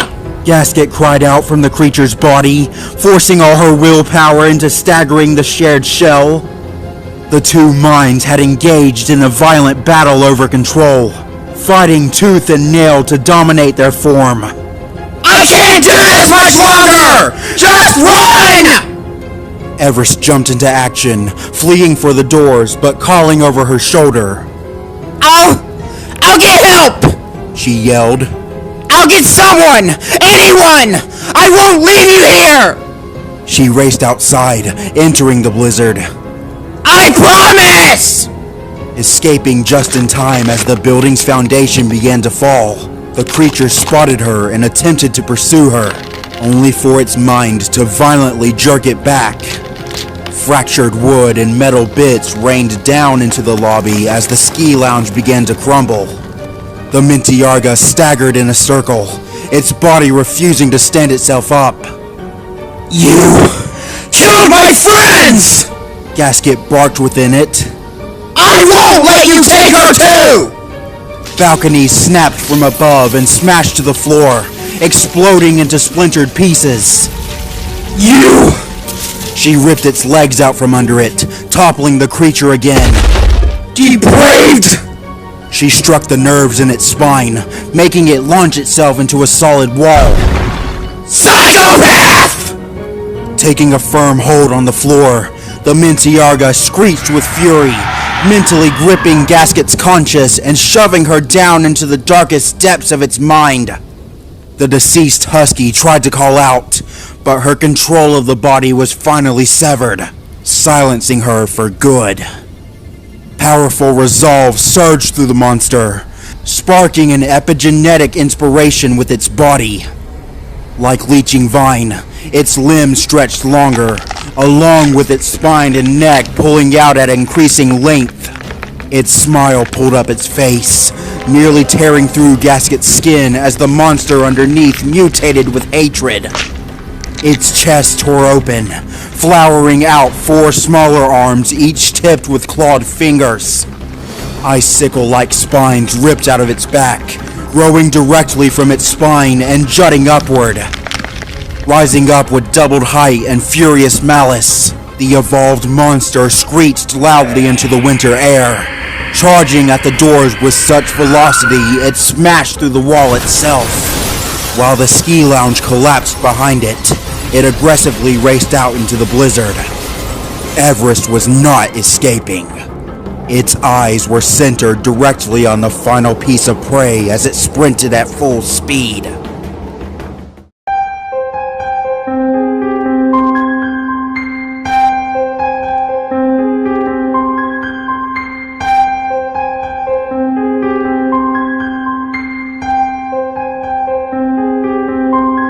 The blizzard was pounding into her as she ran outside. She heard the ski lounge fully collapse behind her, her heart breaking at the crashing sound of her life being rendered to debris. Even as she fled, great fear for Dwayne continued to pull her backward, screaming to return into the mess and dig him out. He had to be still alive. Surely he wouldn't be taken from her so quickly. She'd come back, she promised in her mind. She was coming back for him, and Gasket too. After so many failed attempts to be the dog she was supposed to, it was about time she did something right. Her dormant kennel was within view, just a couple more feet away. The husky was sprinting as fast as her 4 legs could carry her, the exertion pumping through her body far beyond what her muscles could do. Without warning, her radio collar activated. Asset Everest, stay where you are. What? She faltered, bewildered that it was even still working. Who is this? My name is Dutch, Agent Dutch to you, and I'm ordering you to stop. The voice growled. A monstrous screech emitted from far behind her, spiking Everest's anxiety with alarm. The Minty Yarga wasn't far behind her, and it was moving quickly. You've been extremely unpredictable in the last few hours. Dutch said, a mild groan in his voice. For your sake, I suggest you quit these theatrics and follow my orders. It's after me! Everest cried, running for her vehicle. Of course it is. You can't just toy with such profitable bioweapons and expect to not get bitten. Now stop running! Wait, the husky realized. You can see me? As if to answer her question, 2 roaring military helicopters soared through the sky, zooming above her head and flying off in the opposite direction. Dutch spoke up again once the ships vanished into the snowy fog. As a matter of fact, we do. He said. We have to land outside the infection zone. We'll be getting to you shortly, so stay put and wait. She was aghast at his words, running up to the side of her vehicle. I'm not waiting for anything! That thing killed my friends! And I don't even know who you are! I already told you my name! Dutch snapped through her radio. Everest leapt up the side of her kennel, climbing to the top. Turning her head away from the beating icy winds, she swept a layer of frost off the kennel's upper controls. Maybe, but how do I know I can trust you? Dutch answered with a rising growl, as if the dog himself was spiking his fur. Because I am the executive director of the Arcline Foundation. You are speaking to the very top of the pyramid here. There is nothing above me. Everest stopped, her paws hovering above the dormant control panel. Arcline? Yes, my foundation. Dutch hissed. You have interfered with one of our field tests. God help you if any damage has come to the Minty Yarga. And now, because of your own meddling, we're taking you in as an asset. Can't exactly let the general public get word of our progress. You're insane! I'm not going anywhere with you! You have no say in the matter, insect. Now follow my orders if you wish to stay alive! Everest never heard Dutch's last sentence. She pounded for her life on the buttons, activating the machines that slept within her kennel. The vehicle responded, emitting a low whirring noise as it worked, but the freezing temperatures had slowed its processes. No! Come on already! Everest panicked, her body stiffening at the sound of a screeching roar behind her. The Minty Yarga scampered through the snow, leading with snarled, bared teeth and using the lights of the kennel as a beacon. It saw Everest long before she saw it, buying it a few seconds to ambush its prey. The husky whipped around to face the creature, watching in horror as it sprinted for her. She was exposed atop her transport, and with soaring adrenaline, Everest jumped to the ground. The blizzard united with her snowy fur color, granting her invisibility within the storm. Leaping out the snow, the Minty Yarga flew through the air and landed on top of the kennel, gripping its claws into the corners. With unmatched ferocity, it raked its lower arms at every angle, leaving deep cuts into the metal cockpit of the vehicle. Its claws were sharpened by the metal impacts, but no blood was shed. Hissing in agitation, the creature craned its head around, scanning its blank white surroundings for any sign of its prey. Nothing visually, but she was close. Too close, it knew. Flicking its tails in the winter air, the Mintiarga crawled to the front of the den, peering over the front side into its doorway. Everest was huddled in the far corner of her doghouse, hastily searching through her belongings for anything that could save her in this desperate moment. She heard it snarl, and turned around with horror at the sight of its face leering in. She screamed, scrambling amidst the scattered objects. The husky was completely trapped in her own home, left helpless as the Mintiarga started climbing inside.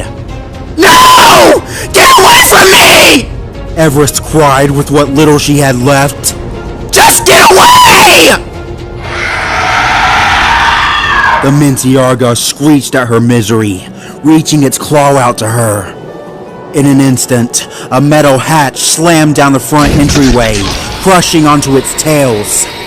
Searing pain soared through the creature, sending it into a wild frenzy as it jumped from its trapped limb. Everest covered her head as the monster flailed like an overturned roach, swiping and clawing in all directions. The floor underneath her came to life, a small platform lifting up the husky while the roof opened. Everest was quickly risen to the cockpit, and the kennel sporadically transformed as its hull shifted and extended. Looking down at the control panel before her, triumphant elation suddenly spread through the husky at the realization. Saved by the snowcat. The kennel fully transformed into its vehicle mode, trapping all entrances into the kennel with its alternate mechanisms until the Mintiarga was firmly sealed inside. Like a fuming storm, the creature raged at its capture, slamming and pounding into the walls with such velocity that it made the snowcat rock slightly. "All right!" Everest brightened with resolve, gripping the controls. "Ice or snow, I'm ready to go!" She stomped on the gas pedal, effectively flooring it with acceleration. Off she went into the blizzard, driving off from the ski lounge at incredible speed. Speeding through the winter for her freedom, Everest slapped her paw on the radio controls. "Can anyone hear me? This is Everest of..." She paused. It's just me! This is an immediate emergency situation! I need help!" Nothing but static came from the other end, but the husky refused to give up, steering her vehicle through the blinding frost. "This is an immediate emergency situation! My owner is dead! If anyone can hear me, I have an extremely dangerous creature trapped in my vehicle! I need the authorities! I need the military! Anyone! I need... Ah!" Her body was violently slammed off the wall of her cockpit, the Mintiarga relentlessly teetering the snowcat with its resistance. "Dangerous animal!" Everest struggled to recollect herself, frantically trying to control her vehicle. "I don't know what it is, but it's lethal and..." Another impact from within, spiraling the drive for a split second before she could realign it. Two black helicopters descended from the fog, appearing like angels as they followed Everest like vultures. I said, Everest! Stop your vehicle! Dutch yelled through the radio. She ignored him, following her instincts to where she remembered the road to Adventure Bay began. Stop your vehicle! The road had to be somewhere, blanketed in snow probably, but Everest knew she was coming up on it. Gritted determination coursed through her like adrenaline. She was ending this here and now. Stop your vehicle or we'll do it ourselves! Dutch barked again, swerving the snowcat off to the left, She sped through the blizzard until a road sign became visible on the distance. Not long now, just a little further to the main road. Cracking pops loudly tore through the air, tearing into the back of the snowcat and igniting its fuel line. A fiery explosion completely toppled her vehicle, throwing it from the ground to a violent crash. It rolled in the snow for a few seconds, leaving behind bits of metal debris before it slowly stopped in a crumpled, flaming heap. The helicopters flew overhead, disappearing into the blizzard.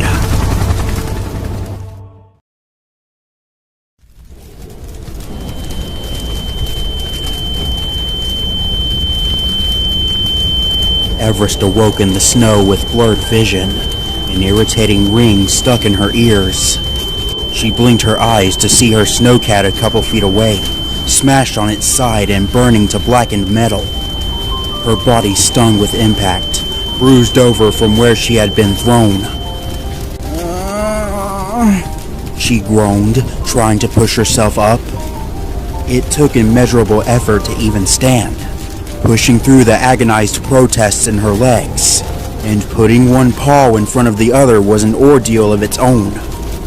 She limped toward her destroyed vehicle, stopping before the shining beacon that was its flaming hull. Not a single thought entered her mind as she stared into the fire, only aimless static taking up her thoughts. The tractional wheels of the snowcat were either burning into seared metal or entirely torn from its skeleton and flung away. The overall body was dented and malformed, beaten from the crash and left for the blue paint to burn away. Anything still kept inside the thing was probably being used as kindling. Everest's ears picked up as she remembered the interior. Quickly walking around to the front of the ruins, she spotted a gruesome sight. The front panel of the snowcat was completely gone, either lost in the crash or punched out from the desperate creature trying to escape. The Mintiarga had its upper body free, appearing as if it was trying to crawl free from the wreckage, but the fires had long consumed it. Its skin suit, gasket-stolen body, was burned away into nothing, leaving only a charred skeleton to emit smoke. To be trapped within the crashed snowcat, the creature had made a desperate attempt to free itself, but the fires were not as merciful as the blizzard. The Mintiarga was dead, completely burning alive as it tried to free itself. Everest said nothing as she saw its body, but knowing the terrible threat that had ruined her life so viciously was finally disposed of was greatly relieving.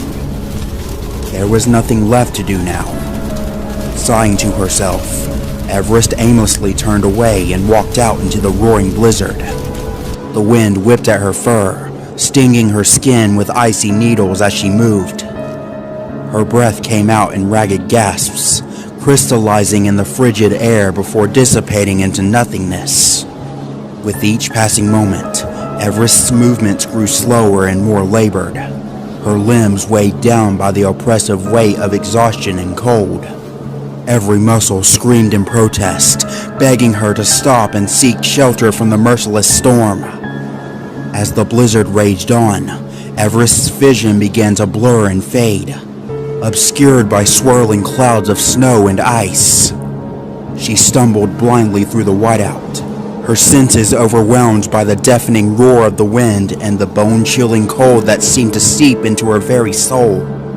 With each faltering step, Everest felt her strength waning, drained away by the relentless onslaught of the storm. Her body trembled uncontrollably, racked by violent shivers as the numbness of frostbite began to creep insidiously into her extremities. She could feel a sense of overwhelming despair wash over her, a cold, suffocating embrace that threatened to drag her down into the icy depths of oblivion. She knew that she was fighting a losing battle against the elements, that her chances of survival were growing slimmer with each passing moment. Until she saw them. Were they angels? Everest narrowed her eyes at the three shadows approaching her from the distance. Who? Her voice came out as raspy gasps. Who's there? The shadows came before her, walking through the blizzard until they came to a stop. They weren't angels. They were dogs. The one in front was a sleek Malinois, tall and sharp with darkened fur, his fiery eyes piercing through the cold. He wore a black jacket studded with pins and badges, all bearing symbols Everest didn't recognize. The two dogs behind him were dressed in military outfits, their bodies obscured by vests and masks, each one with a pup pack brandishing assault rifles. They followed behind the middle dog wordlessly, both in perfect sync. Her life hanging by threads, Everest fell before the Malinois' paws. Help me, She pled. please. Looking down at the freezing animal, Dutch merely raised an eyebrow. "Where is the Mintiaga?" he asked coldly. What? "The creature," he said again. "Our property! Where is it?" Everest looked up at him, wearing a puzzled look. It died in the fire. I think it... Dutch immediately looked at his paw, revealing a mechanical gauntlet he was wearing. He flexed his foot in an instant, firing out a tranquilizing shot directly into the dying dog at point-blank range. Everest was helpless to resist as a metal pin stuck into her neck, discharging an overwhelming electric shock through her entire body. The husky collapsed at his mercy, rendered completely unconscious. "Get a team into the lounge and clean up whatever you can," Dutch hissed, turning back to one of the guards. "And not a word of this comes back home. For all our investors are concerned, the Mintiaga was willingly euthanized!" He barked over the freezing wind. "Load up this husky and take her back. I'll deal with her later." The guard bowed. Yes, Executive. He then nosed his muzzle under Everest's body, picking her up onto his back. With their new captive in tow, the Arcline soldier transported her away to their landing site. Rolling his eyes, Dutch turned back to the second guard. "Today never happened," he growled. "We still had the Feroxmalis in Adventure Bay anyway. Let's hope Liberty reports in with good news." Idly walking out a few steps, he observed the distant bonfire of the burning snowcat, still shining through the blizzard. "No matter what happens, we will always control everything. Arcline is invincible." He narrowed his eyes, vicious resolve filling in his veins. "When one bioweapon is lost, 1,000 more will be on their way." The dark Malinois turned around, trekking back to the landing site with the guard in tow.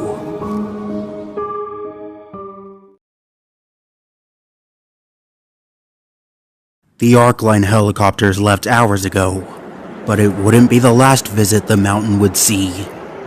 A substantial while later, another helicopter would poke through the clouds of the blizzard, this one greener in color and belonging to a different faction. The letters ACG were painted in white, brandishing the airship to its owners. It came to a slow stop, gently descending down before the collapsed debris that was once a giant ski lounge. Landing in the snow, its engine shut off and the side doors opened. Two ACG soldiers jumped out, burying their paws in the snow as they landed.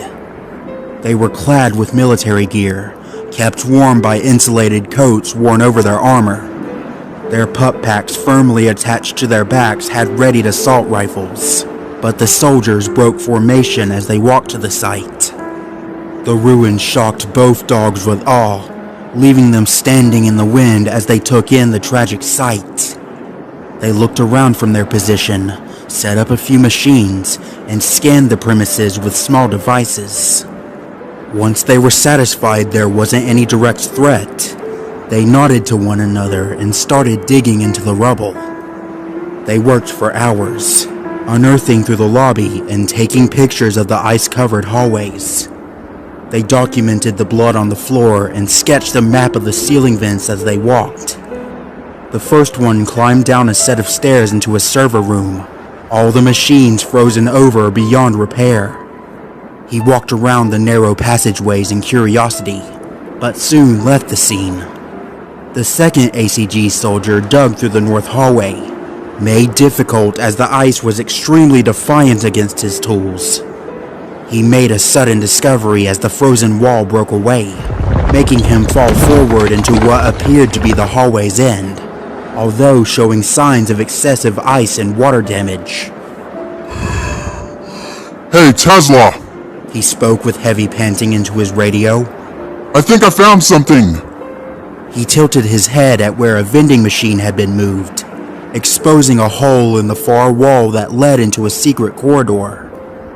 It was then he found the safe room where Jake had fallen, the dog nervously creeping along the metal floor until he entered the main room. He stopped in his tracks at what he saw. Numerous bloodstains everywhere an eye could see, even clumps of gore and flesh that were frozen to the floor. The soldier gagged in his mask at the sight, knowing what he'd have to do. The blizzard was coming to a peaceful end when the two soldiers reunited outside, the fog and winds beginning to clear for the blue sky. Gathering their findings together, they both set up a machine and typed in a contact number. It buzzed for a few seconds, until another dog appeared on the screen. What is it? The dog asked.